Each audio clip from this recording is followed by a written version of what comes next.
All right, we are live.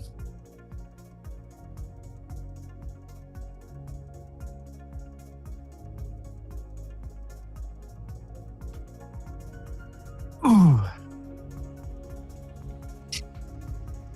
All right, we are live.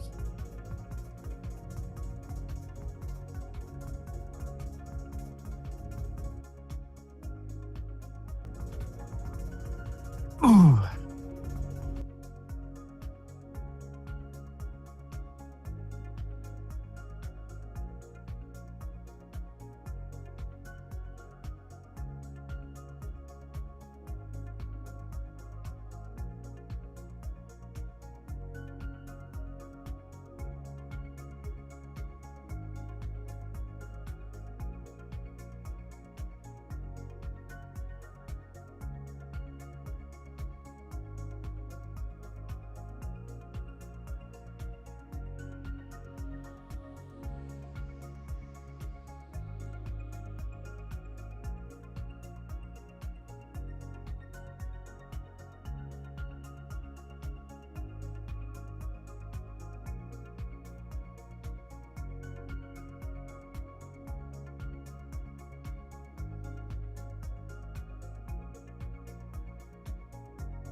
All right, all right, all right. Welcome everybody. Welcome to the special edition of HighLevel Experience podcast. I'm so excited to have you all here with us today. We've got a lineup of 20 amazing speakers, 23 actually, 24, 25, something like that. A lot of awesome people. We got Sean Clark joining us as well. And we've got all of you guys watching live or watching replay. So thank you so much. And without further ado, let me introduce you to all our amazing speakers today. Because I'm not here by myself today. I am with all these legends. And I'm super. Oh, I knew this is going to break. Here we go. All right. This is quite work. Let me just clean this up a little bit, guys. I'm just going to get rid of these these AI assistants, and then we'll kick it off. Um, so feel free to unmute, guys, for the minute, and we'll just dive into all that good stuff shortly and explain what's happening. Excellent. So yeah, so I'm here joining me a bunch of awesome legends, and we'll yeah, you guys can unmute. Awesome. Now, this is a bit more interactive experience, so we'll be able to pull some of these comments into the chat as well. If you guys are watching live, we should be able to do that as well. So feel free to do that. If you are with us here, if you're speaking with us, then just a couple of things. We've got a bit of a structure, so feel free to let me know if it sucks. You can do these reactions. And actually, fancy stuff will float around. Like we're flying, we're high level, we're going for it, so we can do that one. Yeah, Facito is already at it. So funky stuff's happening there. Make sure that you guys that are on this speakers, make sure you keep your camera on. So you just hit that little thing there. There it is, and then that'll do it. You know the drill. Now we're gonna get started real soon. We're gonna kick off with Sean, because he's a busy guy and we appreciate him being on. So if you have any questions, put them in the chat. If you guys are watching online, if you're watching us from YouTube, if you're watching us from Facebook or LinkedIn, put your comments in the chat. We can see them here, and I'll be able to spotlight them. And then without further ado, one more thing I wanted you guys to let you know. This is international. This is very much international. So what I'll guys like you to do with me here on Zoom, if you guys can put in a chat what country or what city, actually I should say, what city you're joining on from today in the Zoom chat. So you guys watching online, you can see this is real. Like we're here. We got Charles Higgins from Nashville, Tennessee. Shout out to Charles. Bound from California. Joel, Vancouver, Canada. Sydney, Australia. Alok, Sean Clark, Eugene, Oregon. Is that? Alistair Shirazi, San Diego. James Hurst, Provo, Utah. Michael Pacito, Ontario, Canada. Chris Brackle, Blue Mountains. Oh, mate, we got Blue Mountains in Sydney as well, but this is another one in Canada. Cool. And Yeah. Gary Cap, Australia. Awesome. Angie from Queensland. Jared from Tassie, Michael from Palm Beach, Florida. That sounds like a nice place. Andy Odate from Vegas. Vegas, baby. Ryan O'Connor, Sydney, Australia. Pulse Marketing, Denver. Priya from India. Lucky from Gold Coast. Let me check mine in. I'm over from Canberra. I want my pin. Now I want my pin. Canberra, Australia. Nobody know Canberra. It's a small little place, but it's a capital of Australia. Um, Alert Canada. Alert, alert. Awesome. Excellent. So we are all over. We are all over. We're that's a lot of us. So thank you guys for being on. Really appreciate you taking time out of your busy day. You guys are absolute legends, and I'm really excited to have you all with me today. Now, let's get started. So I'm gonna spotlight Sean and then we'll get started. Sean, I've got a couple of questions for you. Uh-oh. Um, so hang on, let me just get my little thingy widget. Here we go. Where is Sean? Where is Sean? There is Sean. Excellent.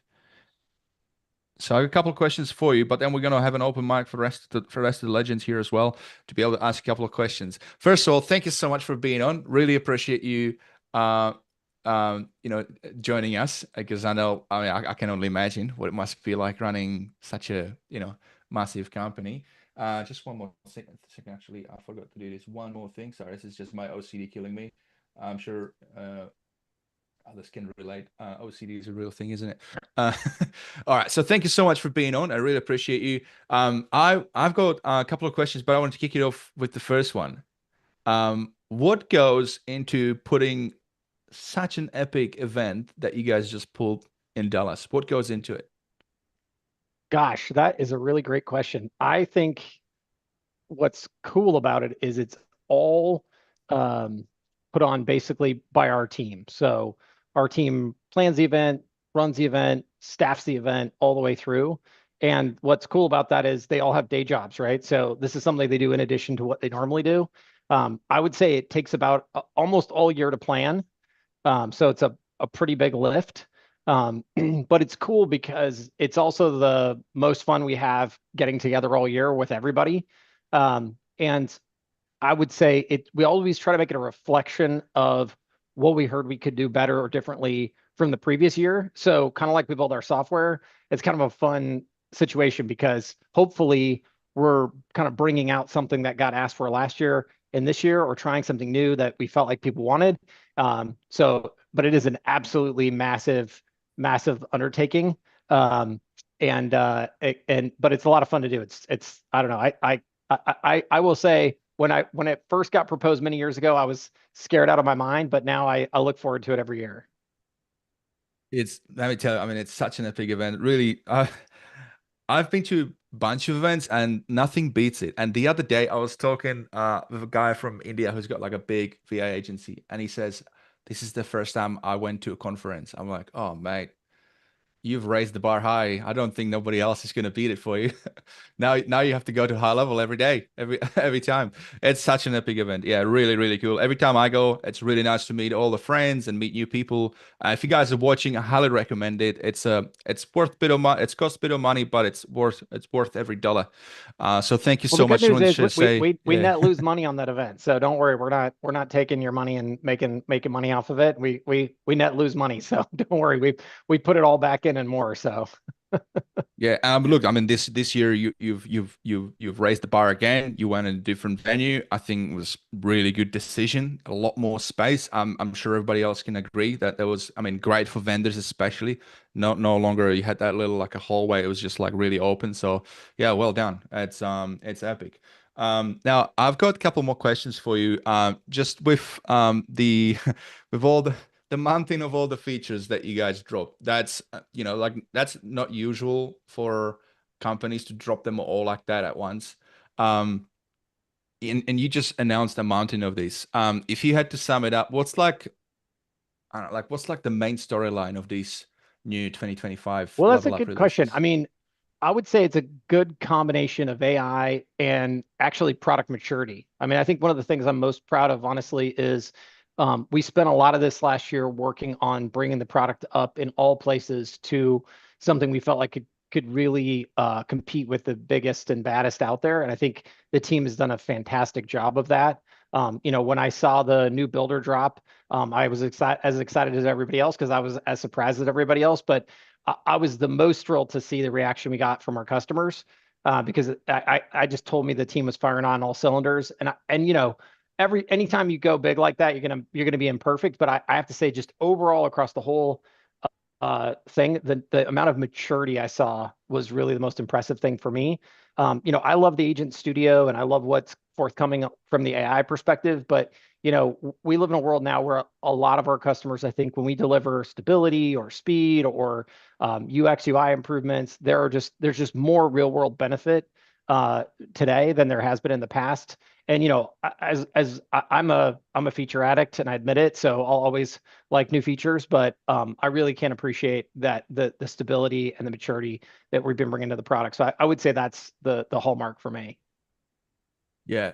Um, They are epic. And I gotta tell you, I've already been digging into that new contact view. I've been showing it to my clients.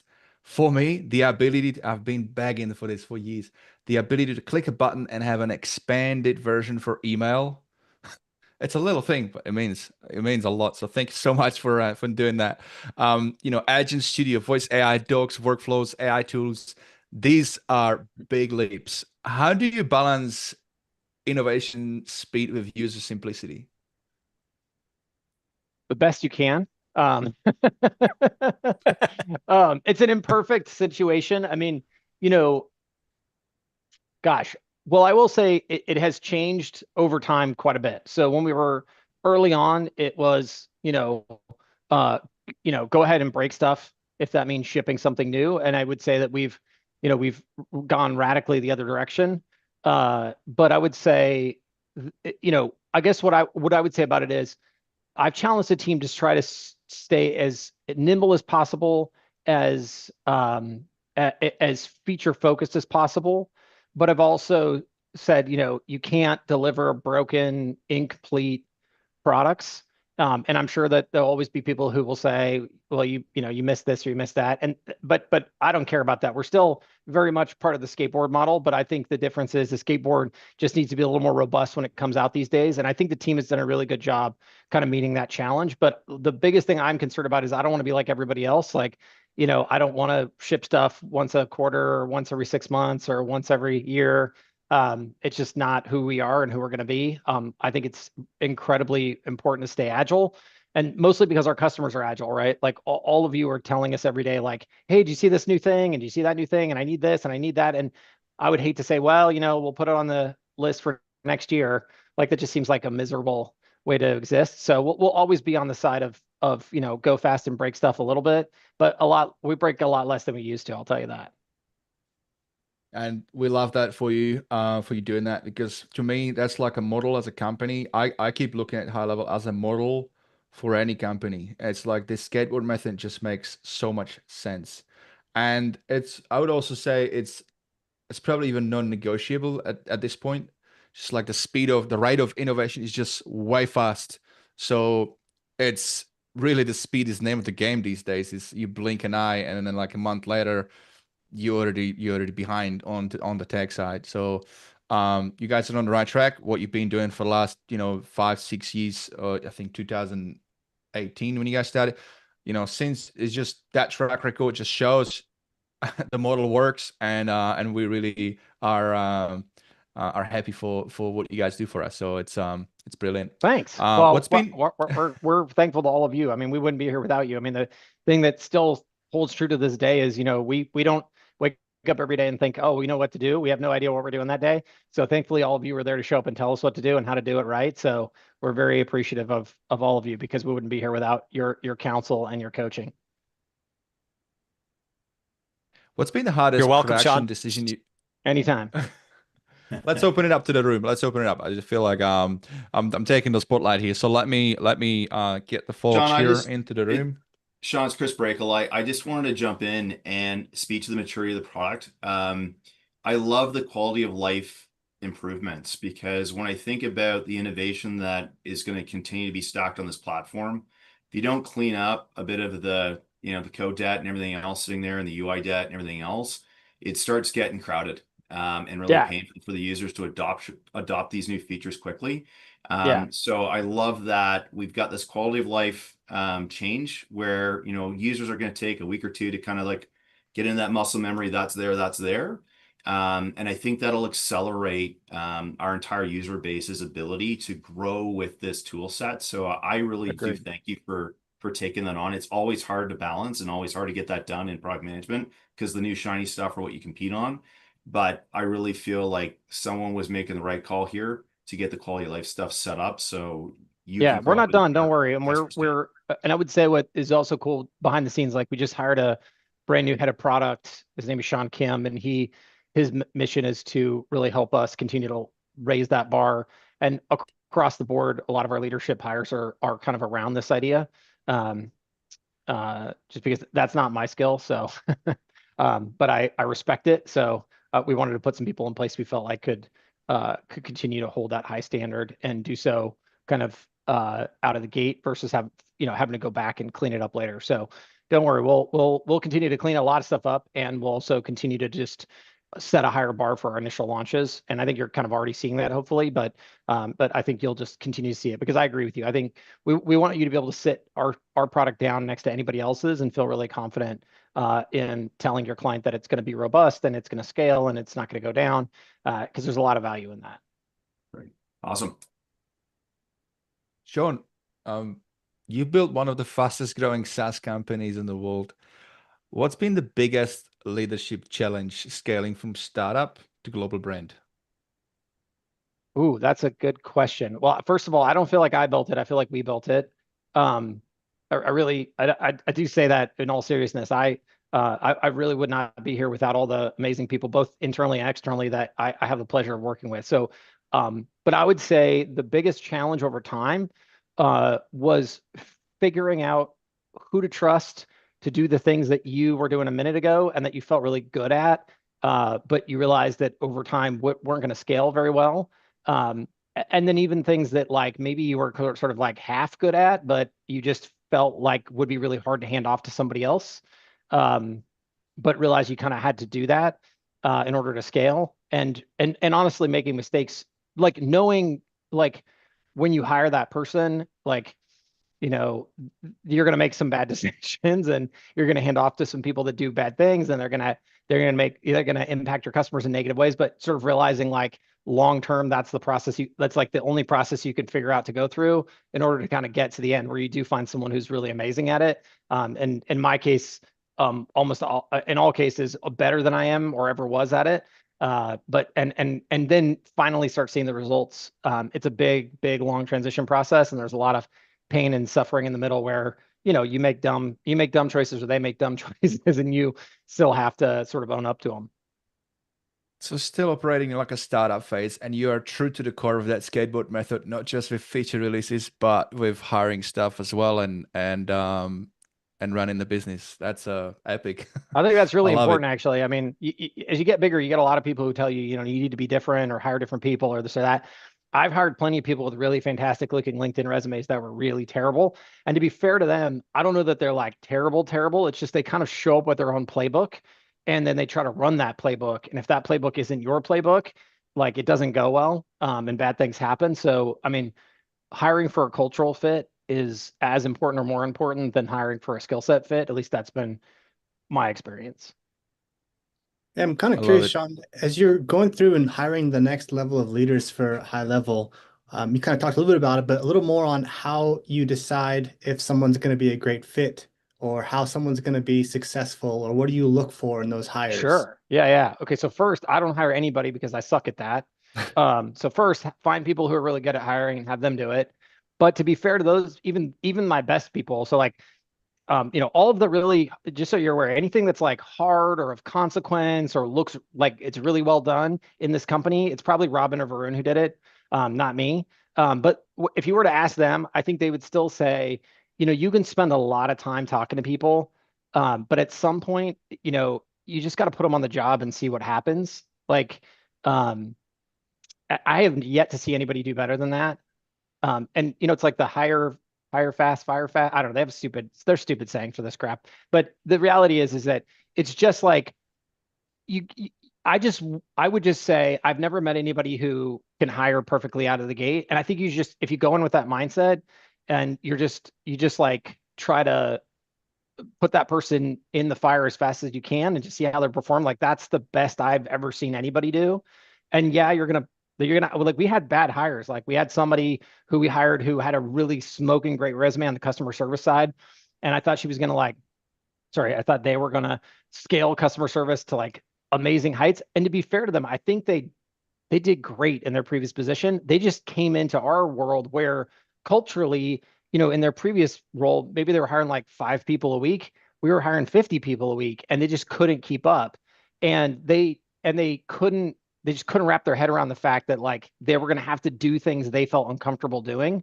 And just over time, what I, found out sadly later than I'd want to is that especially with customer service, like if you back up in customer service, it's not like you just impact the next person, you impact everybody, right?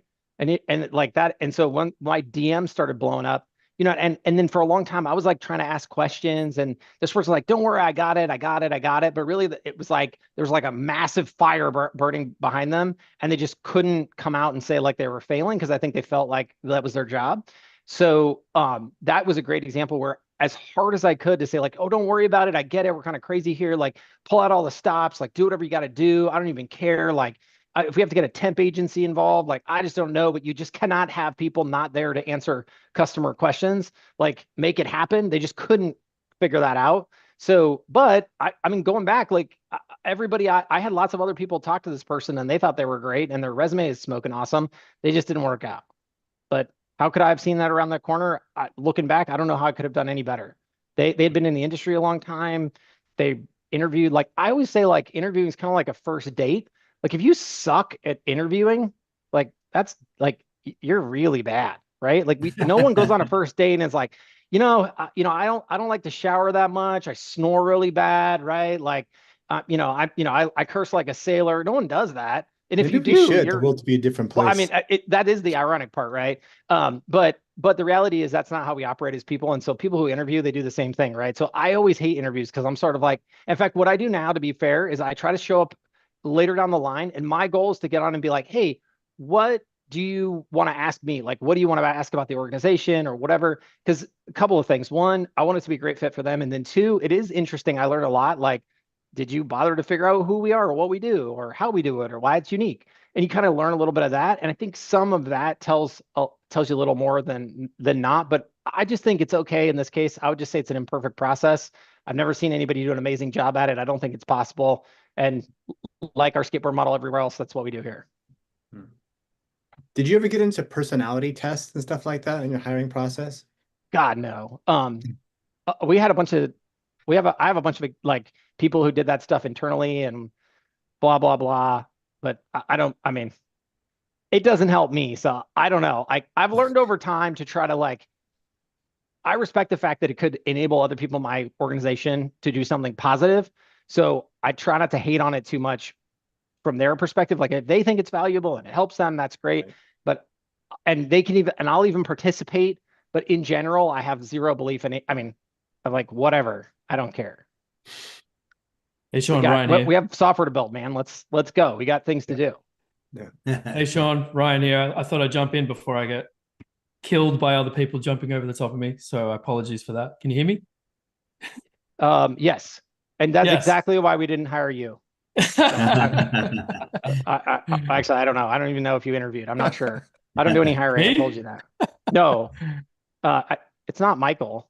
It's like, yeah, nothing I say is true. Don't worry, Sean. That was okay. Good. It was the shower joke. It was the shower joke. Sean, if you wouldn't mind just highlighting a little bit about how the product development lifecycle looks. Like I know when Varun was in Sydney, we were chatting and he was like, there's that many engineers now. He doesn't know all their email addresses. And he literally puts a LinkedIn post out to try to broadcast a message because the cycle rate of new product people coming in or whatever is so big. So how does it look now from someone has an idea internally, it's not just feedback from the community, but someone has an idea and they're like, we're going to build this native integration with this product, right? Who makes that a good idea internally? Well, okay. So I would say there are 0 ideas that I can personally think of that didn't at some level originate in the community. Now, I don't know that an individual inside the team didn't lift that up higher than the community did by itself, because they had some inherent belief in it. But basically the way it works is product managers take community ideas, whether they're from the ideas list or from the town halls, all that stuff. And then the way so a long time ago, Varun, Robin, and I would look at every idea and we'd greenlight every idea. And eventually, just like at one time I did all the onboarding calls, but at some point you don't scale anymore, right? So what do you do, right? And so what we had to figure out is how to go from there. And so what we did is we give every single product manager a KPI or KPIs around utilization, adoption, those sorts of things. And they really have to take responsibility for their side of the product. So they get to make the decisions, and they have their own review sessions with head of product and things like that. So they don't operate entirely in a silo, but at some point you have to trust those people to make those decisions. And when they make those decisions, they have to stand behind them through those KPIs, because there's lots of things there's lots of things I thought were great ideas that were terrible, and lots of things I thought were terrible that were good, and everything in the middle. I've long proven to myself I don't know what I'm talking about. So it's just better to give freedom to those people and just tell them what the KPIs look like up front, and have those KPIs dictate, future, promotion, future, pay raises, things like that, and then trust them to do the right thing. And I think it's, if you're going to police them, it's more about like, hey, are they talking to customers, right? Like, where are you getting this feedback? And then, we have roadmap calls internally at the beginning of, well, right before the beginning of every quarter. And that's my opportunity to like throw shade, throw curveballs, ask hard questions. And, what I'm looking for is, where does this, if it sounds good to me, I don't say anything because that sounds good, right? But if it's weird, I try to understand and probe on where the conviction comes from. And then sometimes they'll make bets that I don't like. But I'm like, all right, well, your job's on the line for this, not mine. So I'll see you in 2 months and let's sit down and see, where this got you. And sometimes I win and sometimes I lose. I actually lose more often than I win. So, but that's just how the process works. And again, it just goes back to like hiring people and trusting them and realizing some of them are going to fall down and we've let them go. But the vast majority of them have risen to the occasion and done an amazing job. I mean, I just saw someone compliment us on the Reynolds calendar.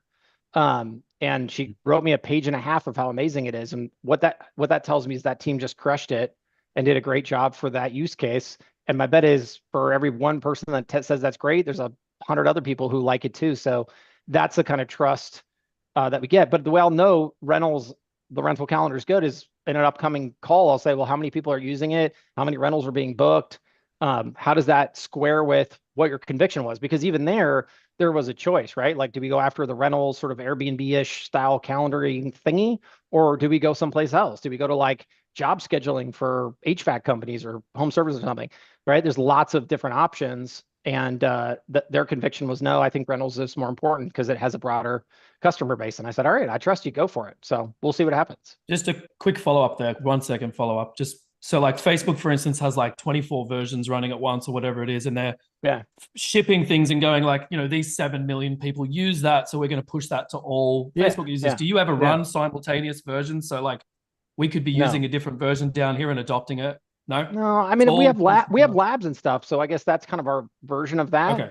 But again, I guess our hope is that all of the things that we're working on are not like some wild, like that to me feels more like the traditional thing where it's like, well, let's take a guess on what we think people want. Let's test it out and see what's going on. And to be fair to Meta, like I'm sure that's probably how they have to roll, because everyone and their brother would tell them what to do, and there's not a lot of expertise there necessarily. I think we're sort of exceptional in the fact that we have customers who are really good at what they do. And so their advice is just often very good, and they know what direction we should be going. And we don't have to sit around and guess that they tell us. And our job is really just to sift through and figure out, well, what is the majority here telling us, so we can go in that right direction so that they can serve their client. And all we have to really do is try to stay true to that, and we'll do great. Thanks. I got a quick question there for you, Sean. You absolutely love building things. I've seen it in all the other companies. Elon Musk buys out HighLevel, gets you out of it completely, and you get to go and build whatever software you want. What kind of a software are you building? Oh, I don't know what I would do because I really like what I'm doing. So I have a hard time thinking of anything else I would want to do. I'm not even sure I'd take the deal. I mean, for enough money, I'd take some of the deal, but I don't think I'd want to be out. I got offered to get out a couple times by all kinds of people during this process, and I said for more money than I've ever seen, but I said no both times. And it just because I didn't know what else I was going to be doing. I've worked at this my whole life. I'm doing the thing I've always wanted to do. So I couldn't imagine doing anything else. Otherwise, I'd be very bored very quickly. I mean, there'll be like a hardcore month there where I'll probably go on vacation or something and woo, yeah, woo. But then a month later, I'll just be sad and crying at home. So I'd much rather be doing this. Hey Sean, it's Mike Reamer. First of all, I was like blown away. 300 features that day. I mean, obviously, there's a lot of shining stars there. The AI team, which I'm fond of, they crushed it. They did do a great job. crushed it. I mean, the UI UX is just off the chain. But I did notice one thing when you guys were throughout Level Up, you guys are doing more strategic partnerships, like you did OpenAI. They presented at Level Up. You're Yeah. doing something with Google slash Gemini. Yeah. And I noticed also the platform seems to be loosening up where you're letting people do semi customizations, bring in API keys on Agent Studios. Is that something we're going to continue to see? Because I see it's a pretty big benefit. It seems that a lot of people No, really I hate enjoy the that. idea of you bringing your own API key. These are like two bifurcated issues here. So, like long term together, we will get bigger discounts than you'll ever get. And so we will always have a cheaper price than anybody else. I mean, you're already getting OpenAI's rack rate minus 5%, which for them is a big freaking deal. I don't know why, but they'll play ball better as we go down the road. But we did this with Twilio for a very long time, and I got to tell you, there was never a benefit.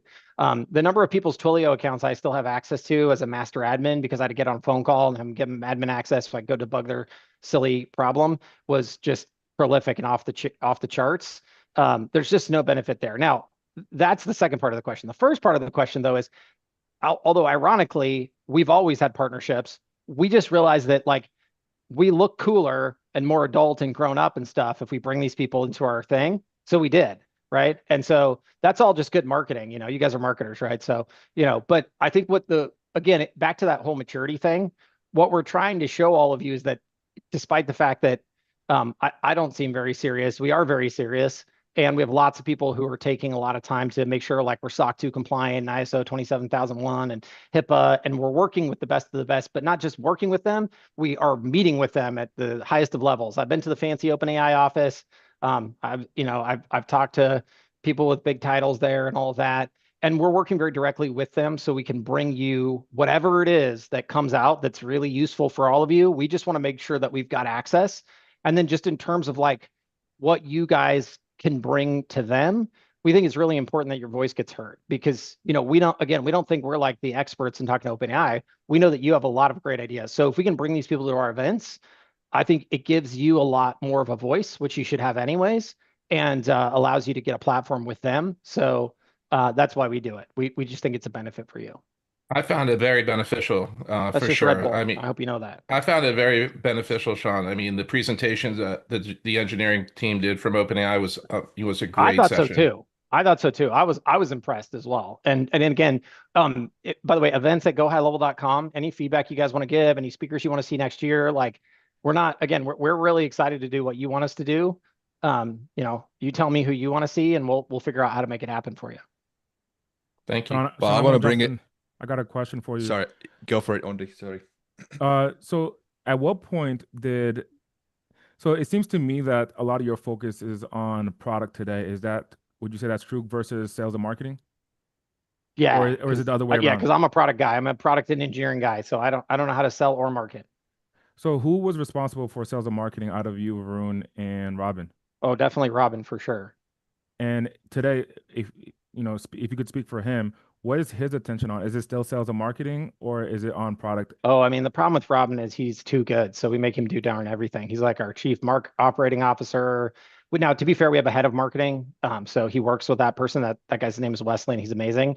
But like if I personally want to know something sales and marketing related, I will go to Robin first myself.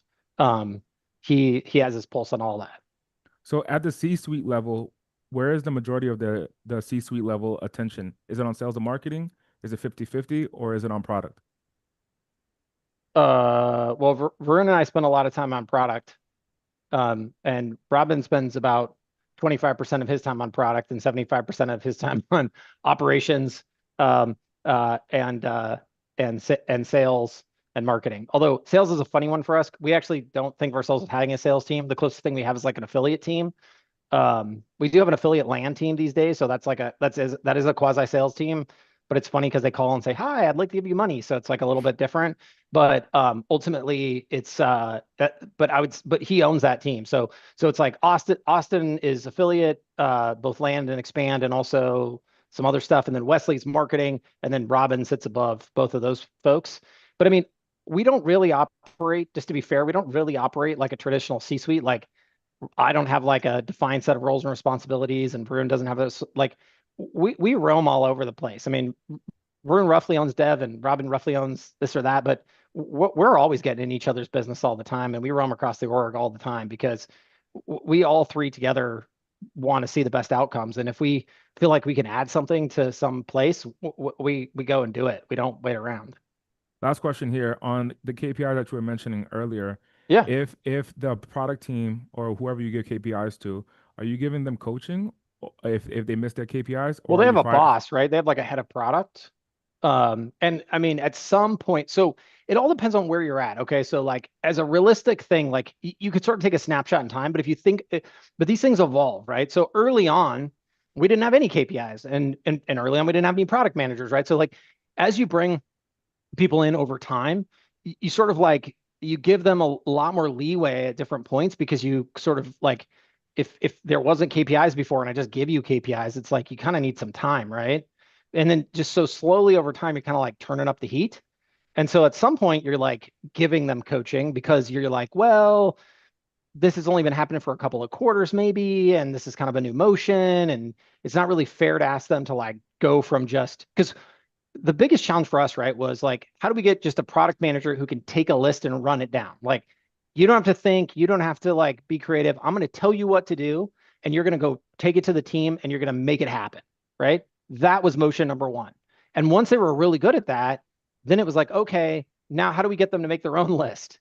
And that was a new motion for them. And then from there, it was like, okay, now you're making your own list. Now, how do you make sure that the list you're making is actually a good list versus a bad list, right? And so it was over time, a lot of this stuff evolved. Now, today, if you walked in from the moment you looked at the job description, it probably says, hey, you will be held accountable for KPIs. But we also have levels of product management now too. So I would say probably across the board at the highest of levels, if you are a head, whatever they call them, top super duper product manager, like you better have your game face on, otherwise you're going to get fired. Like there's no coaching for you. Like you know what you're doing, you know what the objectives are, you know where you're supposed to go, and if you can't do it, sorry, like you're at the top of that product, like you're the leader of that product, you better do that job. It doesn't mean you have to be perfect or anything, don't get me wrong, we're not like nuts, but you can't be like way off in the woods doing stuff no one wants or cares about, or the execution of it can't be terrible and you put out something that's a piece of garbage. Like those things will get you fired at this point. But again, it's a continuum, to be fair. So you gotta, if you're thinking about this from your own org's perspective, you gotta realize where you're at in the run, because you can't go from nothing to like you're fired because you made a mistake. You really have to be super gradiated, and you have to do it slowly over time. And if you do, I think there's a cool trade-off, because you do, as you bring up the expectations, you also bring up the level of freedom you give.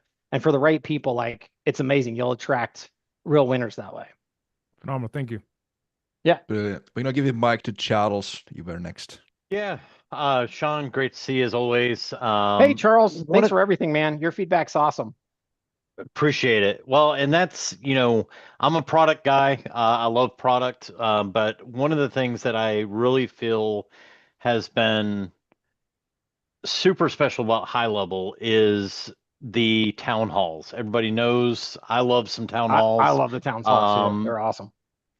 From the beginning, starting out 2018, it was a handful of people kind of going over updates, ideas, and it's, grew into a monthly call, and then it grew into a 1 day, a product a day, a couple times a week. Now we're up to 2, almost every day of the week, as the product is just getting bigger and bigger. There's more to talk about. There's more updates, refinements.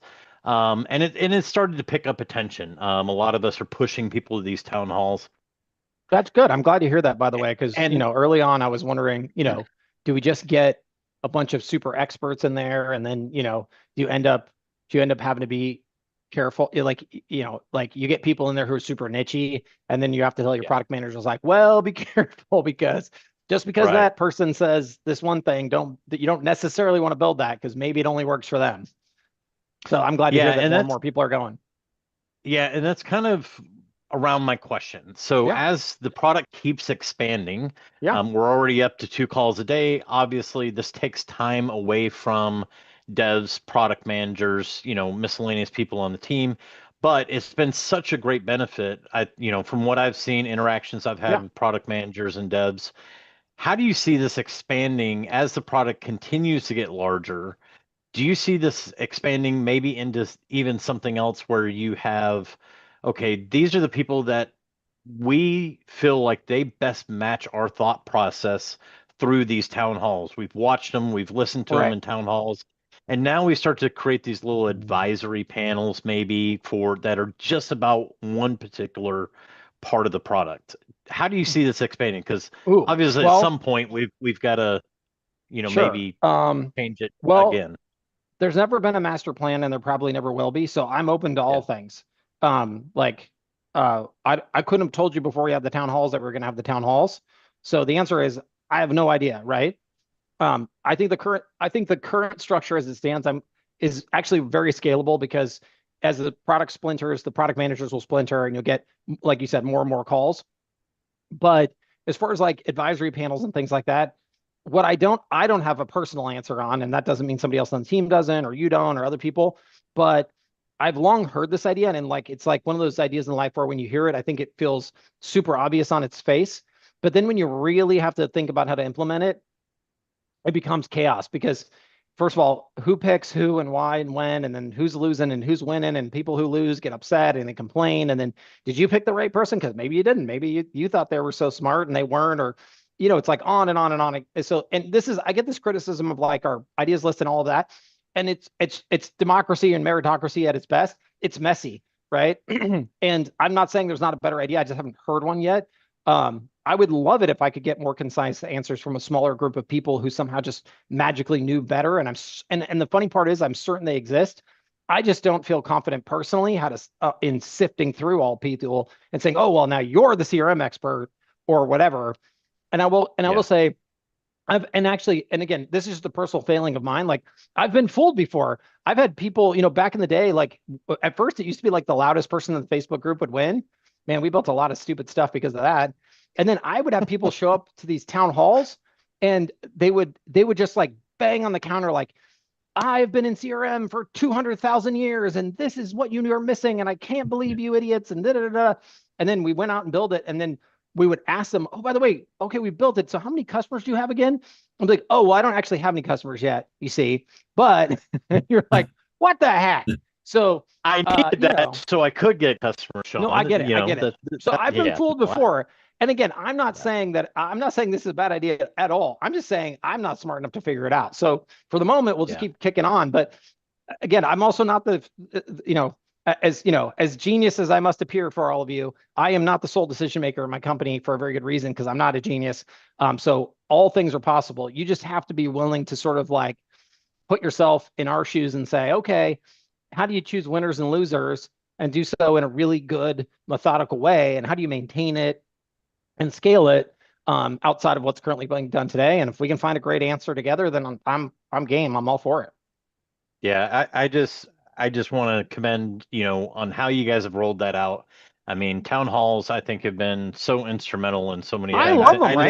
I just want to commend, on how you guys have rolled that out. I mean, oh, there we go. I see that. I love them, right? I just want to commend, on how you guys have rolled that out. I mean, oh, that's not a me thing. That's not a me thing either. That's me. Sorry, guys. That's all right. So, but I love how, there's been feature rollouts or things that are upcoming, and they bring it up in a town hall, and of course you see, maybe several of us are like, oh yeah, no, that's a horrible idea. Don't do that. And here's all the reasons, because we do all come from different backgrounds, different experiences, all different use 100%. Cases. And so I just love how much you guys really take to heart what you hear in those town halls. So it's good to know that's not going anywhere. I'm super thankful that you guys show up and help, by the way. I mean, I'm just as grateful for all of you, because again, I think even like the ideas board, if you think about it, like there's only so much you can convey in a block of text, right? And, Loom videos are great and all that, but, as you can see, the team wants to ask questions or inquisitive. They're trying to learn from all of you. And so the fact that you show up and take your time, I have massive respect for that. Awesome. I think Jared, you wanted to ask something as well, right? I did. Hey, Sean, Jared here. Hey, man. Sean, it's interesting, right? Because when you look at all these agency owners, we all have our different challenges, and everyone's business is at a different size, and then those challenges change. You know, they might get bigger, they might get smaller, and I think a lot of people would benefit from hearing how HighLevel faces some challenges, or what challenges they might be facing, and then how they overcome those from a strategic point of view, Sure. because I think that everyone can take something from that. Got any examples? Well, I want you to lead that one off, because I certainly wouldn't know the challenges that you guys are facing. But, you know, I know coming into November now, some of the things that we're going to be seeing is retention being one of them, because, you know, typically now it's coming into the end of year, people start looking at budgets, looking at ways to do cuts. That's just one thing from an agency point of view that we see. Sure. Yeah, well, I mean, you should tell them that they're nuts to go anyplace else. You got the best deal in town. Yeah. But, gosh, that's interesting. I'm sure we have challenges all the time. I guess I just think we see a lot of we try to see the opportunity, I guess, in a lot of those challenges. So I don't know that we sort of see them so much as a challenge. The question is like, how do you just create the opportunity out of the thing? So like, you know, and we're very incremental in how we do it, and we're not very structured. And I think that flexibility makes makes things that do come up feel a little less heavy. You know, like we're getting sued by a couple of people. You can go look at it. It's all public and stuff. That's a real bummer when that happens. But then you learn like, wait, you know what? It's actually an opportunity, because some of these people, oddly enough, are doing it to get your attention, not because they're accusing you of something so that they can get you on a call, so they can try to get you to do a deal with them. It's very weird. I don't get it personally. It's not how we behave. But when you start to kind of see those things a little differently, they can go from like, oh, that sucks, to like, oh, well, wait a second, you know, how can we work this out in a different way? And you know, and sometimes, you know, you just have to be like, no, thanks, not interested in doing a deal with you, and we'll just have to fight it out, and you're going to lose this anyways. But you know, at the end of the day, it also could become an opportunity. Like, you know, it could also show that, you know, certain people behave differently, and some people respect that and some people don't. So, you know, I think for us, I don't know. I'm trying to think. I know what you're looking for. Trying to think of a challenge I have. I'm sorry. You know, again, like it was really challenging, like I said earlier, to give up a lot of my previous roles. It's always challenging, like when people I mean, I still get hurt feelings every time someone says you suck in the Facebook group. You know, so that's a challenge for me. You know, learning how to, I would say, but I do that a lot. I learn how to like take the punch in the face and turn it into an opportunity. Because I often find that people get angry not because they actually think you suck. They just are like hurting, like they have they like you've caused them some difficulty, or they're running into some difficulty. And the opportunity there is if you sort of like, you know, like cry in the corner for a minute, like I do, and then you come back and you're like, okay, wait, how can I help this person? It's amazing how lots of those things can very quickly shift into, you know, maybe they just didn't understand something. You get them help, and then all of a sudden they're really happy, and you know, you feel good because you've helped them. Sometimes people even apologize for being jerks. It's amazing, you know, and we're all like that. You know, we're like all human. We all do that in our own place. And so I don't know. I mean, there's lots of structural challenges, you know, like trying to figure out how to do a better job every day. It's super incremental. And we definitely have setbacks all the time. Like, you know, where you're hiring, who you're hiring, how you're training, you know, is the AI chatbot doing a great job for customers? Yes, no, you know, like, you know, did we under deliver on something? You know, how did that bug happen? How did that outage occur? You know, those things happen. But I guess what we do is we just sort of take them on as a challenge and work the problem and try to figure out how to get around it and how to get over it. But we don't really, I don't know, we don't let it set us back very long, I'll tell you that. Yeah, I think that's one thing that I've always liked is the adaptability, because even when we had the SaaSpreneur in Sydney, you know, and we had Q&A, there was probably about 5 or 6 things that people like, it would be great if this was a thing that was sorted out, or it'd be great if this could be done. Yeah. And then you guys are like, yeah, cool. We'll have a look at that. We'll get it sorted out by the end of today. Done. You know, and to have that kind of connection even like separate to the challenges. Having that kind of floor to have that conversation is fantastic. I know I had some issues with some phone numbers going incognito on my account, and then tagged in a few people, and within a few minutes we had people dropping in DMs, emails, and things like that. So I definitely see how you guys jump in there, and it's just great to hear. I think that, regardless of size, you're going to have your challenges. It's how you look at that, and then turn that into an opportunity, which I really like how you've highlighted that. Yeah, I mean, we're super fallible individuals. Like, we're just as human as all of you. We screw up all the time. I mean, and you guys are super smart. So like you'll pin us dead to rights, a lot on a lot of those issues. And but we're also just as happy to say like, oops, but we do care a lot, and we do want to fix those things. We want to do a better job. We want to be as error free as possible, and not so much because like we care about that stuff, because we're not necessarily those people, but we respect the impact that it has on you and respect the impact it has on your customers. So that's why we take it super seriously. And we have lots of like super fancy like cybersecurity people now, and legal people now, and all kinds of people that do things that I have no interest in, but I think are important. So I hire them. I write the check. I support them. I let them do their thing. There's lots of stuff I'm not a big compliance guy. I know you probably figured that out by now, but I get that a lot of you live in places where compliance is really important for whatever reason, and we want to drive harder on that stuff. I mean, we're putting a ton of money into whatever that SOC 2, and then data, whatever it's called, putting your data in your country, all that stuff. Like, we're taking all that very seriously, because we know that you guys get meetings with regulatory folks, government agencies, things like that, where they're going to die on that hill, and we want you to be able to win those contracts. So we do work very hard on that stuff, and we do care a lot about it. So, but we don't really, I guess, when you feel like you're working every day in a partnership with your customer, I think it changes the conversation a bit. Like, we just feel like we're getting feedback, right? Like, we just feel like we're ever improving. We don't really feel like we're like delivering an end result and then, expecting you guys to say, "Oh, that's perfect." we expect to deliver something that hopefully you asked for, and then to get feedback on that so we can improve it and make it better. So for us, maybe a lot of that feedback doesn't necessarily present itself as negative. So it never really feels like a challenge. So maybe it's a little bit of a mindset thing too. Yeah, awesome. Yep. Awesome. I was going to say on that data, I live in Canberra, capital of Australia. There's all the departments, all the government departments, and pretty much majority of small businesses here, small to mid-size, they all have government contracts. So that's a problem, right? Yep. Because they have requirements like they need, the big one is Microsoft. They say we need everybody to be on Microsoft when it comes to email stuff. But also in general, even that aside, it's the data being in Australia. So oh yeah. Don't worry, yeah, we are painfully aware, but we are also on it. So the team is working on it right now. I don't know when it goes out.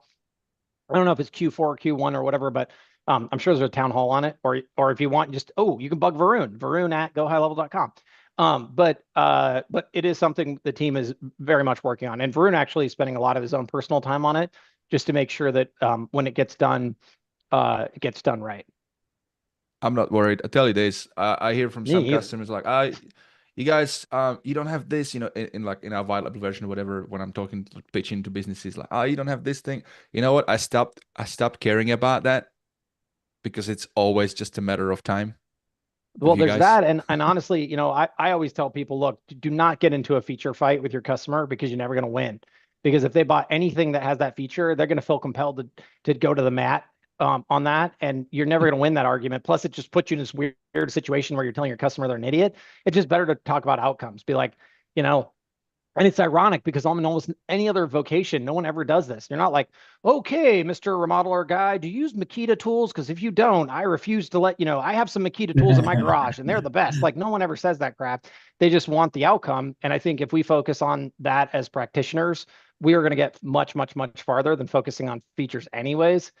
So like, that's my advice, but you are right. We will eventually have it all. Awesome. Look, I just want to check in on time. I know you said initially you only had 20 minutes, and I appreciate you still being on. So yeah, do we have you for a little bit longer? Yeah. I think I've got five hard minutes. Okay, let's give it up to Priya. Priya, you were first, then you go Cece. Sure. Hi, Sean. Just a quick question. So we Sure. went global this year with different SaaSpreneur events. So I want to ask, what's your personal favorite out of all the global event? Oh, that's not fair. That's not fair at all. I refuse to answer that question. Yeah, Sean, what's your favorite country? Yeah, that's right. Exactly. See, Um, I mean, you this know is what? one room where I get so many Aussies. I will tell you though. I love that I will tell question, you. Priya. Well, I will tell you, I have had amazing experiences in all of them. And if anything, what it tells me, I want to go to more places.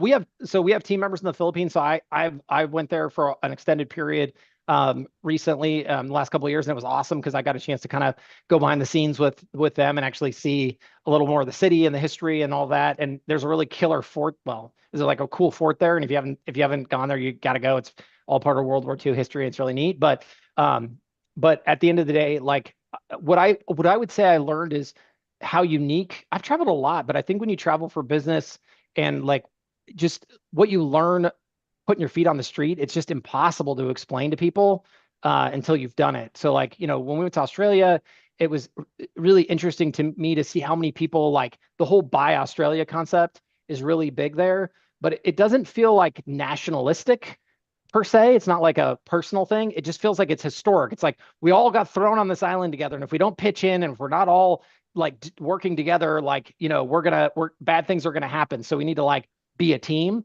And so I didn't realize that as much. And so so that was cool. And what it really shows me is, and we're working on this, but we're going to deploy a lot of international offices in small and large parts all over the place. So the UK, Australia, probably the Philippines, like all over the place. We have a Dubai office opening soon. And these will be small teams that they're not designed to, grow a dev team or grow a big, customer support team or whatever, but just having local support, because I could see the value of that as we become more international. So we can be on your time zone, speak your language, help you out, faster and better, and just do a good job, support you at events, things like that. So we'll definitely be more and more international in a very big way in 2026. Yeah, that you pretty much answered two and the second and the third question yourself. What was your plan for 2026, and what was your learning from Global 2025 was going to be my follow-up there's a big world out there, and there is no business we can't help together with all of you. And so, we are throwing a lot of resources into. It's not just payments, but it's taxes, it's language, it's all of those things. And I also think having more regional support will help with all the those little things. I mean, everyone in their own culture knows all the little things, and so you can't even name them most of the time because you take them for granted. But when you have people that are local, they get it. And so, we really are all in to do that, so we can help support all of you in your efforts locally, not just in the U.S. Thank you so much for that. I know it's No really worries. challenging to come to the land down under, so we love to see you next year. I can't wait. It was amazing. Priya, I'm excited for your event. Yes, Andy, let's do Ooh. it. Yeah, where's it at? We're planning in Oh, 2026. okay. All right. Yeah. We're getting all the Americans to Australia next year. That's a hard thing to do. It's a long flight, but it's worth it. All of you who are on the fence. Awesome. Well, thank you guys. Do we have time for one more question? Michael, more do you have a question. sorry, Cece. Yeah, go. Yeah. My bad. Yeah, well, I mean, I'm just really curious because I mean, first of all, thank you so much for being a human, Sean. I mean, you're one of those guys that I really look up to in terms of managing like such a huge company. I mean, you have this big company, you, Varun, and Robin, yet you still manage to reply to people like personally, DMs, posts, everything. I'm curious, like, do you actually set an hour a day to just talk to your users? I mean, I'm just wondering how you're able No, to I'm do not that. like that. I'm super unorganized. So I'm very much living the moment. I just try to prioritize. So like I'm always like customers first, right? And then, and then release notes after that. And then, and then anything else after that. So what I try to make ample room in my day where there's just no meetings allowed internally so that I can just be ad hoc and help out. Because I would say my biggest role, so like I will tell you, I am so lucky in so many ways. Like I have the absolute best customer base to serve in the world, and I have the most amazing team who wants to serve those folks. all that happens is sometimes like as they're trying to like get together, like, oh, there's a little miss right there. And my job is just to pick up that miss and like bring it back together. I have never I almost never, I can't even think, like I never see someone do a bad job on purpose. And I know that's kind of weird to say, but like we've all gone into like restaurants or something where sometimes like a bad day and they're like a real jerk to us. Our team, like I'm just telling you, just us, it's like a very rare, if never happens kind of thing. And so when things go wrong, it's just like, oops, either my team doesn't understand the urgency of the issue. Oh, like, hey, guess what? My entire business is down because of this. It's not like something I can wait a week for or whatever, right? And it's just a miss somewhere. Or someone will say like, oh, here's a new feature, and people are like, no, that's not what we're talking about, man.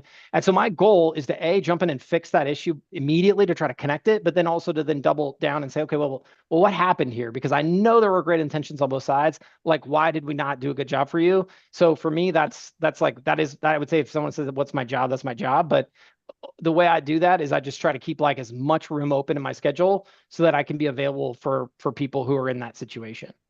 Yeah, well, I mean, like I really, really am so grateful for you to do that. But I think as founders and CEO, why do you think it's important to like connect personally to your customers? I mean, you have a big company. Like, why do you still connect personally yourself? I don't know. This is just how I come. I don't know. Aren't we all like people? I hate people who think they're too important.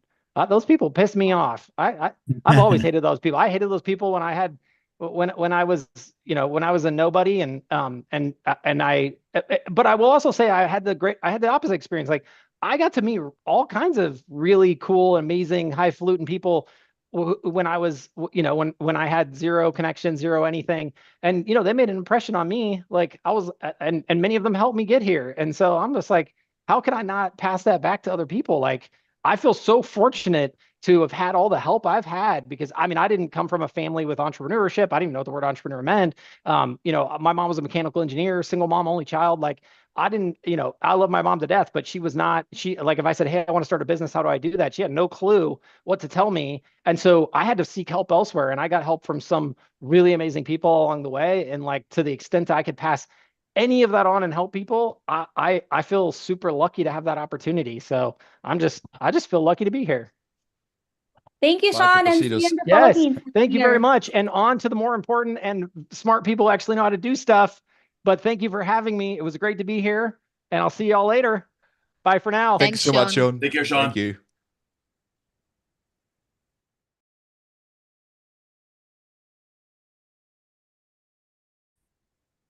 All right.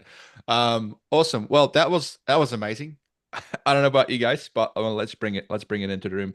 We're gonna take a small commercial break shortly, and then we're gonna dive into all the new epic announcements with all of these legends.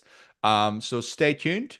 We're gonna go for a small break, about 4 minutes. This will give everybody an opportunity to take a toilet break, whatever, and then we're gonna dive into all that epic stuff. So without further ado, let's have a break.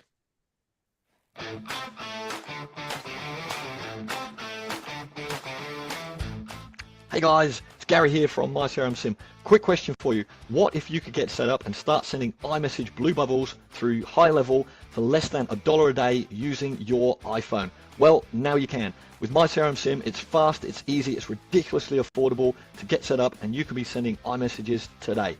Check us out at mycrmsim.com and we'll show you how. You may not realize this, but for the last 2 years, I've had a secret weapon that has made running my business inside of HighLevel so much easier. You see, there is so much that HighLevel can do, which is amazing, but it's a lot of work to stay up to date with it. And even more so if my customers are asking me questions about it. And this is why I'm excited to announce that our show is officially part of the HLPT Creator Network. This is HighLevel Pro Tools, an organization that I've been using to run support for my customers, as well as give me a ton of awesome epic add-ons that make running, launching, and differentiating my SaaS inside of HighLevel so much easier. Now that they're an official sponsor of the show, they've done something pretty bloody awesome.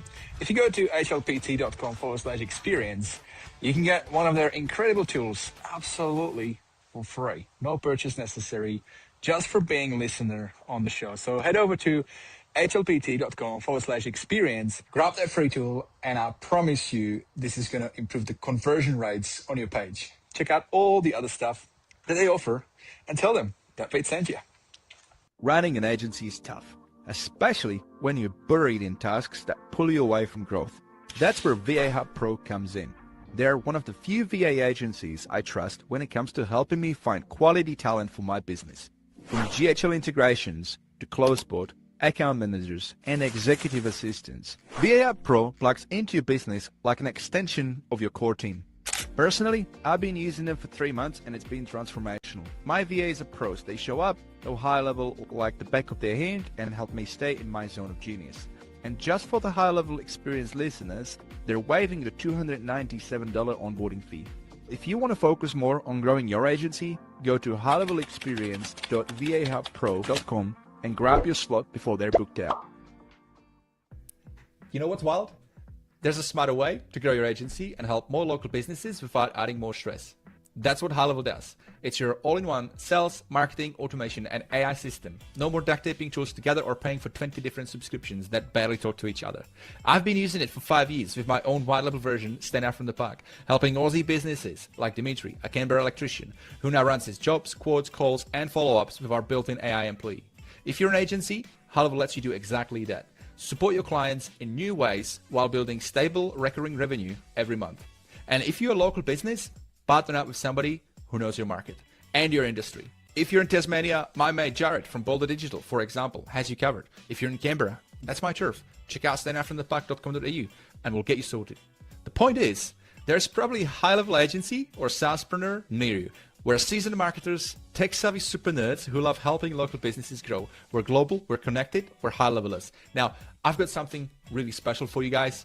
I've negotiated an exclusive 30-day HighLevel trial that's double the usual just for you. Sign up your agency through gohighlevel.com/vid or upgrade your existing plan, and I'll hook you up with over $3,200 worth of bonuses, resources, templates, and snapshots I normally give to my private clients only. So whether you're scaling an agency or leveling up your business, start with the right system. Go highlevel.com/vid or team up with your local SaaSpreneur and let's make business simple again. One platform, one login, no duct tape, just results.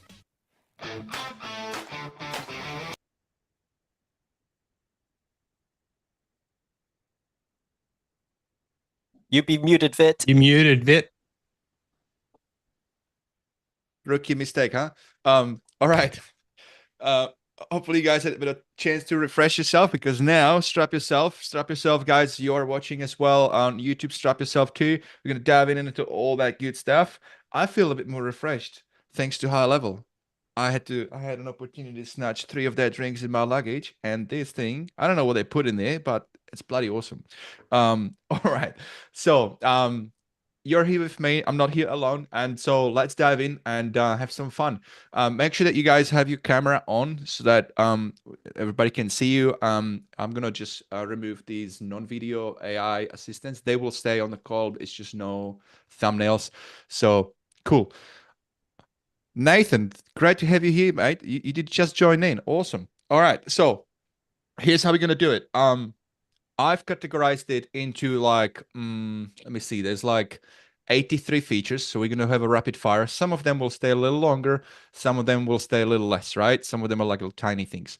So we have groups, AI and automation, CRM and contacts, SaaS billing and sub accounts, and then there's another bunch. So what I've done, just to stay on topic, I've grouped them and we're going to dive in straight into the big one, AI and automation.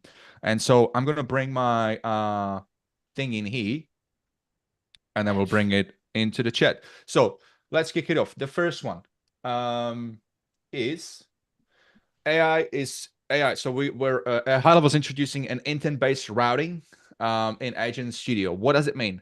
So intent-based routing in Agent Studio uses AI to analyze callers' intent in real time and automatically route the call to best suited call agent or department. This leads to faster resolutions, improve customer experience, making support more scalable and intelligent for agencies. What I'm curious to know, what you guys think about it. Feel free to unmute. Let's dive in. First one, Michael Placido. Let's go. I might be taking a bit of a curveball on this one, but just looking at all of these different features and the amount of features that are being unlocked with this AI, it's really making me think that we have to start really prioritizing how do we actually launch these features and how do we actually get them to our clients. And one thing that is really big with the AI is that it's able to now start taking control of your workflows. Like it can tag things, you can have it start workflows. And a big thought that I had with the whole AI studios, I'm thinking like, we want to be able to give your automations in your snapshot, give that power to the AI so the AI can control more of your account. So the big thing is I love the AI part, but it's actually making me think that we need to also then focus on the snapshot and how are we building our automations so these AIs can have more control while they're in the conversation with people and launching things. That was my biggest thing on it's like that AI, it's getting close to being able to manage our accounts for us. And doing it while on a call with somebody is crazy to think about.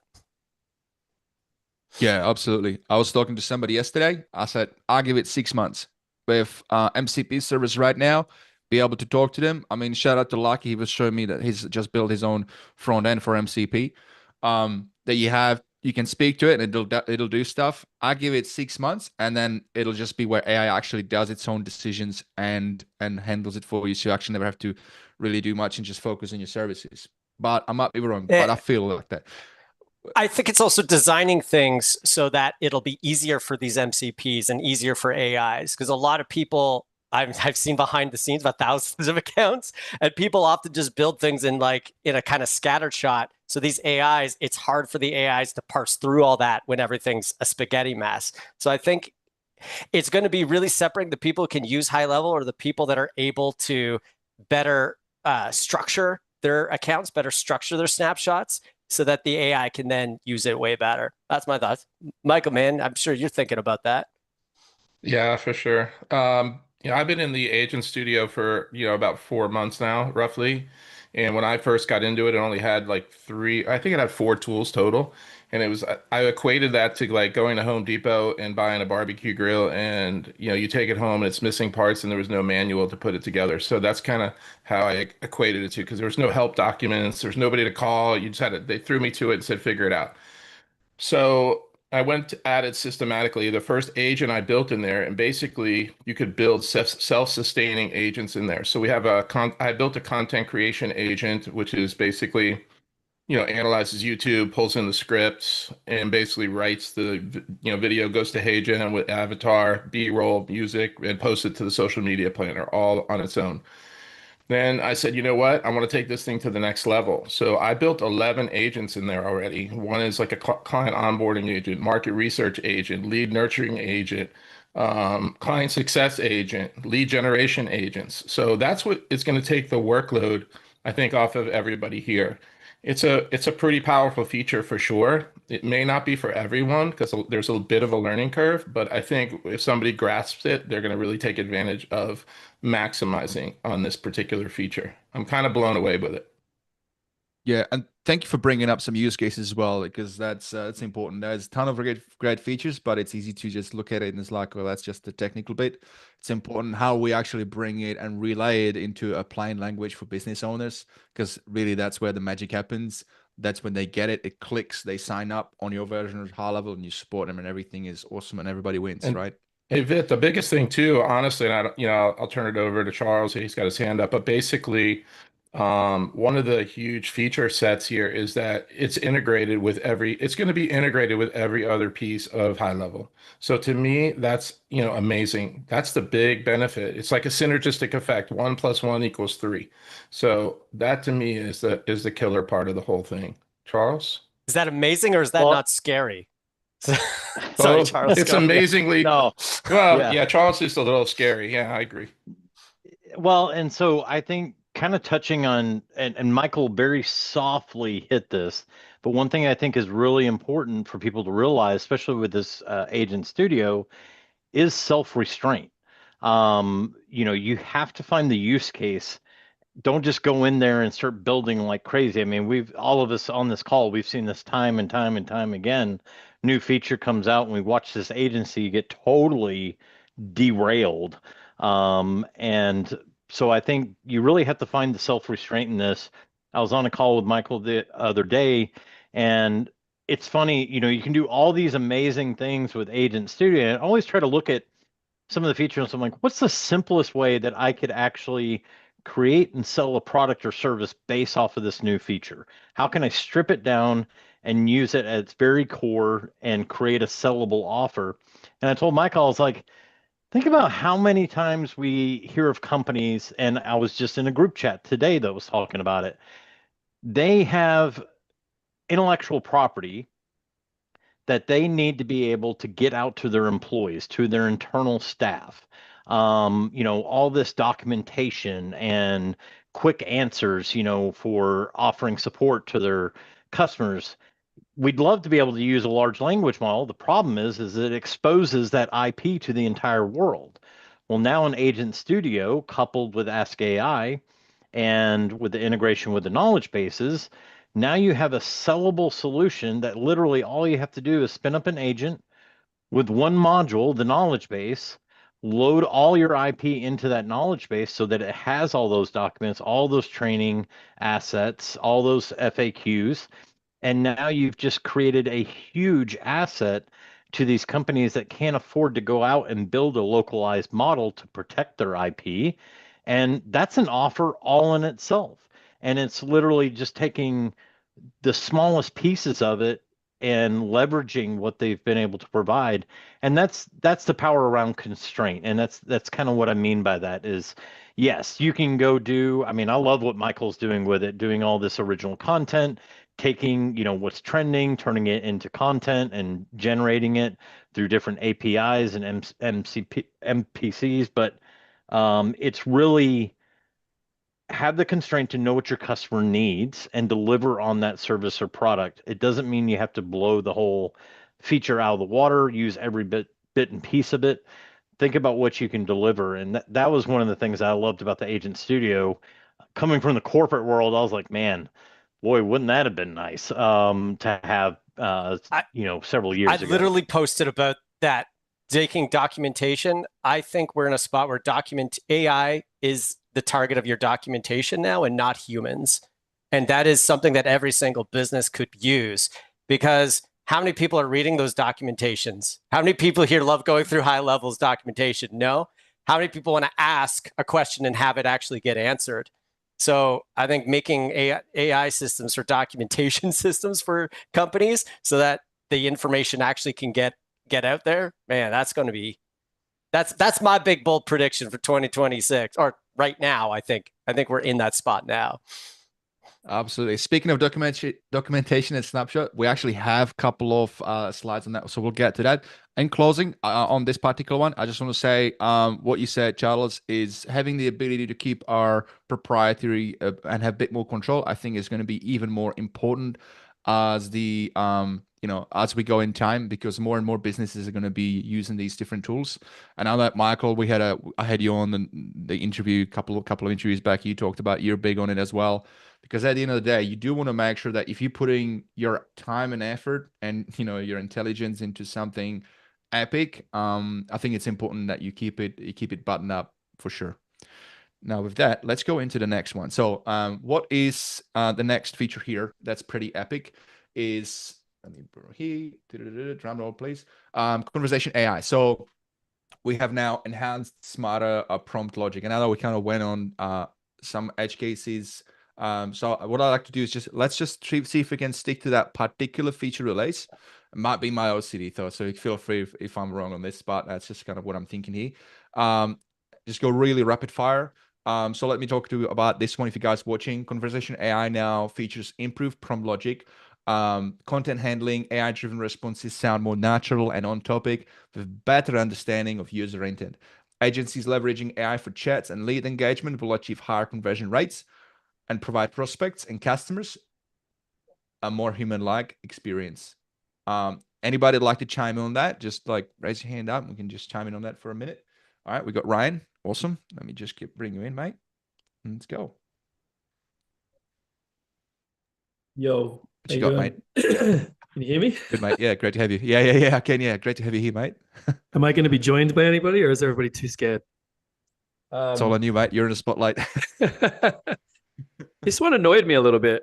I spoke to Karan back at, and Charles, you probably have multiple conversations with Karan a week, but I know of a lot of third-party applications that were well ahead of the game in sort of conversational AI before HighLevel started to catch up.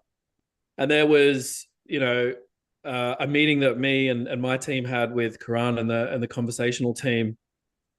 And, we were expecting, I guess, bigger things from the summit release. So this is just I'm not like here to bag it or anything. I think the updates that they made were good. A couple of things that I think are missing was simple things like being able to have an autopilot agent be specific to a contact that's been tagged, right? So you just can't do that, which is insane. Like, why would I want to turn on autopilot for SMS if my agency's having manual conversations with somebody? And then I'm like, hey, like today I've already got 500 ongoing conversations, but now I want to turn an agent on autopilot, but it doesn't know which ones it should take control over or doesn't. And that was meant to be in the product weeks ago after we met with the product team, and they ended up getting it in. I thought that was crazy. They didn't improve that. And there's also the lack of history. So like when we in the real world where we see a lot of the conversational AI being deployed is for database reactivation. Like a lot of people still are in that database reactivation world where it's just like, give me a list of 5,000 people. I'll build you an agent. It'll go and chase people up. The handoff, when you get the outcome, is here's the history of the conversation. Like here's all the things that were said and here's some context. Now voice has it because it's to take a transcript from the conversation. I can understand context about what this conversation was about. Here's the history. But again, conversational AI, you can't like go into an action and say like at the end of this conversation, which could be multi-channel, started on SMS and then it went to email and then it went back to Instagram and then it went to WhatsApp or whatever it might be, right? But at the outcome that you wanted me to achieve, it's almost like a goal, I guess, right? When they eventually get to like the flow builder or whatever, maybe it'll get there. Or maybe they're waiting for that before they start adding these things in. But you can't say, well, I reached the goal, which was to book the meeting or whatever. And the reason that I booked the meeting was because all this stuff happened and here's the history. So that's just my 2 cents. And I was thinking maybe Charles might have he might have wanted to weigh in there a little bit. Charles, I was hoping you would join me in this little debacle here. So I think we had Chris raising hand. Did I get it right? Yeah. Oh yeah, Chris. Hey man. Hey Ryan. I think Charles might be able to give you a more technical answer, but I think that what's really important for anyone thinking about AI, and I think a lot of us on this call probably are thinking this way, but we really have to keep that customer journey front and center. And that's how you deploy the AI. Like you're talking about collisions here with automations, AI bots, or whatever it's going to be. And that becomes worse, right? Because we're very familiar with AI, as are our customers. And because of the speed that AI is able to move at, our customers understand that. And so now they get frustrated faster because their expectation is higher that this is something that's been built versus a human who we're all prone to error. And so, we can read the person, we can talk through, oh, sorry, I didn't mean to say that, or whatever it's going to be. We can do that. When we give up these really key important moments where a customer is asking a question, or if I'm having a conversation with you, Ryan, right now, and then suddenly an automation kicks off and sends you a text that says, we don't want you as a customer in the middle of closing it. This is going to be just joining. And a lot of the messages that don't explicitly say, we don't want you as a customer, they actually do when I'm having a connecting call that's showing empathy regarding a situation, and some random message just goes firing through into that customer. And they're like, yeah, I don't know if you guys really culturally get it. I feel like you're just trying to automate everything, and I feel like a number. And the people down the street who don't have AI, yeah, it just feels a little more human. So I say that like when we're thinking about these, they can quickly become toys. They can quickly become spam if it's not anchored in empathy and riding the customer dream. So yeah, one of I the agree 100%. limitations. Yeah, I mean, one of the limitations. I mean, there's three major limitations, which is the ability to turn it off in the event of like someone becoming irate, upset, or whatever without you ever saying anything, right? Like we've deployed this to hundreds of Australian clients, right? And the Australians are like, leave me alone. Do not say one more thing. And in HighLevel's AI, it's like you have to go back and say, sorry, I won't say anything else. You can't just stop. You still cannot do that. They didn't release that. They also didn't release the ability, like if it's like, if you haven't heard back, follow up in 3 days or something like that, auto follow up. But if they've booked an appointment, it's not even context aware to know that like 3 days ago we booked an appointment. And then the bot comes in and it's like, I haven't heard from you. What's going on? They're like, guy, like I booked the appointment. This is AI. Cancel the appointment, right? I've literally had to throw out HighLevel conversational AI and put in like Bryce's system and a few of the other really cool third-party systems. Not to bash HighLevel. I'm not here to bash HighLevel. Of course not, right? I'm just saying some of those things, and Charles might be more abreast like what's coming up. But it's like, why didn't they include those simple mechanisms in the release? It's kind of baffling to me. Anyway, not trying to be negative.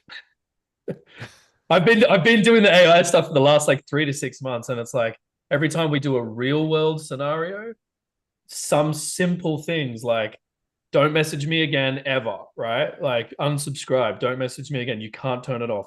How do we only isolate the autopilot to be on one conversation just by like a tag or something like that? Can't do it. So, Charles, I'm really dying for you to weigh in here. I'm gonna plug in Michael here as well for more perspectives. But go, Charles, mate. Yeah, so a couple things. One, I totally agree with Chris in the aspect that we can't release the human aspect to this, no matter where AI gets. And it's funny, I was telling a couple of people this the other day, and maybe it's just because of my internet traffic. I'm looking at AI all the time, but I don't know about anybody else. But I have seen more commercials geared towards, are you tired of calling the company and getting put onto AI? Are you ready to talk to a human? Do business with us. It's so funny. We're sitting here pushing and slamming AI all the time. Let's do it. We want it. And then you've got all these massive companies out there that are like, guess what? We don't use AI. We want to talk to a real human? Do business with us. So I think it is, and I say that to keep it in perspective. And this goes back to, what I was saying before and what Chris was talking about is you have to find the right fit. Just because maybe your primary offer is voice AI or conversation AI, in this case that we're talking about, doesn't mean that it's a fit for every single business. There are businesses that it is a good fit for, and there are businesses that it is not a good fit for, and you need to be able to identify that as an agency, as a provider, and you need to have the wherewithal and the respect of that business that you're talking to say, you know what, based on your clientele, based on your service or product, I really don't feel this will grow your company. I feel it may actually hurt you. Based on your demographics that you deal with. And I think that's just as much as it is important to understand this technology, it's even more important to understand where it fits and where it doesn't fit and what demographics this works well with. In some cases, sorry to say, IVR might be the best solution based on that demographic. Of course, we've been dealing with IVRs a heck of a lot longer than we have AI. But the other part of this, I mean, they did come out with the agent flow builder back on, I think it was 14th or 15th, they released it. And it does allow for a lot of this customization. You get into, you can really start to narrow down your trigger, especially with the advanced workflow builder. You've got a lot more options to control the actual flow and the exit of that conversation. To Ryan's point, picking up on that intent of that phrase or the intent of the overall conversation all that, the flow builder has really started to open up that door, because there are actions specific to the flow builder that you won't find in the agent builder itself, and you won't find it in workflows if you're trying to do it the previous way that we were having to do it, to try to take some control over it. So I think HighLevel is doing a good job of trying to get there, but it's tricky. Do you make it so micro controlled that it's almost impossible for most people to go in and utilize? And if you've ever been on a town hall with me, I don't advocate for agencies, because honestly, guess what? You're not the majority that's using the platform. End users are. And so I always try to look at it from an end user standpoint. It's like, this is great, but if we overcomplicate it too much, then an end user can never use it. And it just gets beyond the scope, and we start to see usage go down. But I think there's a lot of things coming. I know they've got additional logic coming in. They've got rich communication services coming in. They've got MCPs coming into the flow builder for conversation AI. And I think this all goes back into that enhanced, smarter prompt logic. You're going to see all this start to incorporate. Yeah, his next slide, new knowledge sources, support, and quality upgrades. I mean, there's a lot that's coming on this roadmap, a lot that's already been released. And we've just got to get in there, try it out, forget what you know, and go in with a fresh approach and say, okay, here's the new flow builder. Let me scrap what I thought I could or couldn't do and start off with a fresh plate, fresh mindset on it, and start to really see what they have released so far this month. Charles, thank you for that. Would you be investing in agents today for real world businesses, or would you be waiting for the flow builder to mature? I mean, honestly, I was pushing it into real businesses before the flow builder when it first came out. And I think, again, it just goes back to finding, it's not a one size fits all solution. You have to be able to look at a company and look at the particular use case that they want to execute it in, and say, okay, is this a good fit or not? It doesn't matter how far advanced this gets, there's still going to be use cases where it is not applicable. Either it's demographics that are. Oh yeah, no, but I guess yeah. I'm being very specific about this. They said that they would release these features. They didn't, right? So is it because you think that they're going to wait and put them in Flow Builder because that's the next generation of conversational AI? Or are you saying you don't know? Well, Flow Builder's here.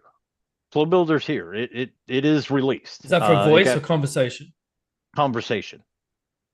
And it has all the same functionality as agents. As in the agent. Yes. Well, yeah. So the unique thing, and a lot of people look at Flow Builder, and this is interesting, and I'll let Michael speak to this a little bit more, because I think he's definitely spent a lot more time in the Flow Builder than I have. But one thing I will say, when you first go into the Flow Builder, you're like, oh, this is workflows. It's not workflows. It is the Flow Builder. And the UI may look similar, but it is a totally different animal. And one of the biggest things that they solved, one of the biggest problems I saw before, when we were trying to do a pseudo Flow Builder in workflows, the problem is you could not leverage a knowledge base. You couldn't leverage an agent. You were basically starting, every time you pulled that in, you were starting from square zero, which people loved it. And I'm like, you guys are insane. Like this is craziness. Like there's no basis to fall back on. Now this is the big advantage with the Flow Builder, is you can take your knowledge, you can incorporate knowledge bases, you can incorporate your agent, and then expand on it with the Flow Builder. And I'll turn it over to Michael, because he's definitely spent a whole lot, but this goes directly into that enhanced and smarter prompt logic, because it rolls into triggers and how these are effective. So Michael, please. I mean, basically just a little bit of an overview. Essentially, right now we have the Flow Builder. You could build agents, conversational agents a few different ways. We have the Flow Builder, big step forward. We have the new Workflow Builder, the Advanced Workflow Builder, big step forward. I would say hold on to your hat because the current flow builder is going to look a lot more like something that we already have. So, and then also, I think that what you're going to see is that you're going to see memory across the board. So somebody's going to be on a voice call, the conversational AI will know that. I think one of the unique things is you may see it where somebody sends an email and both of those other agents will know it, know what was sent via email. So you're going to have universal memory across the board. So that's pretty powerful in my eyes. The other thing that one of the things stepping back and looking at it really globally from a 360 perspective, maybe, like, why didn't this get released? Honestly, I think that the development team was strapped for time. I mean, right now they have 40 people on the development team on the AI side. By December, they're going to have 110. So they've already added two, I believe, developers for the conversational AI already. I work with them almost every day. So essentially, you're going to see a lot of things rapidly um, be developed and released. So I would just hold on to your hat because I know on the voice side for sure, it's going to be an exciting quarter, fourth quarter for sure. So, I mean, I would just hold on to your hat because integration is going to play a big part in that. Like, for example, as Charles said, well, the flow builder on the conversational AI side, it's not really the same actions as the workflow builder. Well, you're going to see that happen. You're going to see all the actions from regular workflow plus some that are specific for conversational AI come to fruition. So I would just hang on because it's going to be exciting. Now, we're talking about it, and I think what might be useful as well is if I share the flow builder, since this is such a huge topic. So let me see if this breaks anything. If I hit this button, oh yes, this will work. Okay, so give me a second. I will do this because I think for context, it's useful. I think this is because it is a little bit buried as well. It's not that straightforward to get to it. So if you guys haven't seen it yet, here is the new flow builder. Commercial break. I just keep on talking, guys. Are you talking about the conversational flow builder bit? That's right. Okay, yeah, and that's going to get a significant makeover here very quickly. Chrome browser. I just think it, with the release of it, even the first, of course, typical HighLevel fashion, this is the skateboard model of the flow builder. And I think that, what we're already seeing in there has already started to open up doors. And as, Michael stated that, they're quickly ramping up this department.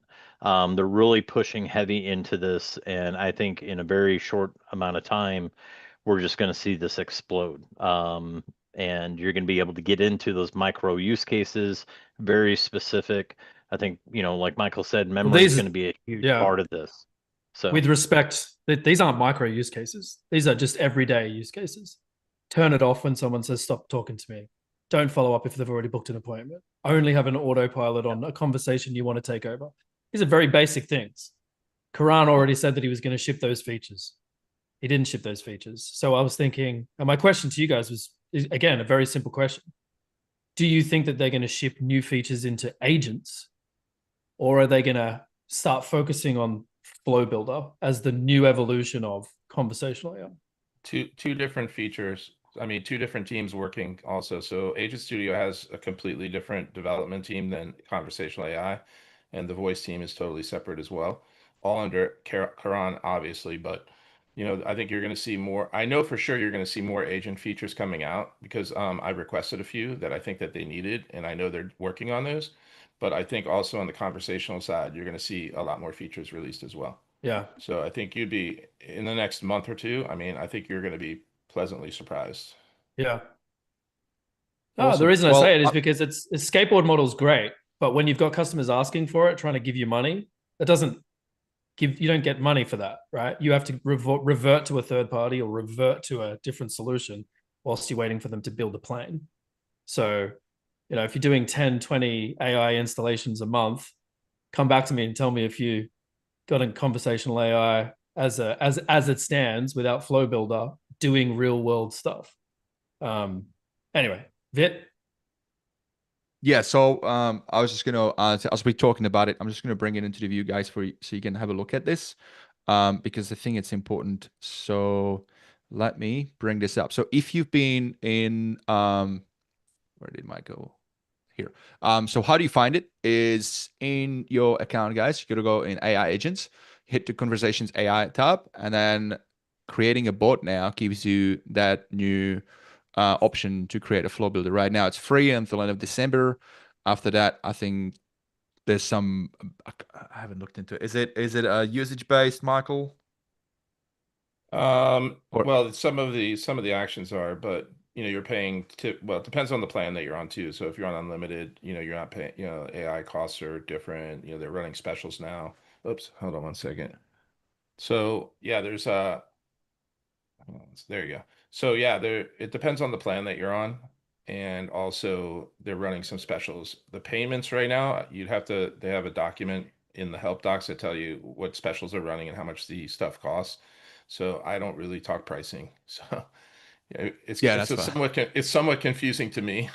And then they went to token-based pricing, but really what is a token and how many tokens are you using? So it's a little complex. On the voice side, they built a little widget there, a little, you know, you mouse over it and it tells you how much you're getting charged. So it's a little complex, but I just don't talk pricing. So. No, that's cool. Yeah. So at the face value, what it looks like, it's a similar like a workflow builder from the UI perspective, but you've got a whole different array of the triggers, different options here. You can plug in the custom apps as well if you do work with third parties. And then in the actions, again, you got a whole bunch of stuff that it starts to get into that similar space like other vendors. So I mean, it is exciting. I mean, I get your point, Ryan. I mean, I get the frustration because sometimes we can feel the like the world doesn't stop and the innovation goes really, really fast and competition is catching up. So it's kind of like, I get your point. It's like, I want it now because like if I don't have it now, they might go somewhere else. So it's that, right? But for that, this is why we got third-party vendors like Clausebot who are way ahead in that, right? It doesn't mean that we have to kind of go somewhere else to do it. Does it suck?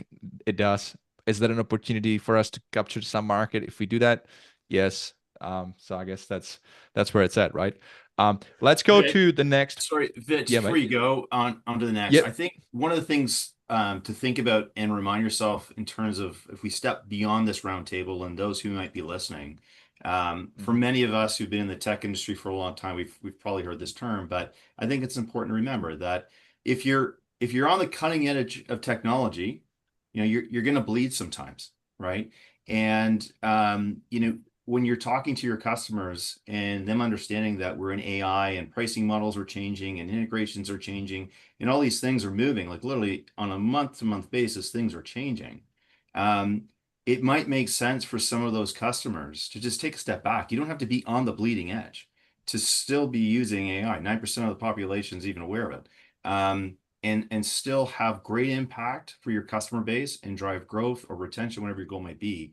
I think this is the time that probably this is our role to kind of help people understand that why don't you let us bleed for you and we're going to let you know when we feel like you're ready because we understand you to deploy that thing. And that's why I come back to customer journey. And a lot like what Ryan's saying is that there's these precious points that we can't give to AI right now. There's other stuff that's meaningful and admin that we can. And I think that's probably how we need to route these conversations with our customers so that they understand that, step one is we can get rid of noise, and that's going to unlock more time for you to have human connections with your customers. That can't help but drive growth and aid retention and certainly improve culture in your company. So I think, sorry to kind of go off on that, but I think it really is going to be important for us that we're in the weeds and we're going to have to remind our customers who really, really want it that, hey, like there's a trade-off here and we're all going to get there together and we're your best partner to get you there. But do keep in mind that these things are changing like week to week, month to month. So just something to keep in mind.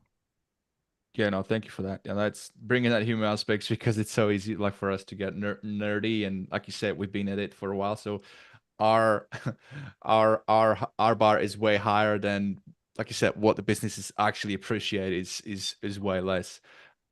So that's, yeah, thank you for that comment. All right, so let's dive into these other features that are on this topic of AI and automation. We've kind of covered a lot of them, so I'm just going to fast track through this, because there is like 88 features, and I am more of an excited guy. Like I'm all in. But I don't know if we're going to be, I'm also very ambitious, and I don't know if we're going to smash it all through in this session. We might have to go for like bloody 5 hours, but so I'm just going to fast forward and just going to mention these and just explain what these means for those of you guys watching.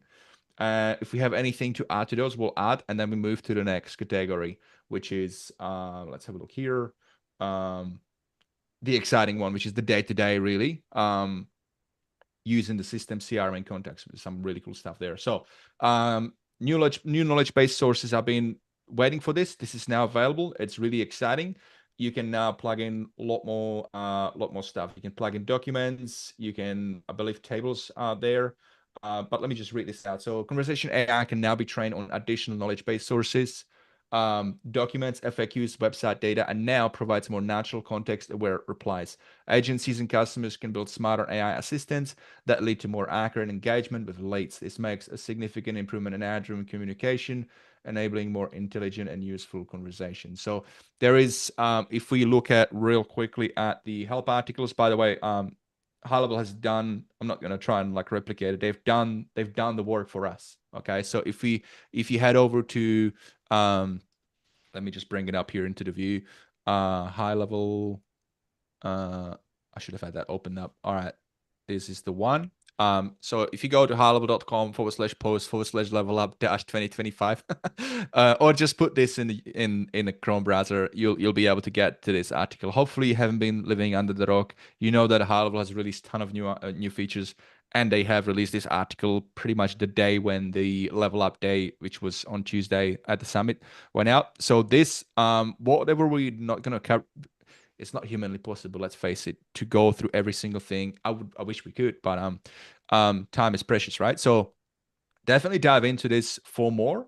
But I just wanted to have a really quickly look up the knowledge base. And so Hey, feel Vic, free while to you're chime in looking there. that up, Yeah. I mean, one of the things that's not really in that article is they changed the back end of the knowledge base, meaning they're using a different AI product now, which is tremendously different than previous.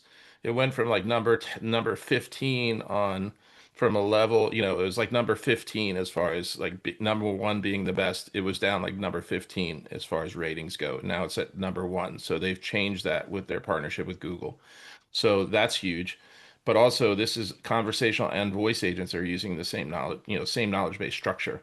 So before, you're building a restaurant menu, now you could do it in a table and do pricing. It's scraping websites a lot better now. So it's going to be a lot more precise. Now, the downside of that is, when people are putting things in the prompts and then conflicting with the knowledge base, that's where I see a lot of problems where they're having conflicting information. They wonder why the agents aren't doing what they say. But when you dive into it, it's a conflict between the knowledge base, which is extensive, and data they're pulling from a website that may be outdated, and what's in the prompt. So some things to think about.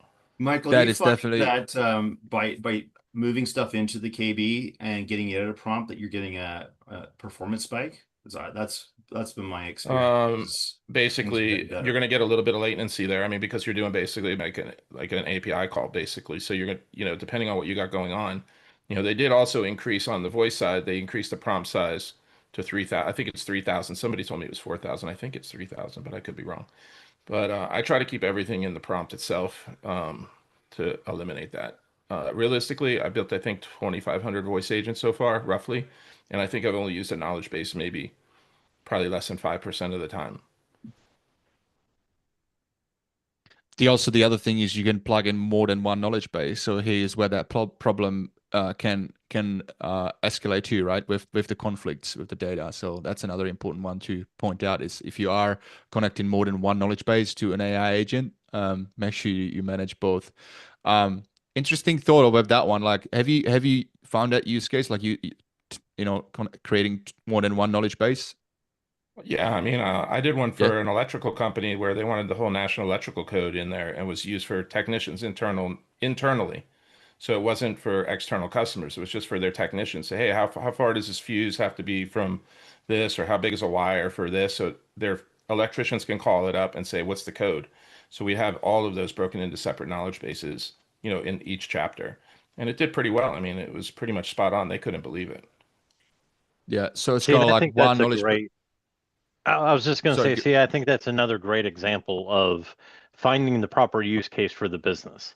Yeah. It's not customer facing, it's internal facing. And they're getting a ton of business, they're saving so much time, saving so much effort, saving themselves a ton of costs on training and everything Liability. else. Yeah, I mean, it's just another great example. So I appreciate you bringing up that use case. I agree 100%, Charles. I think when we think about it, and I keep coming back to that human interaction, but when we expect a quick answer, we expect it. When we ask something that we know would take us 20 minutes to look up in a manual, we're going to tolerate, 5 to 10 seconds of getting to that spot for us, right? So, if we keep that in mind, that's where we get that tolerance stuff, and that stuff can set in KB. The stuff that needs to be instant, yeah, it's got to be sitting there and not ready to go. Yeah, I mean, even that electrical code, the whole entire NEC was in there. And I mean, I would think it would be like less than a second they were getting responses, and detailed responses, like fusing stuff that I didn't even know about, but, it was dead on. It's awesome. Speaking of use cases, here's a really good one with the tables, which I like. If you're after, what's his name? One of the big one. He's all after car dealerships. Shout out to Michael from Australia. Anyway, if you go after car dealerships and you're trying to help them sell more cars, right? So imagine this: you could plug in a table. I assume that you could plug in a live data, so like a live spreadsheet, hopefully. So let's say you've got your list of cars, makes, models, years, colors, and what's in yard and what's being sold. If you plug that in, then the idea is that AI could then, help somebody on the call who's calling like, hey, I want to buy, do you guys have that car? Do you have that car? That's a great use case, right? With tables. Yeah, we did that for yachts, so that, yacht brokers have their whole yacht inventory, what they're selling. So it would go over the features and everything. It's pretty decent. That's brilliant. Awesome. All right, let's look at the next one that we've got here. So that is here we go. Bots. So bots can now respond to images. Conversation AI bots are now capable of interpreting and responding to images shared in chat. They can read screenshots, identify documents, and recognize visual content. This multimodal intelligence allows agencies and customers to offer smarter, more human-like support experiences that go beyond text, enhancing interactivity, and yada yada. I had this stuff generated by AI, by the way, when I was doing this. It extracted it all into tables. I say, hey, do deep research on all these features, drop it in the table for me by category. And then yesterday, I actually cracked the code on how you can do content in Canva at bulk. Pretty epic. So, but let's bring it into a bit more of a human language. What do you guys think about this new feature? Have you used it? And what do you think would be a good use case? And by the way, I've got you guys here pinned, but those that you are on Zoom as well, this is not a, I don't want you guys to think that this is turned into me, Ryan, Chris, and Michael and Charles show. Feel free to raise your hand up and chime in if you have, if you had some input on this. I mean, we did one for an auto body shop. So basically damage, and then the auto body shop can give you a ballpark estimate based on damage on the photo. That is pretty epic. How I would love to see what goes into the back end of that. How does it figure out, how to quote that, right? It's interesting. Yeah, I mean they have systems that do it, so it wasn't that difficult. That's one option. I mean, I know like a lot of guys that do solar, they're doing aerial shots to get, size of houses, windows, window washers, things like that. Wow. Okay. That's a very specific use case. I love it. All right. Let's move to the next one. We have multiple calendar support. So this is a big one. Again, going back to kind of where it all started, what Ryan was saying and all that, just AI becoming a little more intuitive. this is definitely a step forward. So as the name suggests, so AI can now handle multiple calendar integrations when booking appointments via workflow. AI assistants can intelligently schedule appointments by choosing among different team members or location calendars based on availability or specialization. For agencies managing various teams or locations, this upgrade means AI can efficiently route bookings, improving scheduling and flexibility. Okay, what would be a good use case here for a regular business owner? You might have a sales calendar, you might have a customer onboarding calendar, and an AI hopefully will be able to determine, okay, is it a lead? Is it a customer? There might be other calendars too, right? So that's like an example. But can you guys think about like an even more niche use case? Well, let me say this. So this Okay. is one I actually laughed literally out loud when I read the release notes on this. Because when I expected them to come out with multiple calendar support, I was like, oh, they're going to support maybe 2 or 3 or 4 or 5. No, it's 50 calendars.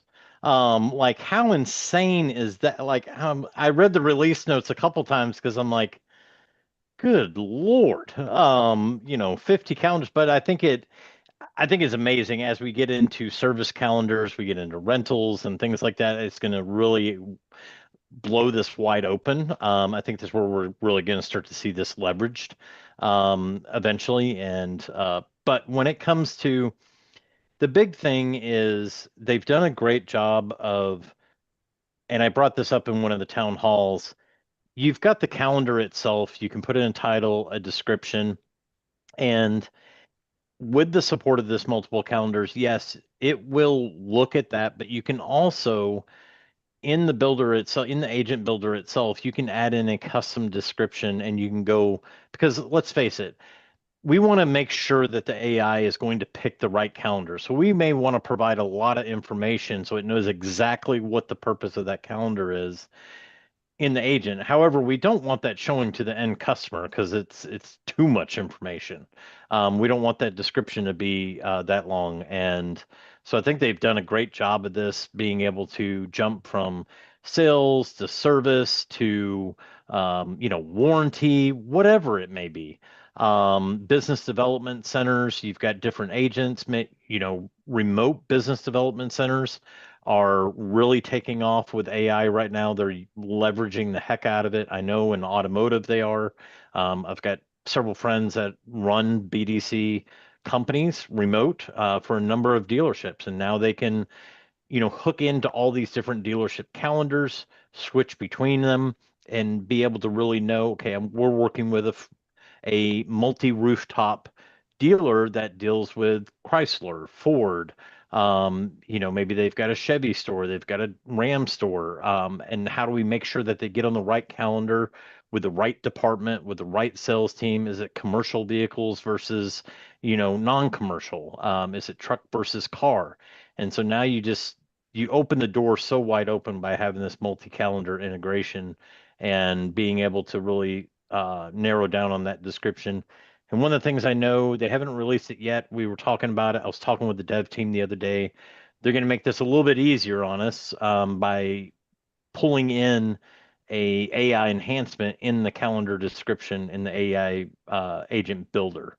So that way we can make sure that we're putting in good descriptions so we get them to the right calendar. Sometimes what we write might be not quite enough. And maybe we need to expand on that a little bit. So they're going to bring that capability in there. So I think it's a great release. Just I to like it. quickly Input speak out. to the, sorry, I was just gonna say, to speak to the 50 calendars, you can imagine this in the spa space, right? So you've got multiple rooms, multiple practitioners. Booking's easy, right? What's hard is when the typical process is I want to have a spa day with my friends, and there's 7 of us, and I've got to figure all that out through multiple calendars. Then 2 friends cancel and one wants to join and one's last minute. This is just painful for people to deal with on the phone. And done right, this is an amazing use case for AI to take care of, right? Because it's just going to figure it out. So I'm excited about this. I think it's going to be huge in the fitness and wellness space. Yeah. Fitness and wellness space reminds me, me and you have to talk, right? I've got something pretty exciting. Now, I was just looking at this article. What is also really cool is they have a fallback. So, input, output, right? AI is only going to be as good as what you feed it with, what information it has to tap into. So you can already hear on this slide, you can see that was it? Here we go. That it has the capability, so you can determine, what's the prompt, what's the like intent by the customer. So we have an example here, manicure for a beauty salon. And so the prompt here is the customer wants to book a manicure. Pretty straightforward. So you put it in there, AI can tap into it and then select that calendar. What I do like is that they did offer this option as well, the fallback. A fallback when AI actually, can't figure it out. So you have a fallback calendar. So yeah, it's going to get better, but it's already pretty exciting. Moving on, let's look at the next one here. So what we have is version 3, the new flow builder. Well, we talked about it once. I'll probably just skip past that one. We've dived into that one enough. And that one kind of deserves its all full like a webinar thing, really. New voice AI chat widget is pretty cool. So you can now actually, instead of just chat, you can actually add that final orb. A lot of other vendors had it for a while, so finally we'll have it. So what that means is you'll be able to offer people who jump on your website to speak without providing details. They can just speak to the orb. It's an hands-free voice-enabled chat experience, allows faster and more accessible support and lead capture, especially on mobile, which is true. I mean, I don't know about you, but I hate typing on mobile. I always kind of like wait until I get back to computer because I'm pretty good on like Alt-10 typing, but with my thumb, I hate it. So this is really good. And I think for a lot of other people, for businesses, for their potential customers, it's just going to add extra level of accessibility is actually also where it plays, right? Because some people just can't, they might not be able. So yeah, it just opens up a lot of doors, delivers a more human-like interaction, improves user engagement, and making customer support more efficient. Did you guys have any extra thing to add to this? And feel free to, we got Jared. Let me just spotlight Jared and Joel. I'm just going to mix it up here a little bit. Just 1 second. Give me a second, guys. So we got Jared and Joel. Let's get you guys in the room. Oh, they got rid of everyone else. Just got to freshen it up, mate. Just us. I think this is really cool, right? Because when you look at the way that we do things, text takes effort to put it together, whereas when you're using your voice, it's a lot quicker to get stuff out. So you've got quicker conversations, and then you've got quicker speed to lead, which I really like about this. So we've actually now just started letting our voice AI clients know that we've got this capability now to be able to do it. And then we're looking at this from different points of view. So, we've got a termite business where they're looking at doing a survey via the voice agent. And then we've got like lead scoring hidden behind that, so that when it comes to the final question, the voice agent then determines the severity of what that is and then puts it into play. So I really like what this is. We're still dabbling with it now and trying to work out more and more use cases with it, but it's something that I think a lot of us have wanted to be able to include. Absolutely. I'm just looking at messages as well. There is Abdi Yusuf on YouTube saying, I got a problem on my AI voice agents. Can anyone help me, please? Yes, mate. If anybody's on that YouTube channel, feel free to respond to Abdi and help him out, please. There's plenty of legends here that can help. Joel, did you want to say anything to that new feature Yeah, so on that point? what I wanted to say with this feature, this is one I'm really excited about. I feel like this voice AI widget is one of those features now that can become its own product. So if we all know SaaSpreneurs, when people get into this high level space, they get so excited about all the new features and they go and they try to sell everything to a customer. Whereas, if we've been around a while, there's literally 7-figure agencies selling missed call text back, right? One single feature. I feel like this voice AI widget is one of those singular features that you can then go and sell to a business as its own thing, right? Obviously, there's a lot of other stuff you can do in the back end of it, but if you just set up a system built around this voice widget, I think this is going to be huge. I'm excited about this one, particularly for that. And with that, I just wanted to remind anybody, if you're watching and you're new to HighLevel, try not to sell everything, right? It's all about finding what the customer's problem is and solving it with the features HighLevel has to offer. There's people out there, you don't even have to worry about all the new stuff. You can still build a very successful agency off of the back of the core features of HighLevel. But of the new stuff, I think this is an amazing one. We're playing around with this a lot, and I think this is going to be a big part of our core offer going forward. Absolutely. I Now, for agree these with guys, this 100%. Oh, sorry, Vit. no, you go. I was just going to say, I'm just going to bring it into the spotlight, but you guys carry on and I'll just show visuals. I really like what Joel's saying about this. And, you know, Vit and I did an episode on his podcast only last week talking about focusing on one thing and then doubling down on that. We niche by our products rather than by an industry. And it's interesting because we focus on voice AI and then we have cross-sell products available. And a big part of us making sure we're doubling down on this was Ryan, actually, when he did his speaker part at SaaSpreneur in Sydney. It's something that you always think of is focus on one thing, and you hear it all the time or read books about the one thing. But then when you actually implement it, it's amazing to see the growth that comes from that. And HighLevel gives you so many great products to actually double down on that you just find the one that works best for you. But I love what you're saying, Joel, because this absolutely could be its own product, especially when you look at what people have done with the missed call text back. Well, exactly. I mean, this is the new missed call text back, really, is that Easy. voice AI.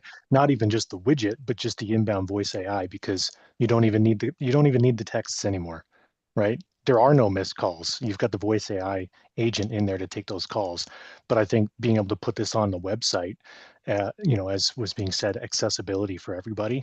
People love to just chat, especially when they know that's not a human. I think there's a lot of people who are more inclined to maybe have that conversation with the voice AI over a human. A lot of people don't like to pick up the phone and call, but you can chat with somebody you know is not a human. There's going to be no, there's no embarrassment. There's no shame in that. So I think it's going to be a big one.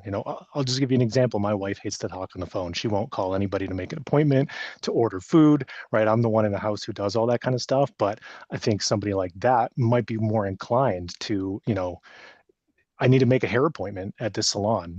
Go onto their website, talk to the voice agent, ask your questions. You've got all of the other features behind it. You've got your knowledge bases, you've got your pricing tables, all of that stuff there. And then you book the appointment. You've got your multiple calendars in there. I mean, I think it's huge. Yeah, it's epic. Yeah, awesome. All right, let's do a rapid fire. We got three more cool little features on the AI segment, and then we're going to take a small break. So let's dive in. This next one, outbound. Hang on. Outbound calling compliance. So what is it? New compliance checks for voice outbound calls ensure agencies meet regional regulations. Before each automated call, the system verifies the contact's permissions and do not call status to ensure compliance. This reduces legal risks and avoids penalties while maintaining efficient outreach. Agencies benefit from having AI-driven calls that are both powerful and compliant by default with clear audit trails for every interaction. This one we've been waiting for a while, and there's a reason why HighLevel has been holding off getting it out there. They wanted to get it all right, and I think they've done a pretty good job from a face value. I haven't used it fully yet. Yes, maybe some pros and cons. It's a new thing, but it's pretty good step forward. We have Michael chiming in on that. Let's bring Michael into the chat. So and Joel, I was the first one to test this feature for them, and I'll never forget it. I set this thing up. I made a call. I wanted to, because I was in testing phase, and then that was it for 24 hours. I had to wait another 24 hours to do another test call because there's no way to do a test call because they shut you down after one call to one person, at a time. So I was like, this is unbelievable. We gotta fix this. You got to be able to let, admins or somebody test this. And then I don't know, 3 days later, they put out that web calling feature on the right side, in the voice agent area. And I said, never mind, you guys fixed it by accident because now I can test it. But obviously a lot of people that I come across are not happy because they have like 5,000 contacts and they want to use this feature to do that. You get 100 calls a day. They've limited that a little bit because of compliance. They're responsible for the numbers basically and reputation. I put a thing out on how to convert those, try to get, opt-ins are a big deal right now. So you got to get people to opt in on everything you do. So the more opt-ins, the better. Right now, it's a high level form is an opt-in, but you're going to see them release, loosen that up to add forms, payments, calendars, that's all coming. So they started out pretty strict and they're opening it up. But, right now, as far as to get people to opt in, I mean, do a lead magnet, do an email campaign with a lead magnet, get people to opt in on a high level form. And now I just did it on mine. I converted like 43% based on the lead magnet. Now you at least have half your contacts ready to go. I don't really use this for cold calling at all. I use it for proactive service reminders is the best use case for this. People that, have a scheduled event every year, and you need to call them at the 11-month mark. So you have to service their yacht every year. At the 11th month, they're getting a call. That's basically how I use it. To me, I don't need it for service reminders as far as like appointment reminders, because, you could send them an SMS and an email for that. Yeah, TCPA is definitely a big thing, especially with outbound as well. My advice would be strongly recommending get your opt-ins. Make sure there's a trail there. Make sure you're able to provide proof that you had an opt-in before you're making those calls. But I wanted to touch quickly on Joel's point from the earlier conversation real fast when we were talking about Joel gave an example of his wife doesn't like calling for ordering food, and he does that, right? So here's what I believe that we're really headed towards, and which is why voice AI for businesses is extremely important, because eventually in the near future, we're going to have something like Siri, where we're going to say, hey, Siri, call the nearest Chinese restaurant and order me this, or reserve a table for 8. And it's just going to do it. And it's going to talk to that business's AI, going to get the information, and it's going to make that happen, right? So, which is why adapting in whichever manner the voice AI works today for businesses is extremely important, because down the road, consumers that may be hesitant to utilize AI today, or businesses that may be hesitant to utilize AI today, they're going to be rushing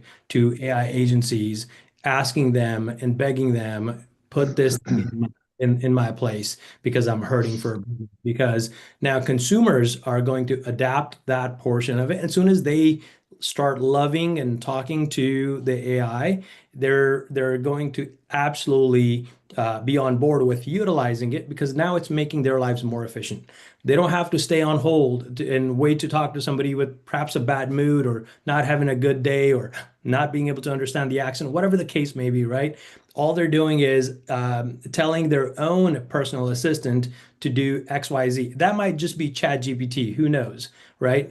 But that's coming very, very soon. And that's where the voice AI portion of on the business sides is going to really kick in and be able to solve that real consumer problem. And it won't be just for restaurant. It'll be available for all different types of services that we have available to us.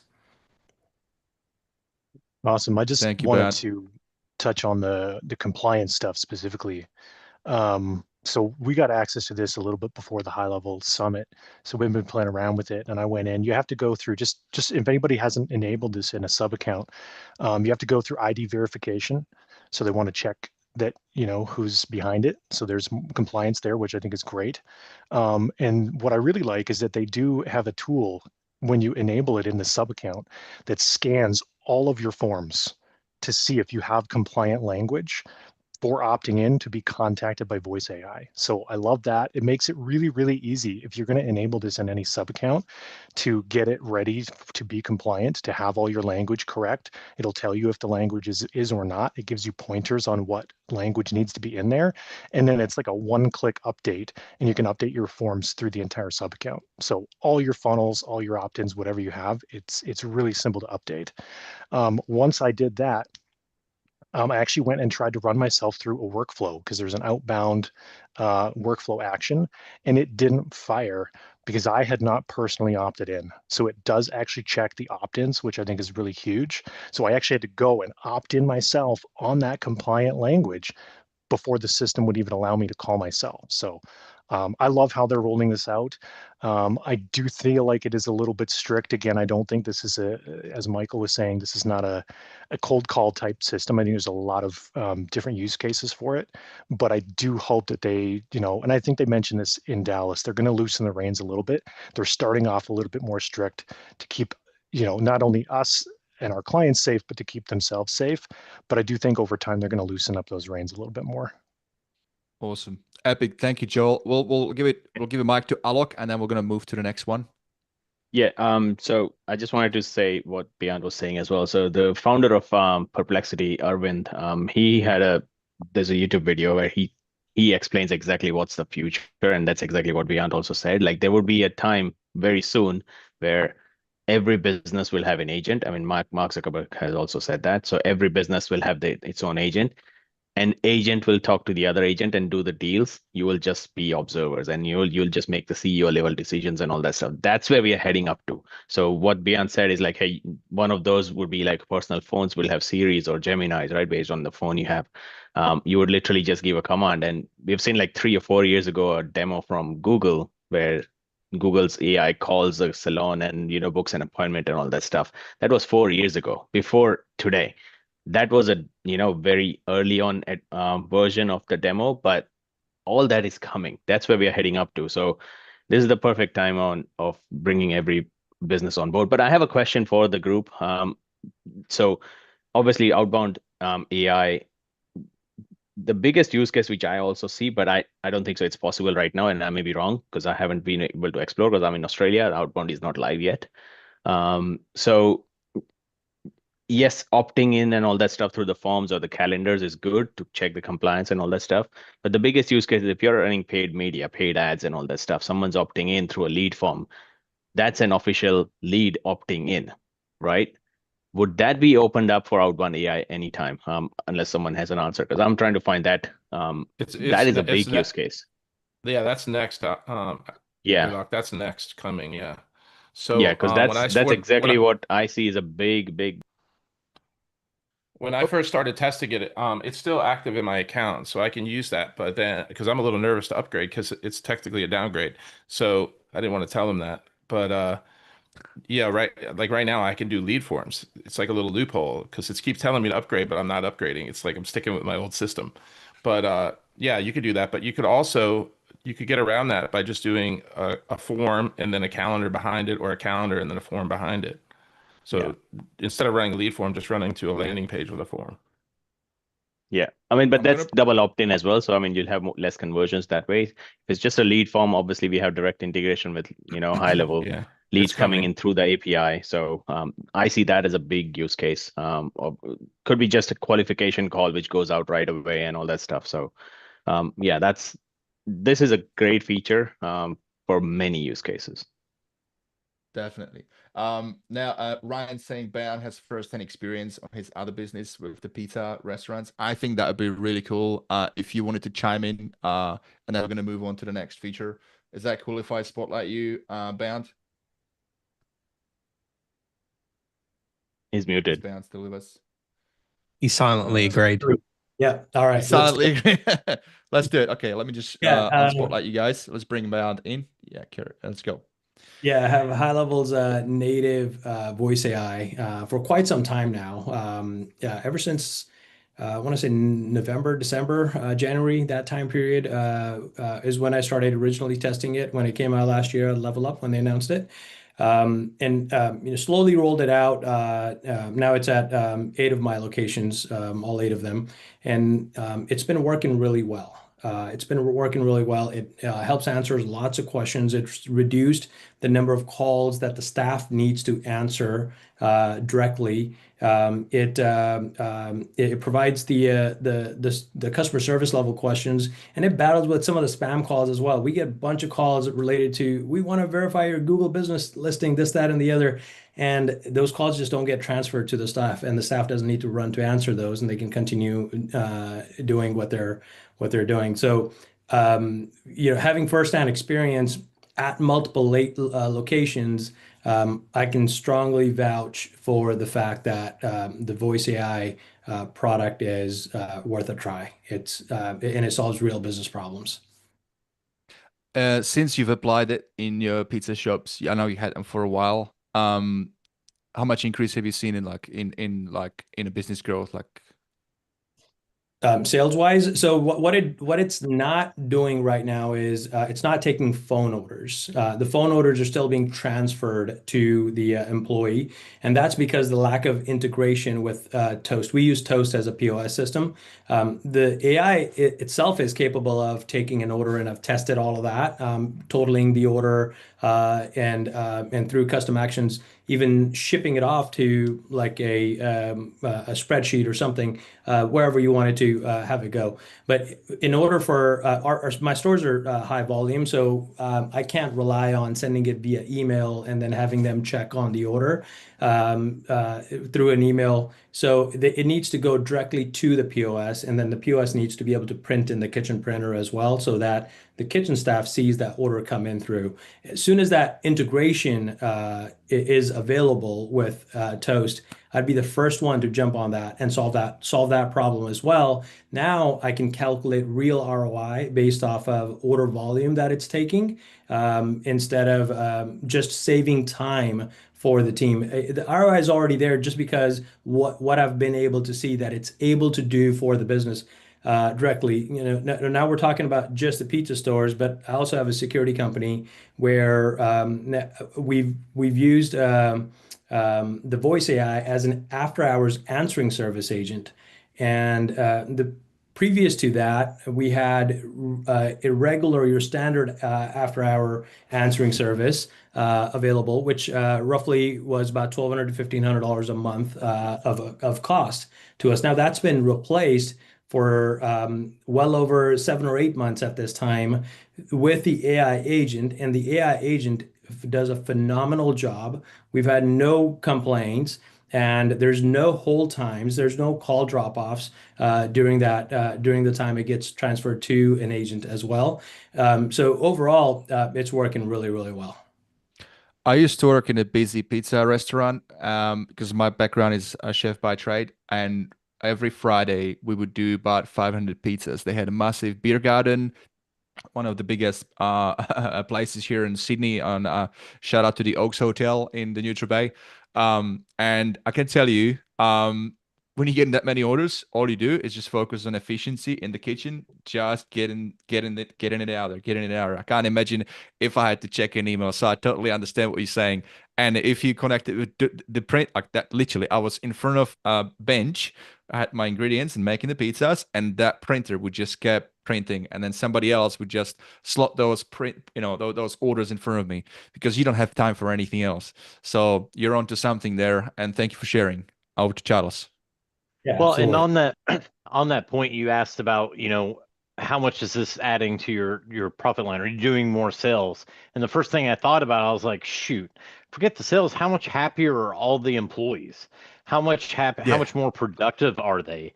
Because yes, it may not be, oh, we're getting more sales, but if they're being more productive, if they're happier, I have less employee churn, and which training costs is getting more and more expensive.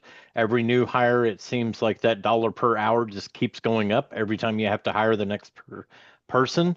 And, so if you can keep them happier for longer, if they're not having to sit on the phone, answering, yes, we have this. No, it does not have that topping. Yes, it does go with your diet plan, or what, answering all these questions that people that have nothing better to do than call in and ask a million questions, they're able to stay happy, stay productive, lowering your overall cost of operations, which leads to the same thing. So I think I just wanted to throw that in there. That's not, sometimes it's not always on the front that you see it. Sometimes it's in the back, in the operations side. How much happier you keeping your employees, your team members, and increasing that productivity. Yeah, I mean, just imagine that you've got, we're putting ourselves in a real business scenario, and as the day-to-day operations running, somebody's perhaps, doing something, completing a task, and then the phone rings that they have to drop whatever they're doing, go answer the phone, and they come to find out the customer just wanted to ask a couple questions, didn't want to place an order yet, and all they had to do is, hey, are you guys still open? or do you have XYZ pizza, or do you deliver, or Google listing wanting to verify as spam call, right? Now they don't have to worry about all of those calls, and there's a lot of those calls that come in that are just questions that could be answered by the AI agent. There's a lot of I should check on this particular stat to see how many total calls that come in. Of those, how many of those calls are actually transferred to the store, so we can see deflection point, how many calls are being deflected by the AI. That would be a good stat to check on. Awesome. We got Lucky and Alok. I'm going to get them in the room shortly. I just wanted, before I drop you guys, I just wanted to say, hospitality business, tight margins, right? For a lot of restaurants. So that is really the real opportunity here, Raki is saying. So creating efficiency, helping those restaurants keep more money in their pocket while making the life of their customers, chefs. I tell you, like, working in the kitchen is no easy feat. It's stressful as heck. Alok, Lucky, thank you guys for being on. What you got? Yeah, man. I'll just a quick one. Again, trying to rephrase here, but it's not direct revenue which you'll get from those AI agents in the restaurant industry, especially, or any industry in that sense. But imagine you're a customer and you want to order something, but where there's only less staff here, especially in Australia. Staffing is a big problem, I'm guessing, in many countries. But you want to place an order as a customer, and the waiter is literally busy on the phone answering stupid questions. So it's the experience as well. So like that waiter would be more free now, and he would be able to attend the customers more in the dining area, right? So it's the better experience, means more reviews and more referrals coming in, more people walking in because they're having good experience and all that. That converts into revenue. It's not the direct impact from the agent. It's just the indirect what they get by implementing an agent, and how the business changes, the whole experience changes, right? So all that is just intangible benefits of having an agent in. So I just wanted to touch base on that.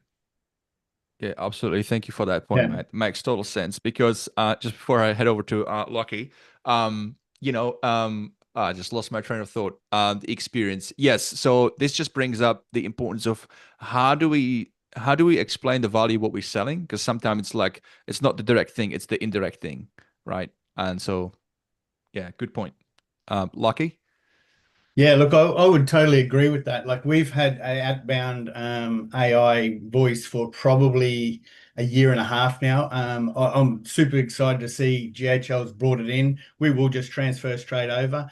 But the intangible benefits of AI, and especially around this voice and everything GHL does, has been game changer. Like, we use it to update clients out on construction sites. We use it to shuffle things like when people call in sick right at the last minute, they can ring up rather than having to speak to the director or their actual, boss. They can talk and say, look, I'm sick. So rather than having those worthless conversations with our staff that say, and tell us little white lies, I kicked my toe this morning, they can have these conversations, and you can really, utilize this sort of interface. It's been game changer, and I'm not a very technical person, but I created some MCPs and so forth, and gave it through to some of these people that aren't technical out on sites and in different locations. And that's been a massive change, because now they're not feeling intimidated by this piece of technology that we know as GHL. So look, it's been a great experience to be able to implement that stuff. So yeah, just resounding what everyone else is saying, I suppose. One thing I'm curious to know, though, is like the big thing is with change management in an organization when you try to incorporate a new thing. What I wonder is, like, when you were bringing it on, how was it received initially? Yeah, look, I mean, like anything new, I think, you always have your lovers and haters. I suppose what in our business model, it's all very much about, if you implement this, what the kickback or how's it going to help. So we just focused on what the benefit was.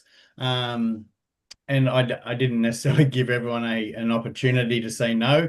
It was just more a fact of let's get in this and love this thing, like you guys, jump in line and we'll all do well together out of it. But you have your lovers and haters for sure. Absolutely. Let me bring Michael into the room, and then I'm going to move to the next thing. I keep saying it. So thank you, Lucky. Michael. This is super. I'll keep it $150, man. One thing to keep in mind, heard this recently. Cars used to be all manual transmission. And then somebody said, we got this automatic transmission. And everybody said, no, I like to keep that feel of the automatic. I actually prefer a manual transmission and keep it control. And then people actually tried automatic transmission. And now nobody really actually cared about manual transmission all along. It was just our built-in preferences. So right now, yes, a lot of people are going to be resistant to these AIs. So you have to expect that you are selling to the people who are ready for it. But there's going to be a point, it might be months, it might be years. There's going to be a point where people grow up used to the idea of talking to an AI as a tool. And that when that shift happens, the people who are practicing it now is going to benefit later. So yeah, AI is not for everyone, but soon you won't have to worry about that. It's going to be easier. The adoption is going to be easier. I went to BNI this Wednesday. One of the local plumbers was there. He's just switched over from ServiceMate over to ServiceTitan. They're going big on AI too, right? The job management platform. And this was the first time, and I've been there for a year, but somebody started to talk about AI. There was a few little hints, some people using AI to create their little 45-second pitches, whatever, and having a bit of a giggle like, AI did that. But he literally stood up and said, we've gone all in. We've incorporated ServiceTitan. We're all in on AI. And his pitch was, and if you want to work with a local plumber that is cutting edge, speak to me. So it is happening. I'm noticing it more and more. And I think because the problem has been explaining it what it is. And look, I've been struggling, and that could be also maybe how I explain it. But I've been trying different things, and so far it hasn't really hit the mark the way I want it. And I just think that's just the market. It's still like kind of apprehensive. Start with the fun stuff. Start with the fun stuff. Tell people like, hey, if you have a problem with our service, yell at our AI for a bit, and then get it all out, and then a human come in. Anyway, I don't want to get to the next topic. I don't want to take us down another side quest. Yeah, let's do that. All right, so let's go, and then we're going to take a short break. So I've got 2 more AI features that are really exciting, and then we're going to wrap up this whole AI automation. And I think it was a good thing that we did as a first thing, because this is the most exciting and the most impactful. So there is like 88 features, by the way, and we're only scratching surface on the first 10. So I don't know how far we're going to go. I've got another 2 hours before I got to go and do shoot some videos for my clients. But let's go in. Email. Best time recommendation in email marketing campaigns. Super straightforward. Let me show you. So what this does is, in your email builder, when you send out a campaign, you now have this cool little thing that says Smart Send, and it'll just give you a recommendation, and then that's it. Simple, effective. So check it out. Next one is the auto refresh of knowledge base. So this should have been paired with that one, but so we already talked about how knowledge base is now, you can plug in all the other cool stuff, tables, all that stuff. We covered that. What is good about this one is you were all up until this point, you were able to do FAQs, and you were able to plug in, like, get your website scraped. Great. The problem with that was, and I think Michael hinted at that, it's like if the information is incongruent, then your AI is going to be out of whack because it's tapping into that information. But if your website's been updated since, for example, it's a problem, right? Well, now with this new release, you don't have to worry about it. The AI will automatically check, auto refresh itself based on those train links. And I think this is brilliant, because for us agency owners, if you got many sub accounts and if you roll these things out, having to keep an eye on these things and manage these sub accounts, it's a lot of work. Even if you have VAs, it just opens up a lot of room for missing that. So that just takes one headache away. And with that, I just wanted to let me just do this real thing, because I don't do it enough right now, but I just wanted to tell you guys here on this call, I really appreciate you. You're still hanging out with me, and it means a lot to me because you're all running agencies. You got stuff to do. I've got stuff to do. The fact that you're still here means that we're doing something right, and I really appreciate you. So with that, because I appreciate you also, make sure that you take a small break. We're going to put a little commercial break to thank our sponsors of the show who make this show possible, and then we're going to come back. Give it like 4 minutes.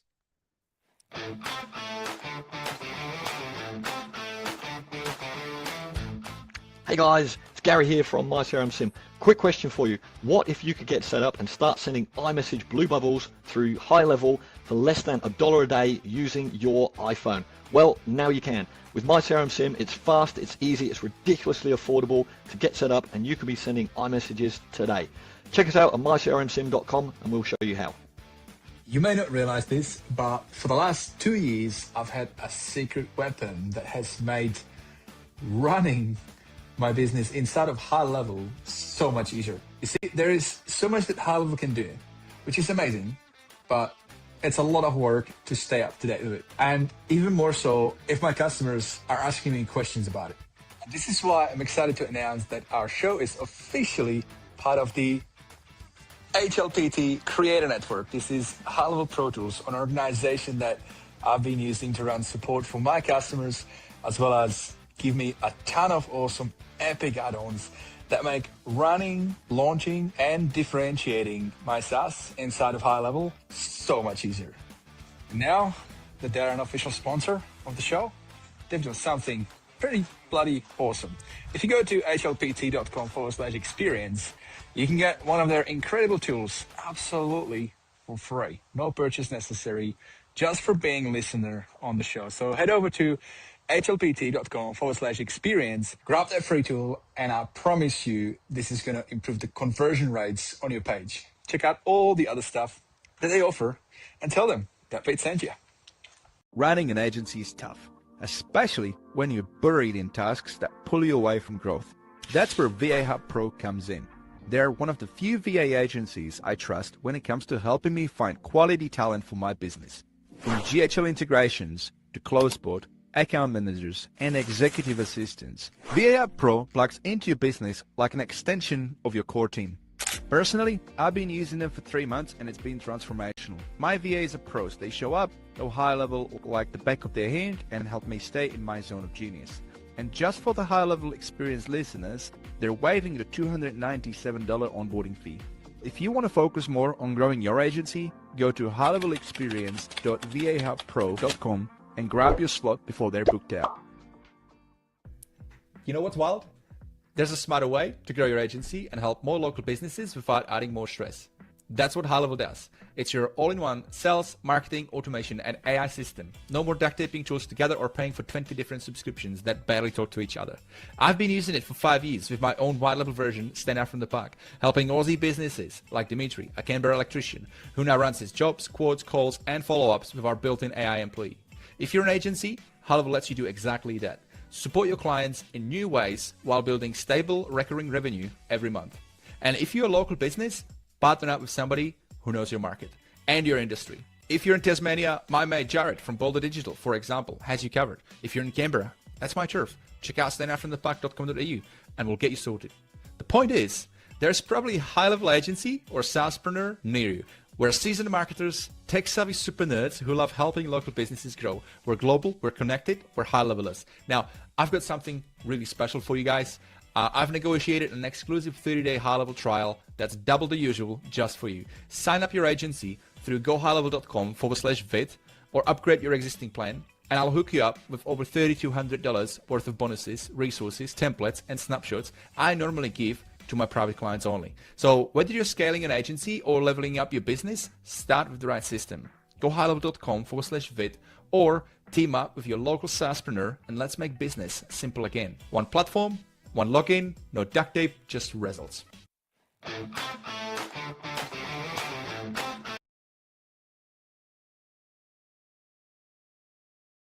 And you're muted again. And again, all right. So because I've got this programmed, it auto mutes me, you see. All right. So we're back from our commercial break. Once again, thank you so much for our sponsors who make the show possible. It's no easy feat. So thank you guys. All right, so we're gonna go into the next segment, which is all about CRM management, contacts, deals, day-to-day stuff. This is what our clients should be living and breathing every day if they want to grow their business. Okay, let's face it. AI can do a lot of cool stuff. Automations can do a lot of cool stuff, but we're not quite there in a spot where you can just switch off and just put it into like a Pandora's box and hope that it does everything. We're not there yet. You still need to go. And I'm talking to you guys listening, business owners who are sign up with us, sign up with all the other salespreneurs. If you got an agency generating leads for you, there's many reasons why your leads might not convert, but there's also things that you need to do. You should be following up. You should be monitoring your CRM. You should be following up your contacts. So don't cry about it. If you got shit ton of leads and you've converted 0, there is probably a fair case that you haven't done your part of the deal. Okay. So that's enough for the rant. Let's talk about the stuff that's going to make this easier for you. Okay, so the first one is revamped list view and smart list. I've already plugged it on, enabled it on my sub accounts, been playing with it. It's epic. It just looks a lot cleaner. We'll go into some visuals in a second. Let me explain what this is. The contact section now has new list view, smart list, offering faster, more intuitive contact management. Users can enjoy improved filtering, customizable columns, and cleaner layout for speed and ease of use. For agencies handling large lead volumes, this updates, streamlines daily workflows, and reduces time spent searching for contact data. So that's the first one. I'm going to go through a couple. Let's see if we can speed things up. So the next one is add contact model and upgrade customization. So this one's pretty straightforward. I'll explain it. You want to add new contact. Until this point, you can add a profile picture, name, email, contact details. Once you've saved it, that's it. Then only then you can go into the contact and add more details. But how annoying it is if every single time you also want to collect their website, if you're B2B, some additional information. What if you could do it just from that first step? Now you can. Okay, so there's a section. We'll go into some visuals in a second, but there's a section where you can toggle on additional custom fields that will then always be there as a default when you're adding manually new contact. The other really cool thing, which has been a bit annoying, and now it is there, is you can actually add the profile picture even later. So that's pretty epic.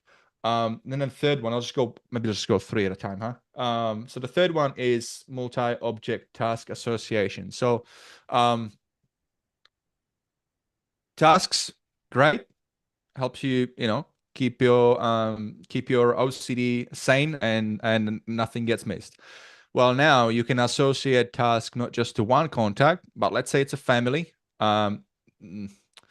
Let's talk about maybe a pet grooming business. You've got husband and wife.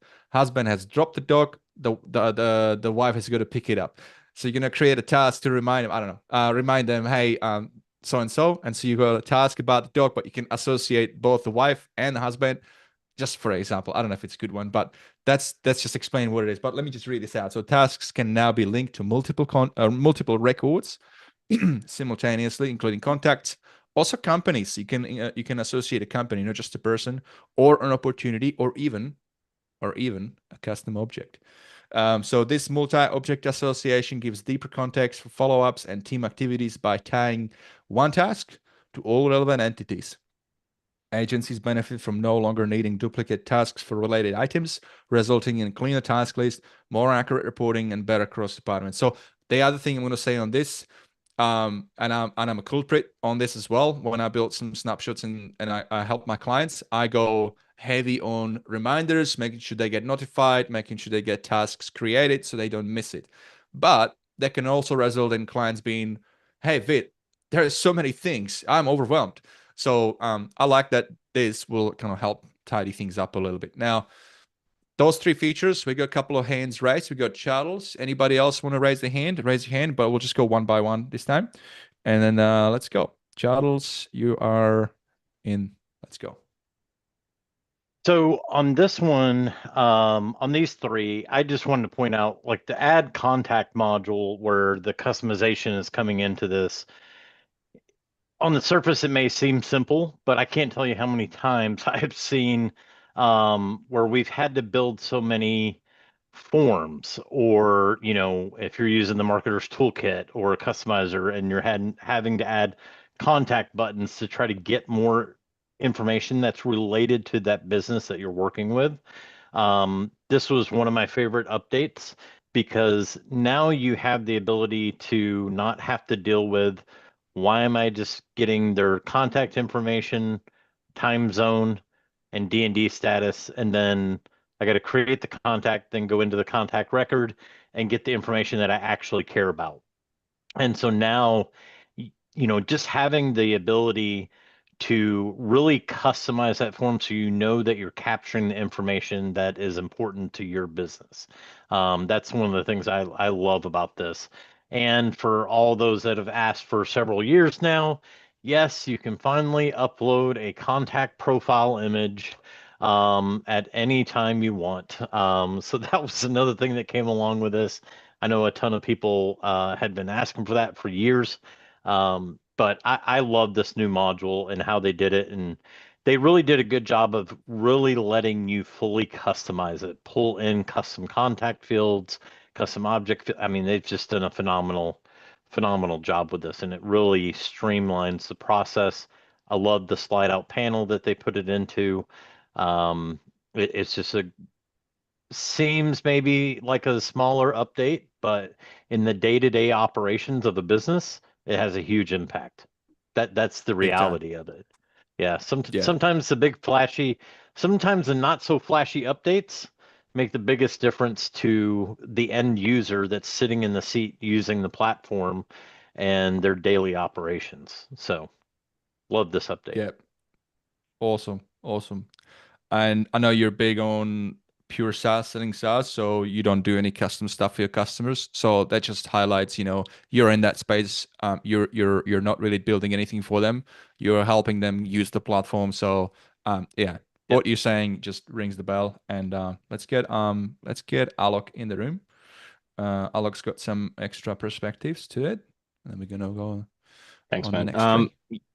Yeah, can you guys hear me? Yeah, cool. Yeah, once again, such a great feature. Super simple. I mean, this is what is the features which we really wanted for years, and these are the type of features which are making the platform even better now and stronger. But I had a question, that's why I raised my hand. Did I hear, Charles, you said you can add custom object fields as well on the contact form? Well, let's bring Charles back. I couldn't see it. I don't know if you can add the custom objects, but I'll tell you what, I'll find out real quick. Yeah. Because that opens up a totally different use case, and it makes it even more stronger, right? That just one contact form pop-up which comes out. If you can add object fields there as well, that would be super awesome. So yeah, I'll tell you what, I don't think it can, just from a logical perspective, because this correct. That's what I can't find it. Right, because this is about a contact object. So that wouldn't work unless they had a separate form altogether. Yeah. I mean, you can create a custom form which fills up all the details and all that stuff, add object fields in that, but just in this contact model which comes out, if we can add that would be super awesome. Yeah, absolutely. Awesome. Thank you, guys. All right, so let's look at the next.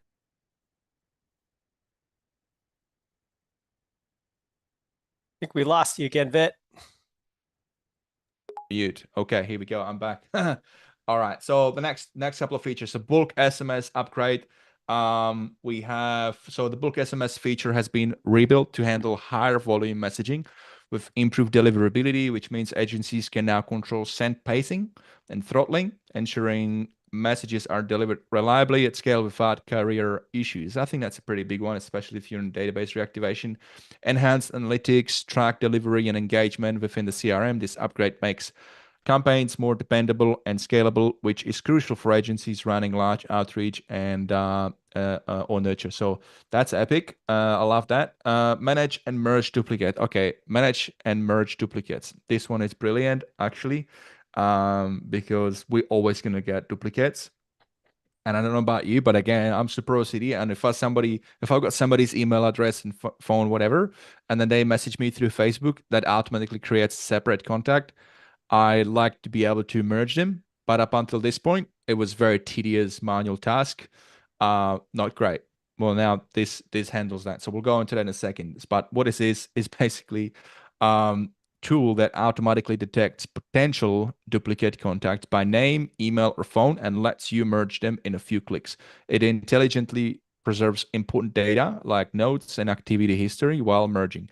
This keeps the CRM clean and prevents fragmented data or redundant outreach. Now, I spoke to a client yesterday. They own a dance studio, and she literally said, "Yeah, we're signing with another fitness specific software, and then we're going to be integrating with with Stand Out from the Pack, which is our white label version. But we're only going to do that once the data is clean. We got a lot of messy data, so I haven't told her about this, but I can't wait to let her know because this is going to be epic. And then the third one is all new contact detail page. Now this, again, talking about day to day, this one is huge. So we're going to go into some slides here, but basically, and again, I've hinted at it when Sean was on. One of my biggest beefs was that on the email feature, like out of the whole screen, that real estate where you can type an email was like so tiny, and now you can just press expand and you got this whole view and you can kind of breathe. You can focus, type that email out, and you don't have to worry about other distracting things. So, and I'm sure a lot of clients, It's fun a lot when of the regular email businesses, feature, when the email feature of the email marketing platform works well. That's yeah.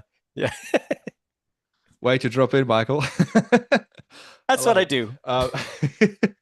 So let me explain what this is. So the contact details page has been completely redesigned, and for speed and clarity, users can now see conversations, notes, tasks, and activity history in one organized view with fewer clicks. Key info like tags, custom fields, and engagement stats are always visible.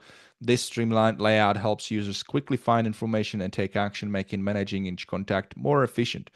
Agencies save time on every interaction. They can can personalize follow-ups more easily. All right, so that's what it is. Would anybody like to let me just do this. Would anybody like to chime in on this? Charles, yes. Let's go, Charles, and then we got Gary next. It was, one of the things. Some of these updates I just laughed about, because it was. I love the new conversation contacts page. One of the thing that made me laugh is exactly what you stated. There was such a pain point with the writing an email inside of the conversation window. In a contact window, you had this very small box, and HighLevel said, okay, we hear you. We're going to make this box as big as possible, so you can't ever say this anymore. And they did. They stretched it to its outermost limits for sure. It takes up the entire screen if you expand it. But as I did, an email earlier tonight while we were actually on the call, it was super nice because I had like 5 people CC'd on it. Had a super long email with a bunch of information. I was able to visualize the entire email and not scroll in this tiny little box. But I think overall, the new conversation and contact UI is just a massive improvement. And one thing I'll really, a big nod to HighLevel and their team is when this initially launched during Level Up, there were several little bugs and there was a lot of mechanics that people have just come to be so accustomed to. To give an example, clicking, if you're in the conversations window, clicking their name and going to the contact side of it, to where the contact information now is on the left, and you can see everything that's going on and work with the dual panels. And they've been very fast to change things on this new UI that people have brought up. And I think that's probably one of the greatest things about this is I think the new UI is really going to afford them a lot more customizability, a lot more adaptation to different use cases, different mechanics. And I'm excited to see what is coming next. I know that they're working on the ability to be able to fully customize that contact panel, so that you can prioritize information in the way that you need to see it as an end user or as a business. But yeah, I think, hats off to them. They did a great job on this release. And the duplicate contacts, Oh man, I can't tell you how happy I am to see that. I will say, someone we're all probably familiar with, Patrick. He went to try it out, and he realized how messed up his database was. He wished he had kind of like the nuke all, like just match all, like get it done. But I think they did a really good job in how they're approaching the duplicates. Everybody uses the contact database a little bit different. I'm kind of old school. I base everything off the email. That's the one unique. Some people do it off the phone number, and they've provided it both ways. Where most platforms are like, we're just going to look for contacts based off of email. They offered it both ways right out of the box. You can either match by email, match by phone number, and I think that was a nice little upgrade as well. So, Yeah, absolutely. Thank you for chiming in, Charles. Let's get Yeah. Gary in the room. Gary, great to have you here, mate. What you got? Sorry. There we go. Should I mute myself? That'd work better, wouldn't it? Hey, It mate. should have, yeah, I Yeah, don't know thanks what it for is. thanks for organising all this as well, Vit.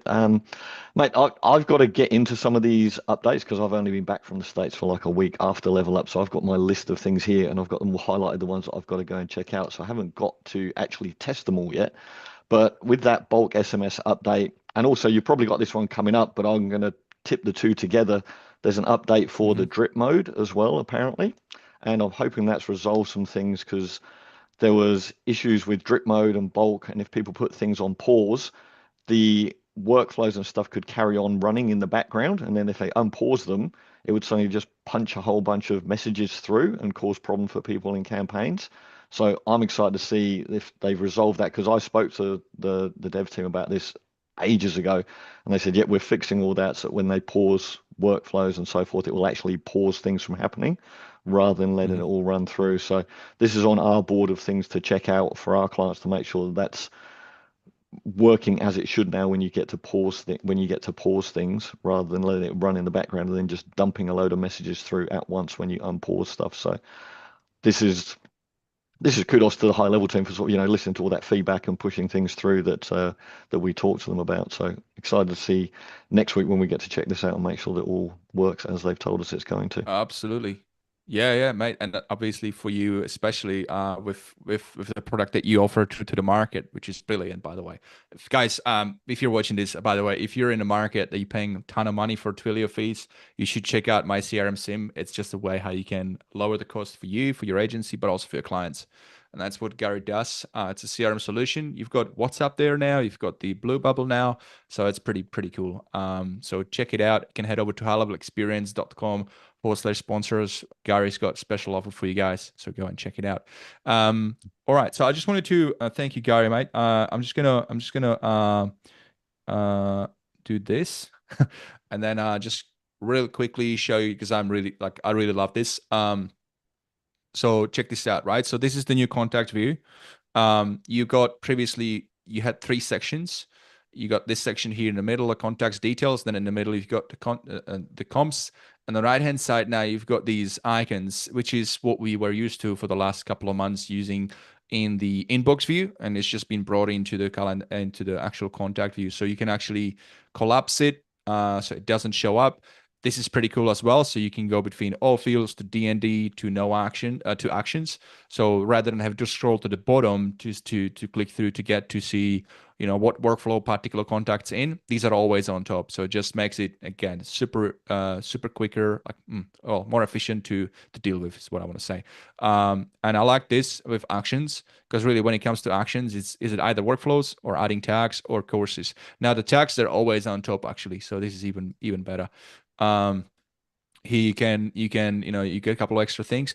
Now there is one, I think I've got it as a feature, we didn't get to it, but I'll just double down on this, which is the ability to I'm just going to hide from the ability to autosave. So when you got your contact fields on the left hand side, you always have to scroll to the bottom and hit that save button, which again, it's just when you think about day-to-day workflows, it's just another thing you need to focus on. Also opens up a lot of room for error if you forgot to hit save. So then it's a problem, right? So now you can actually toggle on autosave. So any of these fields, somebody maybe mistyped their first name, you just You just go into that field, fix their name, and you don't have to click save or anything. It'll auto save. So it's a little thing, but like Charles said, these little things make the day-to-day way easier. It's about speed, right?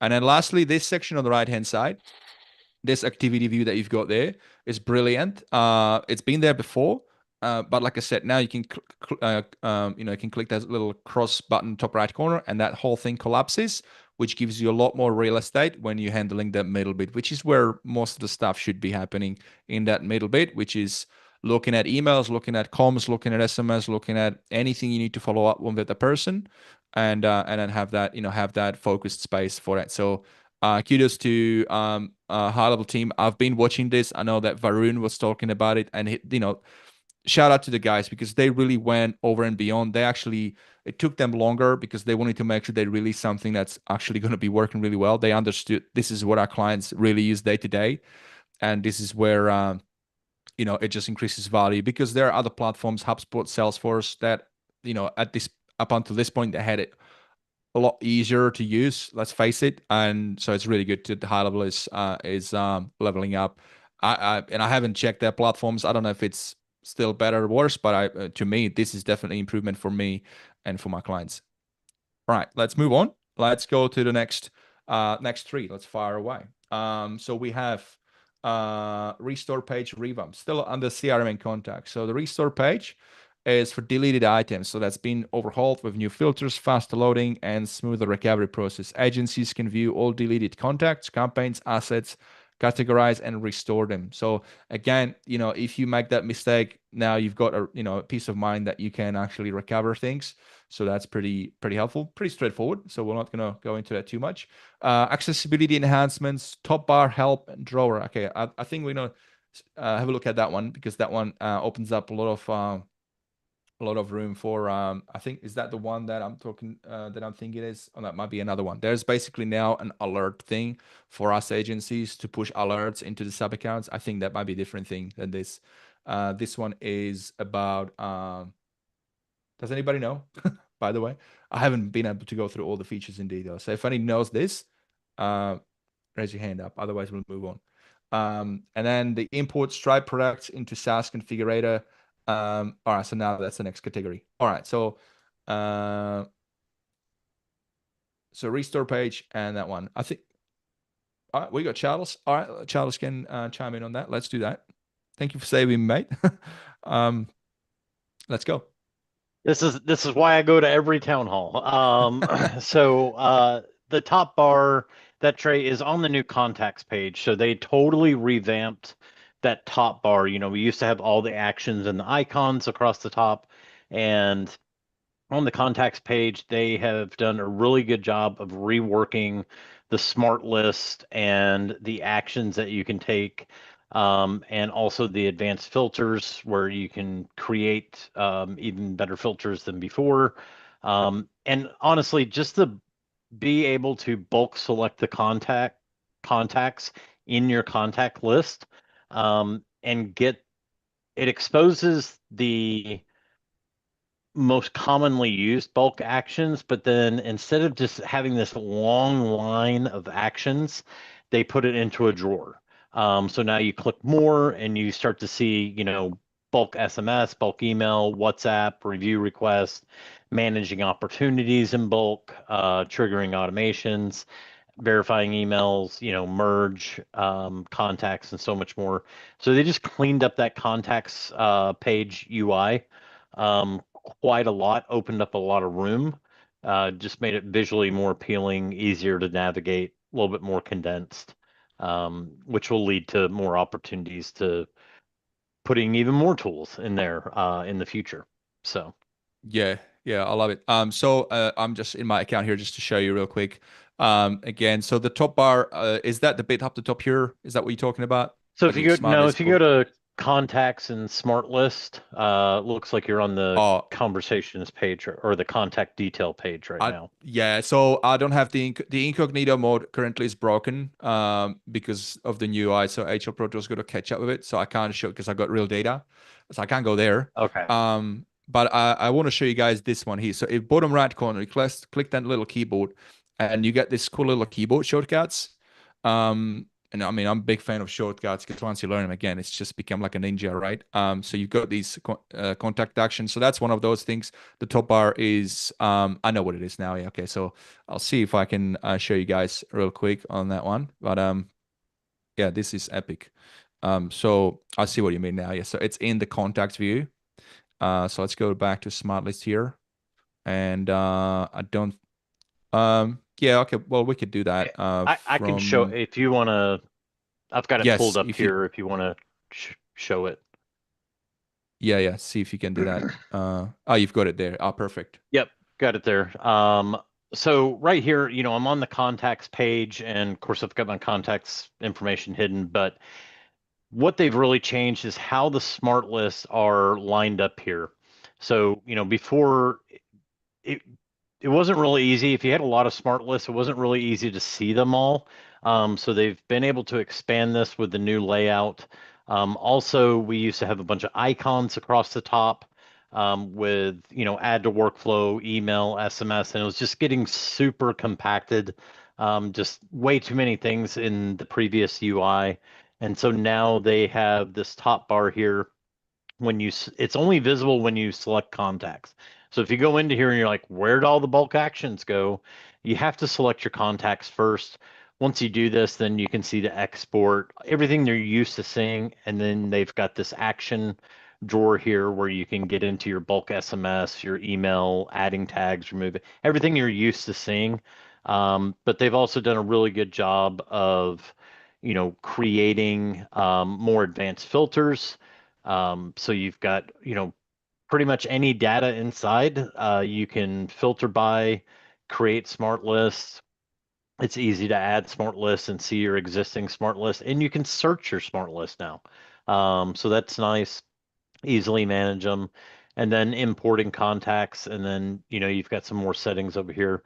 So just a really nice overhaul to this contacts page, which has been a nice improvement. It's much easier to read as well, a lot cleaner interface. So yeah, there's that.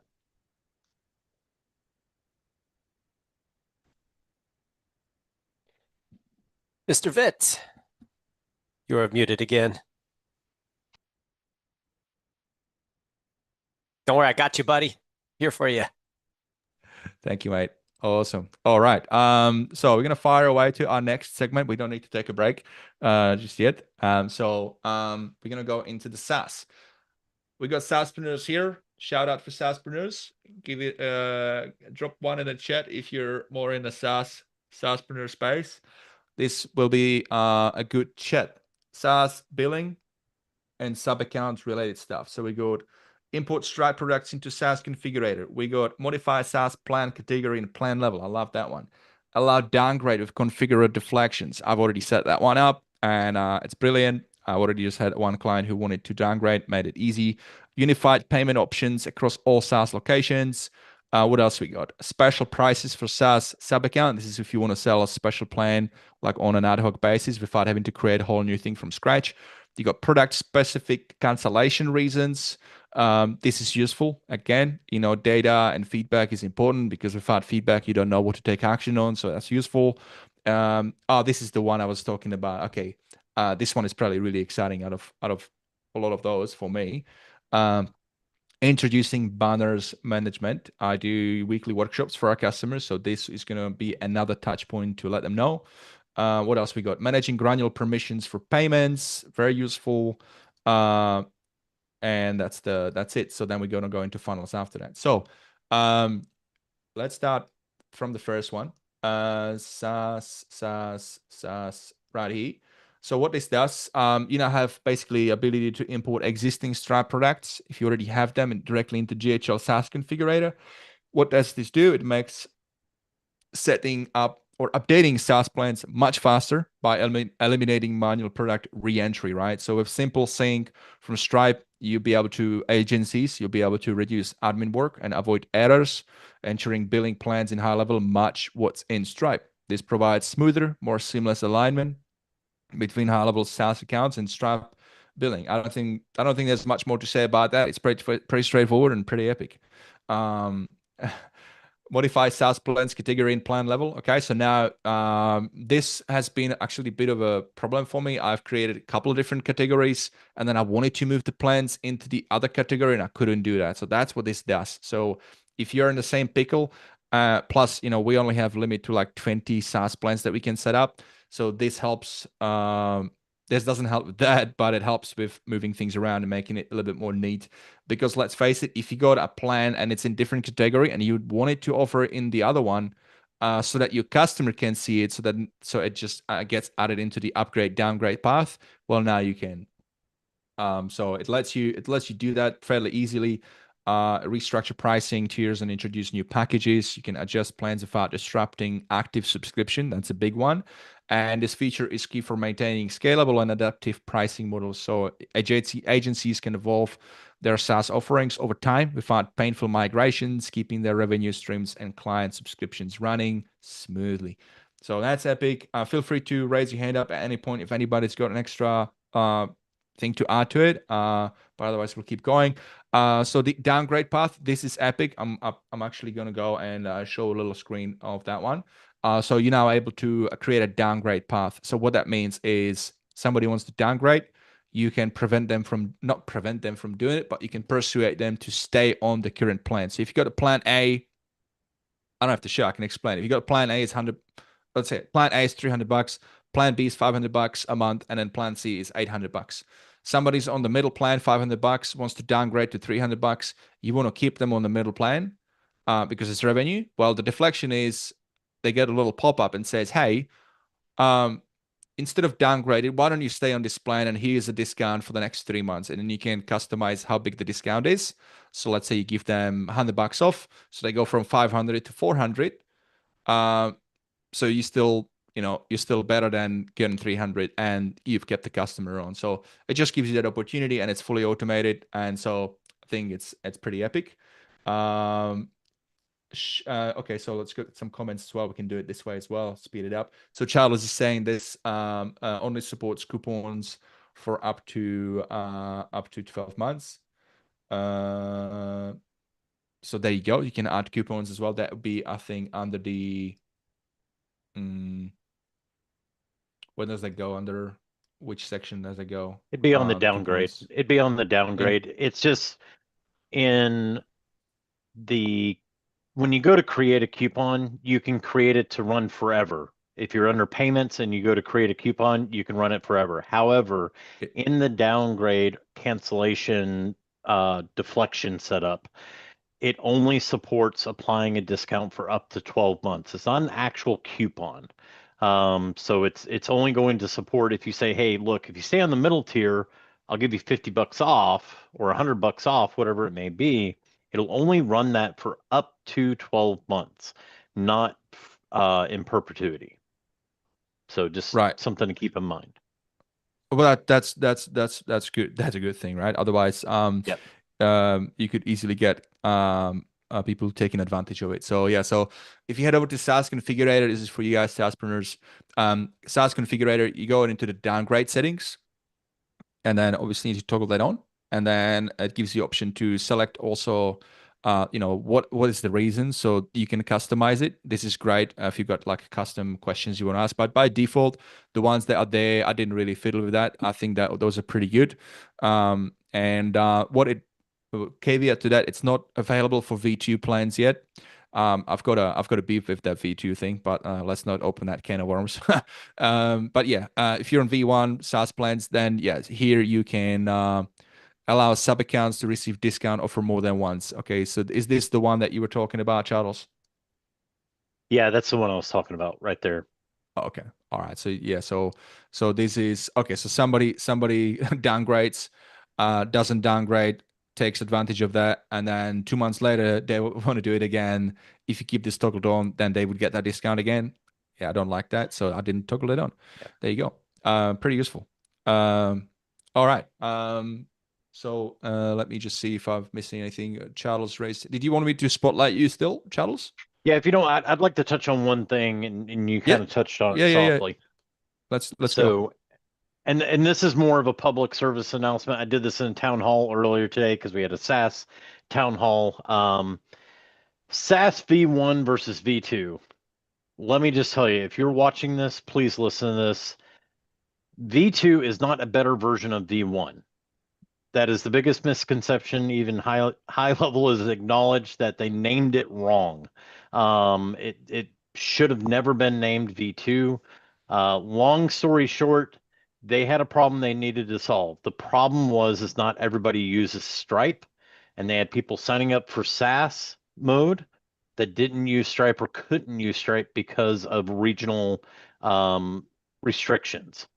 So they had two options: either bring a bunch of payment providers into SaaS Configurator on the agency side, or bring a version of the SaaS Configurator into the sub account side where all the payment integrations already lived, and you had the marketplace with custom third-party providers as well.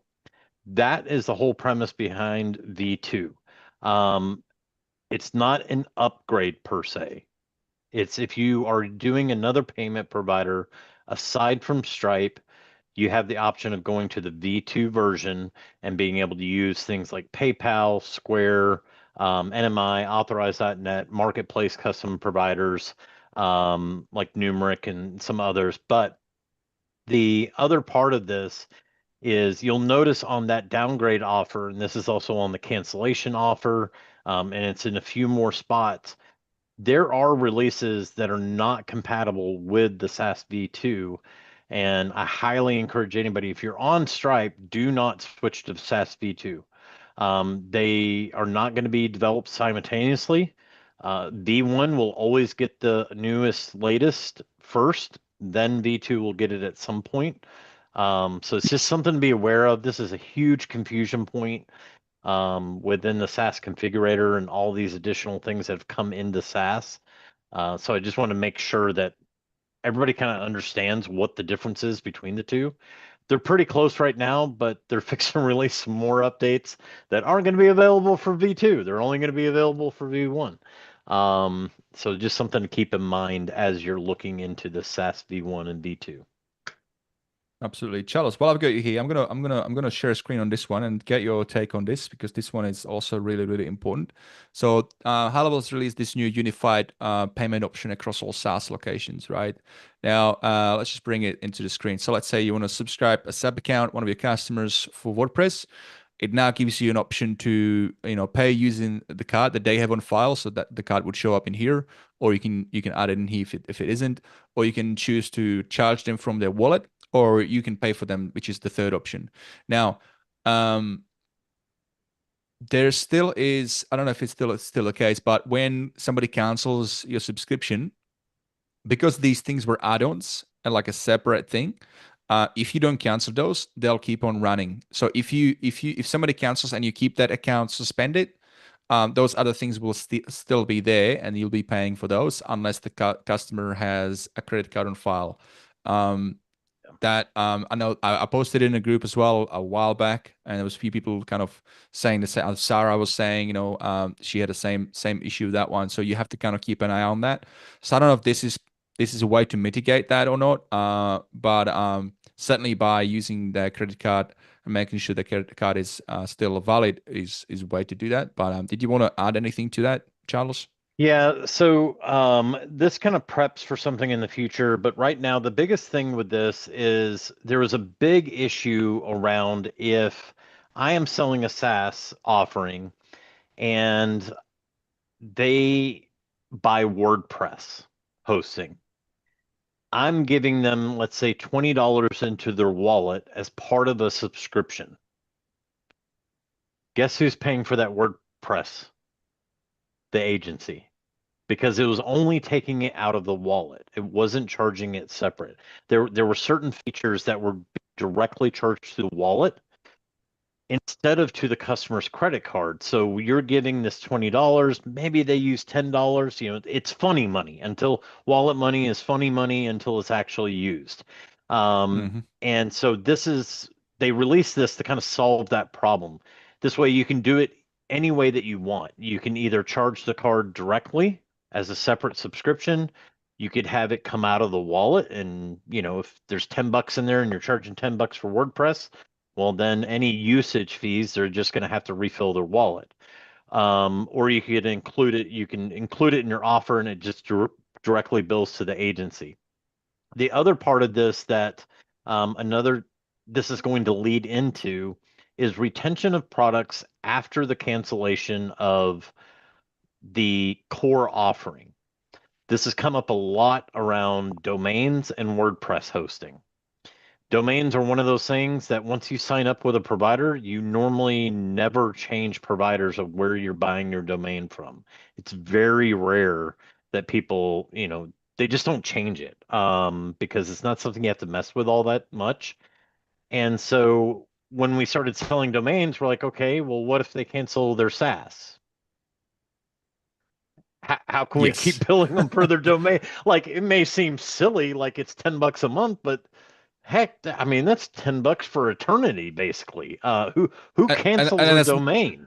And that's not the only problem with it, right? Yeah, the other problem Right. with it, it's actually a really important asset to their business, and if they were informed of the consequences, that could open up door for potential litigation.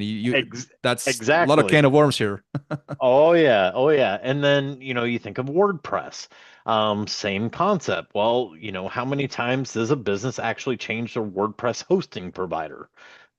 Usually not unless whoever's now developing their new WordPress site really pushes them into another package. But again, it's one of those things that it kind of sits out there for years, and it's a low cost typically. So when a business is looking at things to cut or how they're going to manage their advertising budget or things like that, it's usually not even on the radar. It's one of those things that we have to have. We have to pay this bill. It's like turning on the lights. And so that's kind of what this preps it for, is that you can make sure that you're charging it to the credit card. So even if the SaaS subscription gets canceled, and this will come in future enhancements, it's not available right now, but there'll still be some level of domain management, WordPress management in the future. And so that way you still have some kind of recurring revenue going on even after your SaaS cancellation, which hopefully isn't too much anyways. We don't want people canceling your SaaS on you. But yeah, that was a huge win for the SaaS team on that feature release. Absolutely. Thank you, Charles. Yep. All right, let's fire away. Let's fire away. We got we are now, I think we've reached the 3 hour mark. Yes, we did. We reached the 3 hour mark. I mean, if I didn't have anything on, I could carry on. But I'm aware that time is precious. So let's see what we can do with the remaining slides here. I don't think we're gonna be able to go through the whole thing, but I wanna see what we can do. So we'll fly through. What I'll do, let's do this. What I'll do is I'm just gonna go through these slides really quickly, and anything that strikes the chord, you guys raise your hand up. Okay, so you kind of pause me. I'm just gonna go fly through. Now, guys, if you're watching this, I do want to highlight.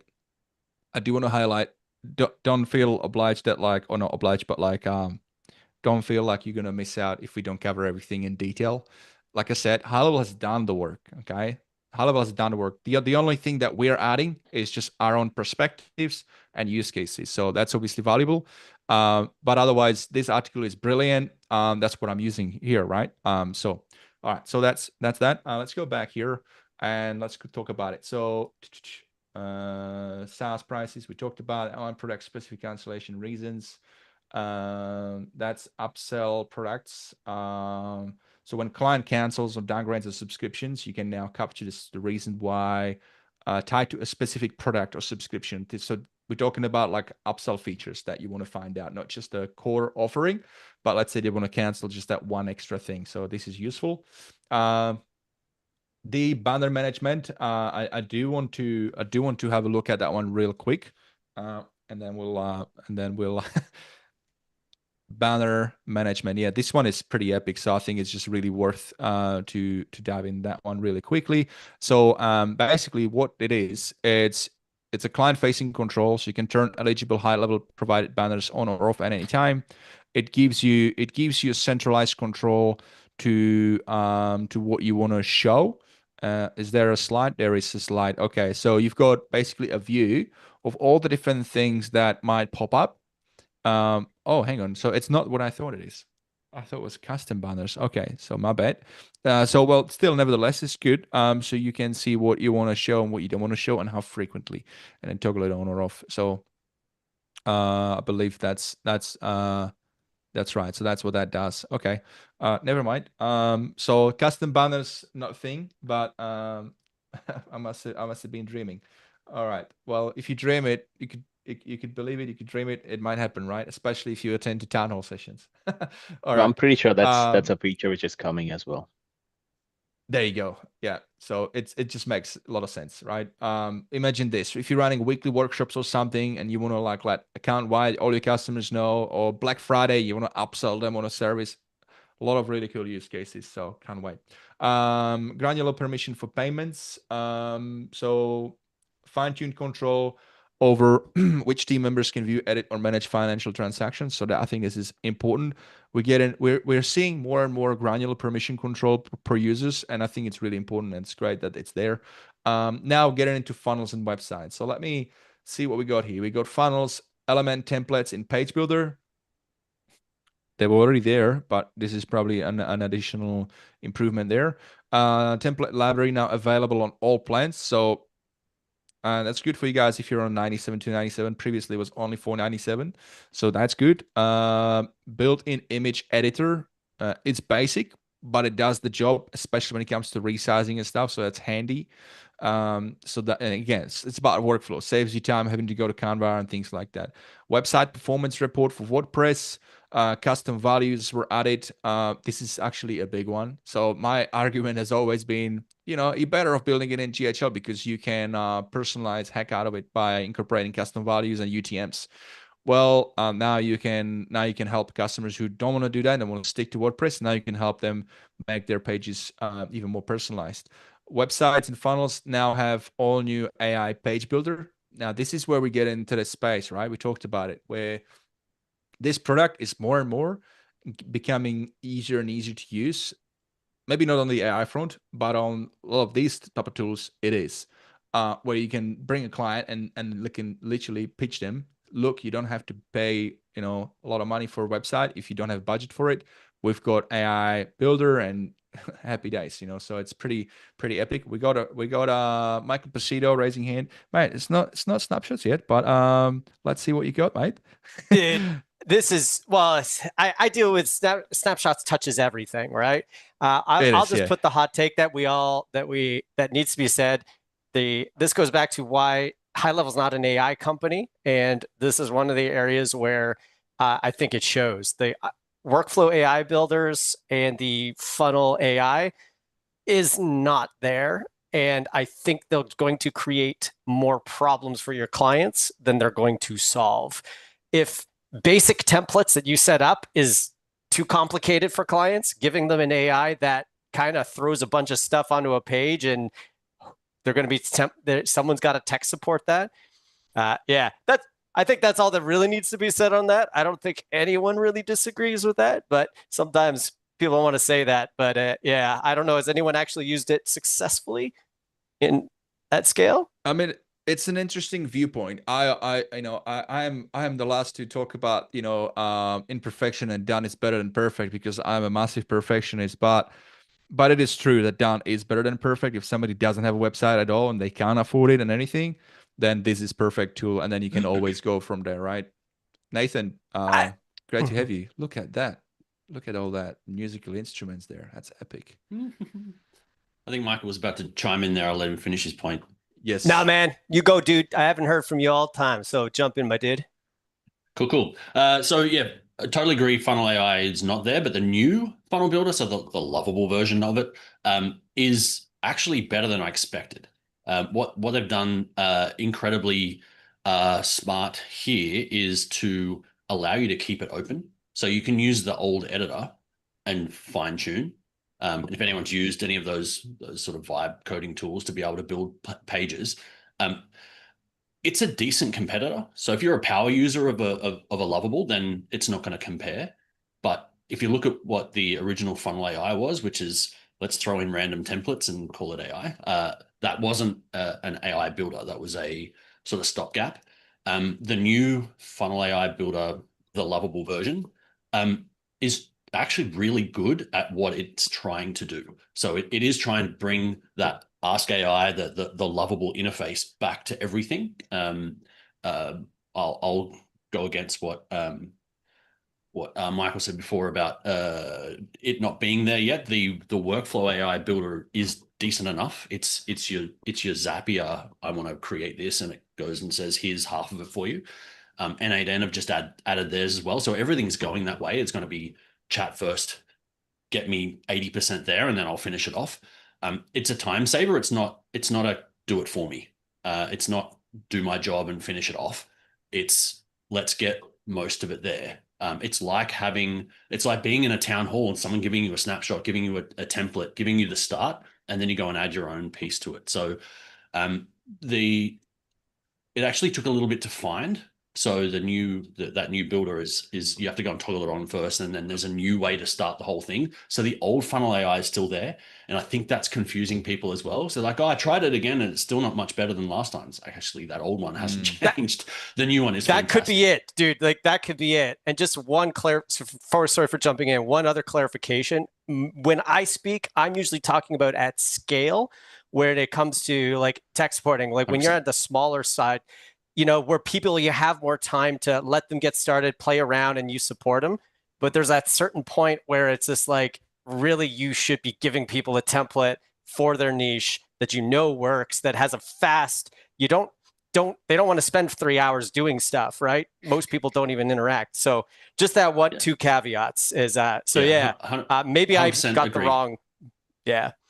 Yeah, 100% agree. I was going to make that point earlier, but there was like 25 people on stage talking about the same thing when it comes to that AI agents, the conversation agents, the voice AI. Like all those things are not for the users to get into the weeds and build. Like we have to get those out to the users as a snapshot, as a completed piece. So we're trying to implement those for them. I don't think the platform is ready for individual user come in and, oh, I know how to do all. That's not their job. So Vit's point, done is better than not started. So I think it just comes down to the importance of customer buyer journey as well, right? So when you get in a new customer, you should be qualifying them. Hey, where are you at? Do you feel yourself like somebody who could like use our tool and with our support build yourself because you want to build it internally, build an internal team, and we just support you? Or are you a business that you're busy, you just want to get it done? So I think this is the important question everybody should be asking their customers at the beginning, and then route them the right path, right? And something, just one last point on that. The new agent builder, the new agent workflow builder, the N8N that HighLevel have added in, that will have the same thing. That will have that chat to build interface. Varun showed me the sort of the preview of that. They need to get it working better. The skateboard model, they need to get it finalized so that it actually works. But that actually gives us agency level control across accounts. So that's what they're trying to do there. They're trying to instead of giving us agency snapshots and agency controls, they want to put it all into this new agent builder that'll cover across accounts. So we can step back as an agency and have things automated at an agency level, not just the location level. So there's some really big changes that are happening in that. And just I'll jump off the stage in a sec, but something that came up in the last conversation was custom objects. They've been around for a while. They don't do what they're supposed to do yet. It's not enough, but it's the start. On the last Dev Council, which was last week, end of the month, it's Halloween. Let's ship on a Friday. Great idea. We will get a whole bunch of things tomorrow, like guaranteed. How well that'll anyway, I won't get into that. Ryan can mention that kind of thing. But the custom objects updates was promised end of month. It was one of the things that was a live on the events release. It was something that a whole bunch of people in the room in Dallas were like, finally. At the moment, custom objects only ties to contacts. It doesn't have search. It doesn't have custom lists. All those things that would make custom objects actually really work well. They're going to add that and opportunity. So you'll be able to add those custom objects at an opportunity level, and that's supposed to drop tomorrow. Epic, mate. I don't hear from you enough in the community, but every time you speak, you drop a lot of value bombs. So, we need to see you more, right? We need to get you on the show as well. Cool. Thank you for chiming in. All right. Who's next? Let's get Alok. Mate, he's covered everything I was about to say, so I'm done. Okay. All right. Thanks, man. Charles? I'll just say, I mean, I totally agree with Nathan in the aspect that, is this going to get you to 100% going through either the workflow AI or the funnel or website AI? Absolutely not. Is it going to get you 80% of the way? Yes. And, I look at my own journey. My first website that I did for my SaaS, good Lord, listen, you don't want me drawing a stick figure, let alone designing anything when it comes to a website or funnel. That's the reality of it. And the true benefit of these tools is that you can take a simple idea and put it into something that is tangible, get it 60, 70, 80% of the way there. And, if you give, it's, for me, it's better than starting off with a template that doesn't feel like I'm really having to totally rework a template because it's the closest thing I can find. With the new AI builder, I can go in there. And I like that they give you two different ways to do it. You can either go through their drop downs and kind of go through the different questions, or if you're comfortable with prompting and putting a bunch of information and detail in there, you can take that path. And so they give it to you in both ways in that panel, and I appreciate that. The other thing that I really appreciated on how they did with the new funnel AI was that oftentimes, I mean, we've all experienced this. We get into an AI solution. Even I've seen it in Lovable, maybe not in the latest version, but in previous versions. You get so close in the design. Take Google Studio. Just came out. I just did this the other day. I was working on a app, and it was so close. I asked it to change one thing. Wouldn't you know, like 10 different things changed. And I'm like, no, that is not what I wanted. I just wanted you to do this one thing. And so I love how HighLevel took the initiative to go ahead and say, look, if you click this element, we're going to directly address it, and anything that you prompt for it to change is only going to change that element. Or you can have it applied to the whole page. So I think they have done a good job at this. Is it, the end all be all? No. But it's definitely a heck of a lot better than their first version of Funnel AI. And in the workflow AI, I've done this live on calls. I've done it with Beyond and calls. And if you give it the context, if you say, look, this is what my objective is, here's some information about my company, and this is why I'm doing this email campaign, it will write out all the emails, it will incorporate, and it does a really good job of writing it out. I just did, I like email courses because it gets right in their inbox. I get good open rates. It's warming up my email domains. I took a PDF of a workbook, uploaded it into the workflow AI, and said, turn this into a 21-week or 21-day email course. I love 2 or it. 3 minutes later, oh my gosh, it was fantastic. Saved me so much time. Put in all the, wait a day, send the next one, wait a day, send the next one. And it did a fantastic job of writing it out. And that would have taken me who knows how long, an hour or two. So I think these are great releases. I think it's really going to help people where they're at get that much further, that much quicker. Yeah, 100%. I'm gonna steal that idea, but that's a really good one. with that a PDF upload. Thank you, Charles. All right, guys. So we are definitely not gonna make all the features. So what do we want to do? We want to finish the category. Brand boards, global custom colors, and color picker. There is a new support where you can actually import your custom values. I haven't played around with it that much, but if it does what I expect to do, then that's exciting, because ideally we I don't know about you, but I'm sure we can all agree. I think we can all agree that having the brand colors everywhere across the whole system but also support it on a snapshot side, merging them both together. It's a really good way to to support customers in a scalable way. My brain is checking out, so there's also a point of diminishing returns in carrying on much longer, I guess. Yeah, so let's look at this. We got a CSV blog importer, straightforward. You can import blog articles, excellent. Surveys, quizzes, elements, and slide cloning. So that's gonna make it faster to create those quizzes. That's excellent. And surveys. Address autocomplete for all accounts. I believe they had this one thing when they were talking about the level up, and that was with pricing. And there was one thing they dropped, which is the ad manager is now free. They're not paying for it as an agent. You can still resell it, but it's free now. And from memory, I believe it was the address autocomplete as well. I can't remember if yes or not. So I'm not going to comment much more on that. But yeah, I think what I else heard we that got? as well. So address autocomplete is free. That's what Okay, I think brilliant. I heard that as well. Yeah, excellent.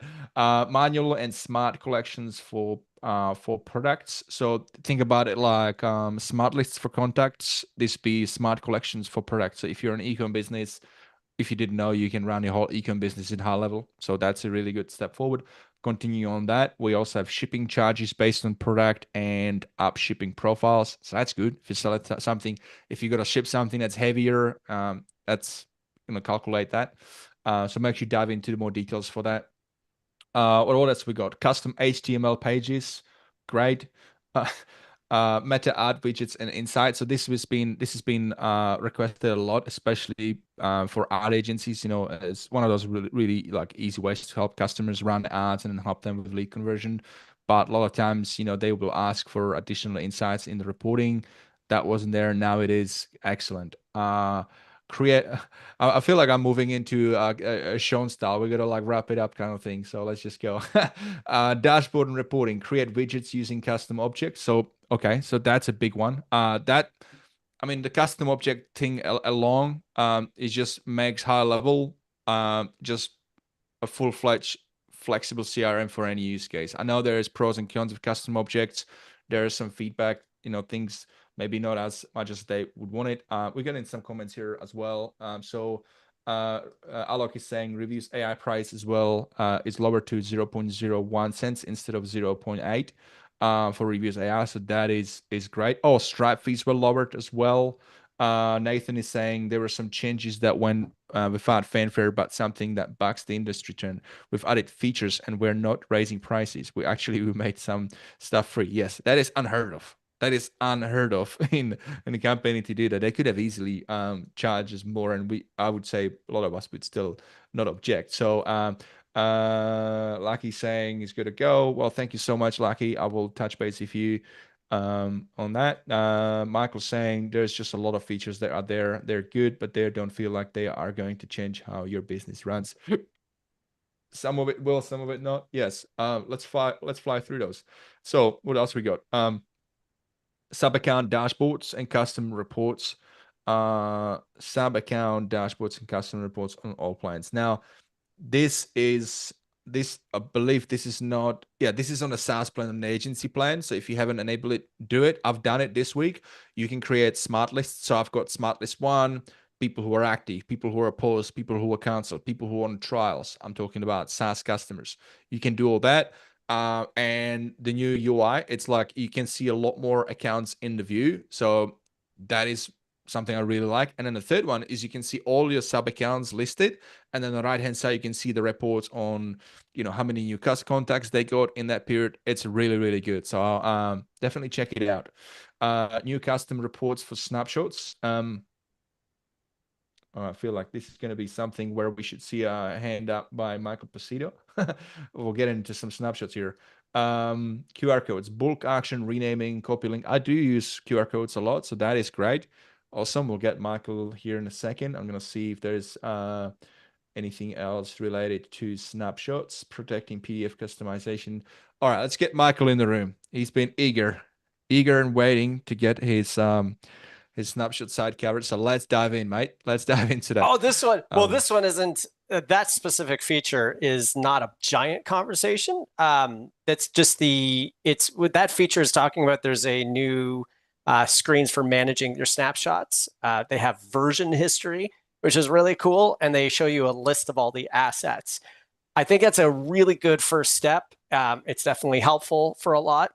There's still some more things. Like one of the things they said in the update, this will now replace needing to, maintain your own list of change logs, but you will still need to do a lot of that. But Harsh has been doing snapshots has been one of those things that hasn't really been changed at all since they came out.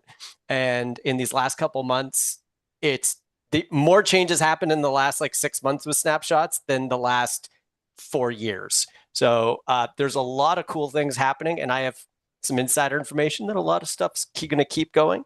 But with the snapshot management, there's a lot more tools coming out for managing snapshots, which is the main point I started off when I wanted to get that in right at the beginning, that with all these features, if you can't manage them, if you can't launch new features, if you can't improve your features in your snapshot at a scalable rate, none of it really matters, because you're going to get kind of stuck. But yeah, that's just the main thing on that. I'm not going to disagree with you on that one. I built snapshots too, Oh, right? why So not? I totally get it. No, because it just makes total sense, mate. This is one of those topics that if you screw up and you load up snapshots to many sub accounts, you're trying to go after one niche and you go, oh, hooray, let's go, and you drop it, and then you start customizing it, or you just didn't dial it in, it can actually ruin your business. You and I talked about it. There's costs involved when it comes to fixing sub account. And if you're doing it at scale, well, then you're kind of screwed. So it's also where I had the opinion on the workflow and website AI stuff is because when I'm helping people make a product and trying to decide, well, what features do you put in your account and which features of HighLevel you're going to use, every single time I see them at the scale, right? When you start trying to do it multiple, it's, well, how are you going to manage those, right? So you got this cool feature and you're going to build all these workflows, but what do you do after you've launched? What do you do once the clients have all those things and they start having issues with it? Do you have a team that can know all of the changes you do? So it's, it gets scary. And this is so important to really think about what that business model of a SaaSpreneur is. You might be somebody like Charles who just resells and then focuses heavily on educating the customers and helping themselves. That's a good model, because that whole thing that we're talking about now becomes not a worry. But then if you're a business that a SaaS solution that provides a specific snapshot solution, then this just highlights things. So and then you have a hybrid one. We got a customers, you get them on to sign up with you because you got this amazing system to snapshot, but then they might want to do something custom. It's really important. Now let's just stay on topic here with the features. So we've got two other features. So we talked about the new custom reports, which is basically being able to snapshot custom reports, which is great. I think I read it wrong before. And then version management. So that's a big one, which is kind of follows up on what we're talking about here. And then a new UI, the new design system for snapshot. So let's look at the version management, because I think that is when I heard it, that one was really exciting to me. I don't know have you had a chance to dive into it yet? It's so great. You also got to remember, for the last 3 or 4 years, I've been doing version management. I've just done it all myself. So yeah, it's a good start. I mean, it tells you what has changed. It tells you what was in each snapshot, which is okay, but it's not really going to solve all of the problems of change management. Like if you have this and you're like, good, I am now fully aware of I have all the tools for managing my snapshot versions, it's not going to be enough. Like there's still more you have to do. But I'm always thankful for those tools. Yeah. Like you need to know why things were changed. You need to know exactly, we need to know what those assets actually do, descriptions of them, which ones are able to be safe for upload. But those things I think are going to come because Harsh has been knocking out the features in it. So. Yeah, absolutely. I was trying to bring that link, but that link is broken. So if you guys are watching this from GHL team, you got a broken link on that version, snapshot version 1 on the blog article. All right. Well, we're gonna have to wrap it up soon. So I'm just gonna go through a couple more things here really quickly, and then we're gonna close. So we made it halfway through.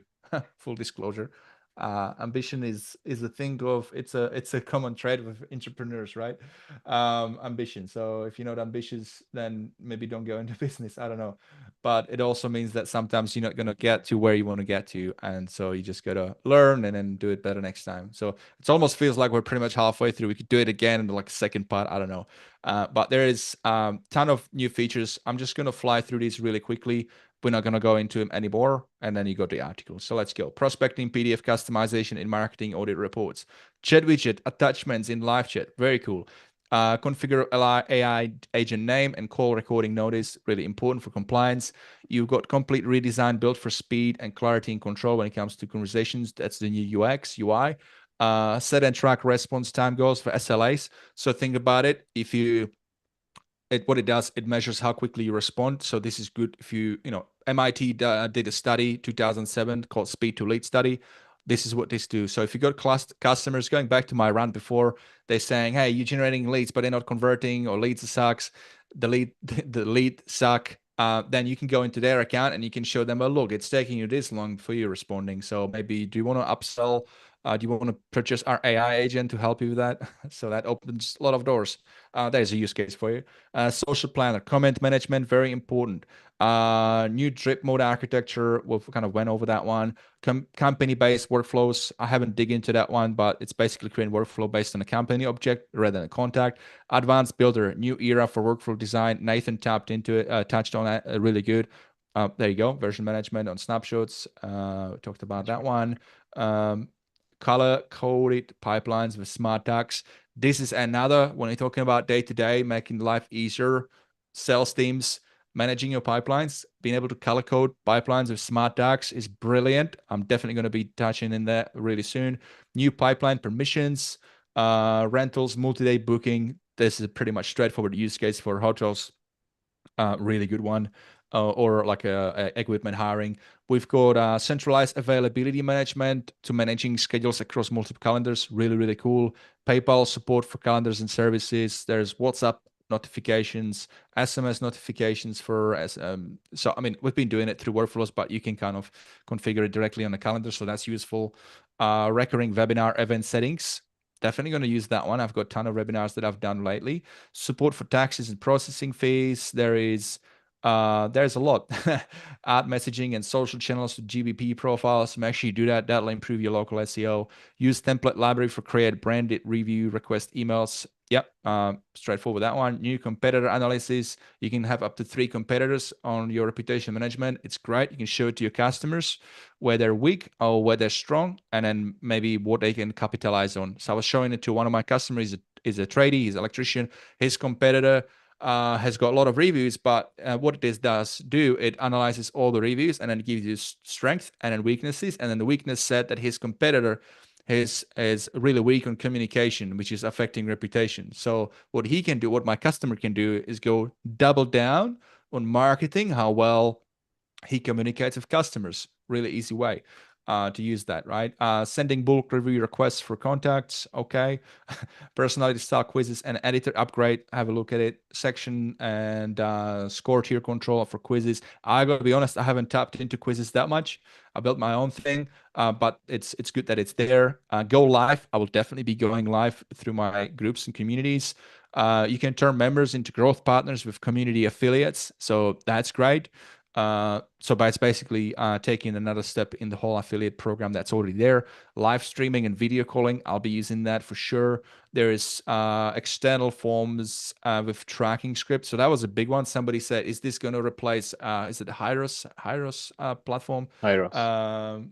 Yeah, so don't know how good it is, but it's definitely a big step forward. Especially when it comes to retargeting and data. Local SEO audit with interactive heat map, really, really good, very important. Bulk prospecting in HighLevel, very good. We got guided importing experience for first promoter. So if you've been on the first promoter for a while and you want to migrate over, this is the thing. This is going to help you do that. Blue Sky integration. Apparently, it's a new up and comer. I don't know, but a new social media platform. So check it out. You can integrate it. Social listening now live. That's a big one, especially if you offer social media management services for clients. Really good. You got Printify integration. Too bad, too sad for us Aussies. We can't really tap into that because they don't ship to Australia. Or they do, but it's like ridiculous cost shipping, so it doesn't really make sense. But for US folks, this is brilliant.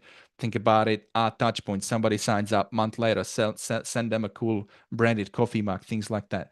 TikTok DMs and comment automations. We got a payment integration, so smoother and more secure payments of 3DS on Square. If you use Square, it's great. Good for like farmer markets. People use Square a lot in these places to collect money when they're selling stuff. New Threads integration, so that's another channel. Threads is by Instagram. It's gonna take on the Twitter thing. AI-powered business card scanner. I've used it. It works really well. 98% accurate. Really good. Really good about. Think about use cases. We got a BNI big conference, BNI Global. It's going to be hosted in Sydney next month.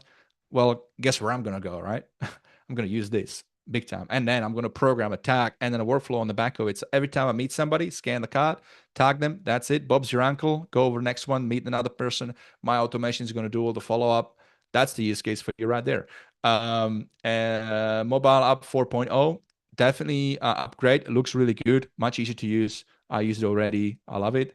Multi-location incoming calls. Don't know about it, but I think it's being able to manage calls coming in from different sub accounts with one app. Yes, without having to switch. So that's great.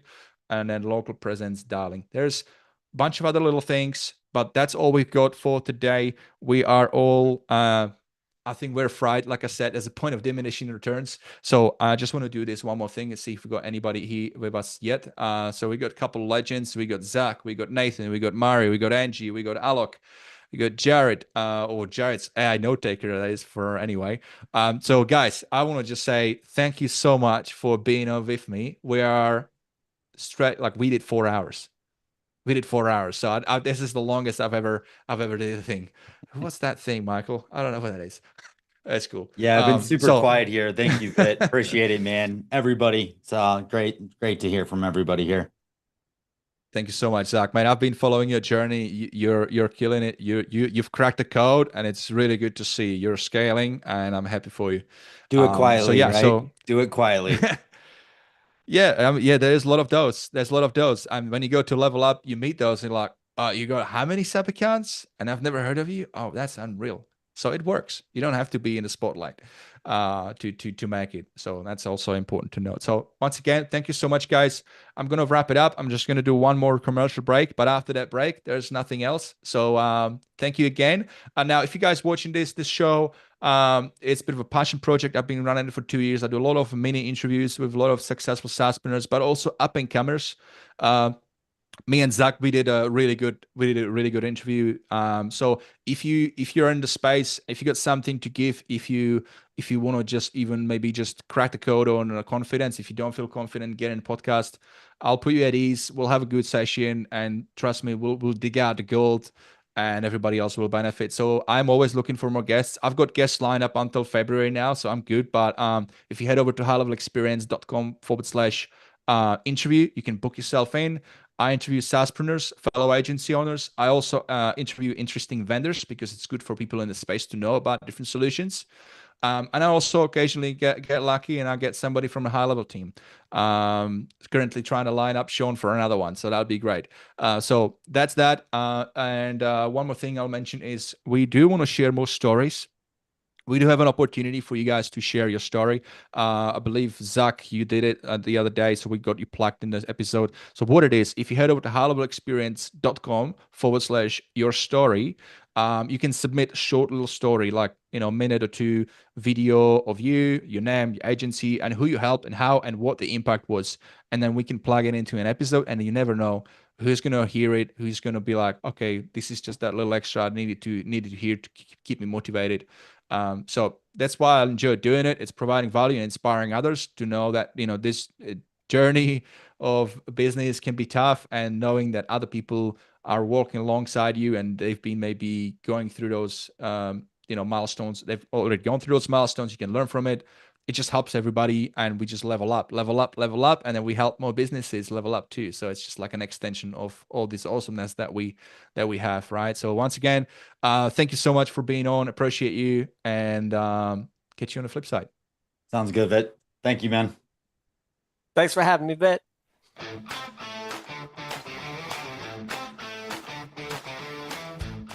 Hey guys, it's Gary here from MyCRMSim. Quick question for you. What if you could get set up and start sending iMessage blue bubbles through HighLevel for less than $1 a day using your iPhone? Well, now you can. With MyCRMSim, it's fast, it's easy, it's ridiculously affordable to get set up, and you can be sending iMessages today. Check us out at mycrmsim.com and we'll show you how. You may not realize this, but for the last 2 years, I've had a secret weapon that has made running my business inside of HighLevel so much easier. You see, there is so much that HighLevel can do, which is amazing, but it's a lot of work to stay up to date with it. And even more so if my customers are asking me questions about it. And this is why I'm excited to announce that our show is officially part of the HLPT Creator Network. This is HighLevel Pro Tools, an organization that I've been using to run support for my customers, as well as give me a ton of awesome epic add-ons that make running, launching, and differentiating my SaaS inside of HighLevel so much easier. Now that they're an official sponsor of the show, they've done something pretty bloody awesome. If you go to hlpt.com/experience, you can get one of their incredible tools absolutely for free. No purchase necessary, just for being a listener on the show. So head over to hlpt.com/experience, grab that free tool, and I promise you this is going to improve the conversion rates on your page. Check out all the other stuff that they offer and tell them that Pete sent you. Running an agency is tough, especially when you're buried in tasks that pull you away from growth. That's where VA Hub Pro comes in. They're one of the few VA agencies I trust when it comes to helping me find quality talent for my business. From GHL integrations to CloseBot, account managers, and executive assistants, VA Hub Pro plugs into your business like an extension of your core team. Personally, I've been using them for 3 months and it's been transformational. My VAs are pros. They show up, know HighLevel like the back of their hand, and help me stay in my zone of genius. And just for the HighLevel Experience listeners, they're waiving the $297 onboarding fee. If you want to focus more on growing your agency, go to highlevelexperience.vahubpro.com and grab your slot before they're booked out. You know what's wild? There's a smarter way to grow your agency and help more local businesses without adding more stress. That's what HighLevel does. It's your all-in-one sales, marketing, automation, and AI system. No more duct taping tools together or paying for 20 different subscriptions that barely talk to each other. I've been using it for 5 years with my own white-level version, Stand Out from the Pack, helping Aussie businesses like Dimitri, a Canberra electrician, who now runs his jobs, quotes, calls, and follow-ups with our built-in AI employee. If you're an agency, HighLevel lets you do exactly that. Support your clients in new ways while building stable, recurring revenue every month. And if you're a local business, partner up with somebody who knows your market and your industry. If you're in Tasmania, my mate Jared from Boulder Digital, for example, has you covered. If you're in Canberra, that's my turf. Check out standoutfromthepack.com.au and we'll get you sorted. The point is, there's probably a high-level agency or SaaSpreneur near you. We're seasoned marketers, tech-savvy super nerds who love helping local businesses grow. We're global, we're connected, we're high-levelers. Now, I've got something really special for you guys.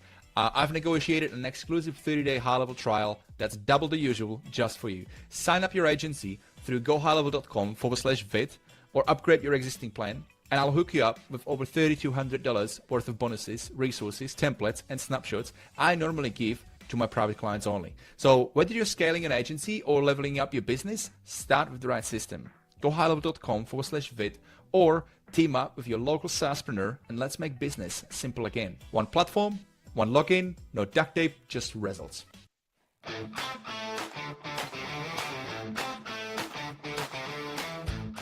Hey guys, it's Gary here from MyCRMSim. Quick question for you. What if you could get set up and start sending iMessage blue bubbles through HighLevel for less than $1 a day using your iPhone? Well, now you can. With My CRM Sim, it's fast, it's easy, it's ridiculously affordable to get set up, and you can be sending iMessages today. Check us out at mycrmsim.com and we'll show you how. You may not realize this, but for the last 2 years, I've had a secret weapon that has made running my business inside of HighLevel so much easier. You see, there is so much that HighLevel can do, which is amazing, but it's a lot of work to stay up to date with it. And even more so if my customers are asking me questions about it. And this is why I'm excited to announce that our show is officially part of the HLPT Creator Network. This is HighLevel Pro Tools, an organization that I've been using to run support for my customers, as well as give me a ton of awesome epic add-ons that make running, launching, and differentiating my SaaS inside of HighLevel so much easier. Now that they're an official sponsor of the show, they've done something pretty bloody awesome. If you go to hlpt.com/experience, you can get one of their incredible tools absolutely for free. No purchase necessary, just for being a listener on the show. So head over to hlpt.com/experience, grab that free tool, and I promise you this is going to improve the conversion rates on your page. Check out all the other stuff that they offer and tell them that Pete sent you. Running an agency is tough, especially when you're buried in tasks that pull you away from growth. That's where VA Hub Pro comes in. They're one of the few VA agencies I trust when it comes to helping me find quality talent for my business. From GHL integrations to CloseBot, account managers, and executive assistants, VA Hub Pro plugs into your business like an extension of your core team. Personally, I've been using them for 3 months and it's been transformational. My VAs are pros. They show up, know HighLevel like the back of their hand, and help me stay in my zone of genius. And just for the HighLevel Experience listeners, they're waiving the $297 onboarding fee. If you want to focus more on growing your agency, go to highlevelexperience.vahubpro.com and grab your slot before they're booked out. You know what's wild? There's a smarter way to grow your agency and help more local businesses without adding more stress. That's what HighLevel does. It's your all-in-one sales, marketing, automation, and AI system. No more duct taping tools together or paying for 20 different subscriptions that barely talk to each other. I've been using it for 5 years with my own white-level version, Stand Out From the Pack, helping Aussie businesses like Dimitri, a Canberra electrician, who now runs his jobs, quotes, calls, and follow-ups with our built-in AI employee. If you're an agency, HighLevel lets you do exactly that. Support your clients in new ways while building stable, recurring revenue every month. And if you're a local business, partner up with somebody who knows your market and your industry. If you're in Tasmania, my mate Jared from Boulder Digital, for example, has you covered. If you're in Canberra, that's my turf. Check out standoutfromthepack.com.au and we'll get you sorted. The point is, there's probably a high-level agency or SaaSpreneur near you. We're seasoned marketers, tech-savvy super nerds who love helping local businesses grow. We're global, we're connected, we're high-levelers. Now, I've got something really special for you guys. I've negotiated an exclusive 30-day HighLevel trial that's double the usual just for you. Sign up your agency through gohighlevel.com/vid or upgrade your existing plan, and I'll hook you up with over $3,200 worth of bonuses, resources, templates, and snapshots I normally give to my private clients only. So whether you're scaling an agency or leveling up your business, start with the right system. Go highlevel.com/vid or team up with your local SaaSpreneur and let's make business simple again. One platform, one login, no duct tape, just results.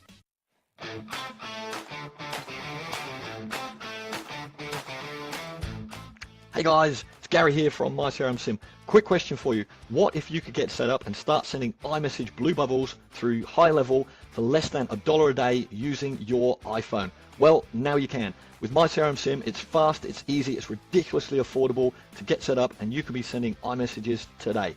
Check us out at mycrmsim.com and we'll show you how. You may not realize this, but for the last 2 years, I've had a secret weapon that has made running my business inside of HighLevel so much easier. You see, there is so much that HighLevel can do, which is amazing, but it's a lot of work to stay up to date with it. And even more so if my customers are asking me questions about it. And this is why I'm excited to announce that our show is officially part of the HLPT Creator Network. This is HighLevel Pro Tools, an organization that I've been using to run support for my customers, as well as give me a ton of awesome epic add-ons that make running, launching, and differentiating my SaaS inside of HighLevel so much easier. Now that they're an official sponsor of the show, they've done something pretty bloody awesome. If you go to hlpt.com/experience, you can get one of their incredible tools absolutely for free. No purchase necessary, just for being a listener on the show. So head over to hlpt.com/experience, grab that free tool, and I promise you this is going to improve the conversion rates on your page. Check out all the other stuff that they offer and tell them that Pete sent you. Running an agency is tough, especially when you're buried in tasks that pull you away from growth. That's where VA Hub Pro comes in. They're one of the few VA agencies I trust when it comes to helping me find quality talent for my business. From GHL integrations to CloseBot, account managers, and executive assistants, VA Hub Pro plugs into your business like an extension of your core team. Personally, I've been using them for 3 months and it's been transformational. My VAs are pros. They show up, know HighLevel like the back of their hand, and help me stay in my zone of genius. And just for the HighLevel Experience listeners, they're waiving the $297 onboarding fee. If you want to focus more on growing your agency, go to highlevelexperience.vahubpro.com and grab your slot before they're booked out. You know what's wild? There's a smarter way to grow your agency and help more local businesses without adding more stress. That's what HighLevel does. It's your all-in-one sales, marketing, automation, and AI system. No more duct taping tools together or paying for 20 different subscriptions that barely talk to each other. I've been using it for 5 years with my own white-level version, Stand Out from the Pack, helping Aussie businesses like Dimitri, a Canberra electrician, who now runs his jobs, quotes, calls, and follow-ups with our built-in AI employee. If you're an agency, HighLevel lets you do exactly that. Support your clients in new ways while building stable, recurring revenue every month. And if you're a local business, partner up with somebody who knows your market and your industry. If you're in Tasmania, my mate Jared from Boulder Digital, for example, has you covered. If you're in Canberra, that's my turf. Check out standoutfromthepack.com.au and we'll get you sorted. The point is, there's probably a high-level agency or SaaSpreneur near you. We're seasoned marketers, tech-savvy super nerds who love helping local businesses grow. We're global, we're connected, we're high-levelers. Now, I've got something really special for you guys. I've negotiated an exclusive 30-day HighLevel trial that's double the usual just for you. Sign up your agency through gohighlevel.com/vid or upgrade your existing plan, and I'll hook you up with over $3,200 worth of bonuses, resources, templates, and snapshots I normally give to my private clients only. So whether you're scaling an agency or leveling up your business, start with the right system. Go highlevel.com/vid or team up with your local SaaSpreneur and let's make business simple again. One platform, one login, no duct tape, just results.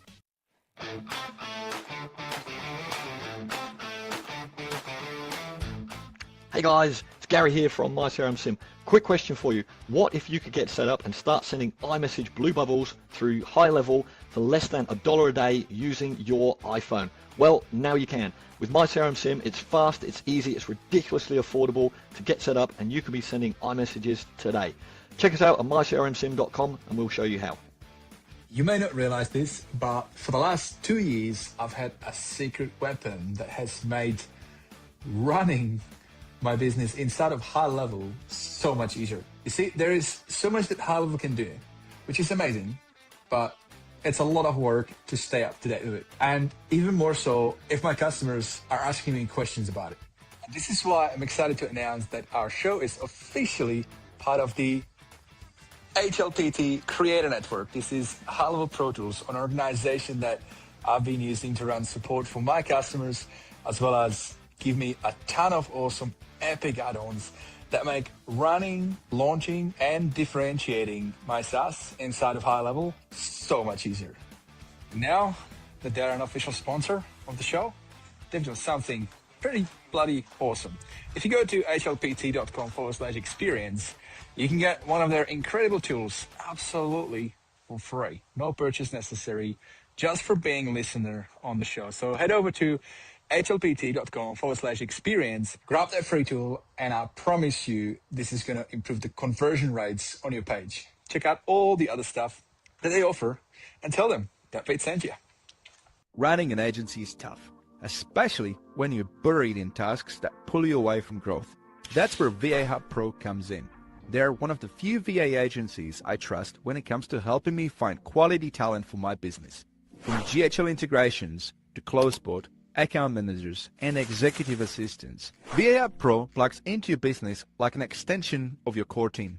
Personally, I've been using them for 3 months and it's been transformational. My VAs are pros. They show up, know HighLevel like the back of their hand, and help me stay in my zone of genius. And just for the HighLevel Experience listeners, they're waiving the $297 onboarding fee. If you want to focus more on growing your agency, go to highlevelexperience.vahubpro.com and grab your slot before they're booked out. You know what's wild? There's a smarter way to grow your agency and help more local businesses without adding more stress. That's what HighLevel does. It's your all-in-one sales, marketing, automation, and AI system. No more duct taping tools together or paying for 20 different subscriptions that barely talk to each other. I've been using it for 5 years with my own white-level version, Stand Out From the Pack, helping Aussie businesses like Dimitri, a Canberra electrician, who now runs his jobs, quotes, calls, and follow-ups with our built-in AI employee. If you're an agency, HighLevel lets you do exactly that. Support your clients in new ways while building stable, recurring revenue every month. And if you're a local business, partner up with somebody who knows your market and your industry. If you're in Tasmania, my mate Jared from Boulder Digital, for example, has you covered. If you're in Canberra, that's my turf. Check out standoutfromthepack.com.au and we'll get you sorted. The point is, there's probably a high-level agency or SaaSpreneur near you. We're seasoned marketers, tech-savvy super nerds who love helping local businesses grow. We're global, we're connected, we're high-levelers. Now, I've got something really special for you guys. I've negotiated an exclusive 30-day high-level trial that's double the usual just for you. Sign up your agency through gohighlevel.com/vid or upgrade your existing plan, and I'll hook you up with over $3,200 worth of bonuses, resources, templates, and snapshots I normally give to my private clients only. So whether you're scaling an agency or leveling up your business, start with the right system. Go highlevel.com/vid or team up with your local SaaSpreneur and let's make business simple again. One platform, one login, no duct tape, just results.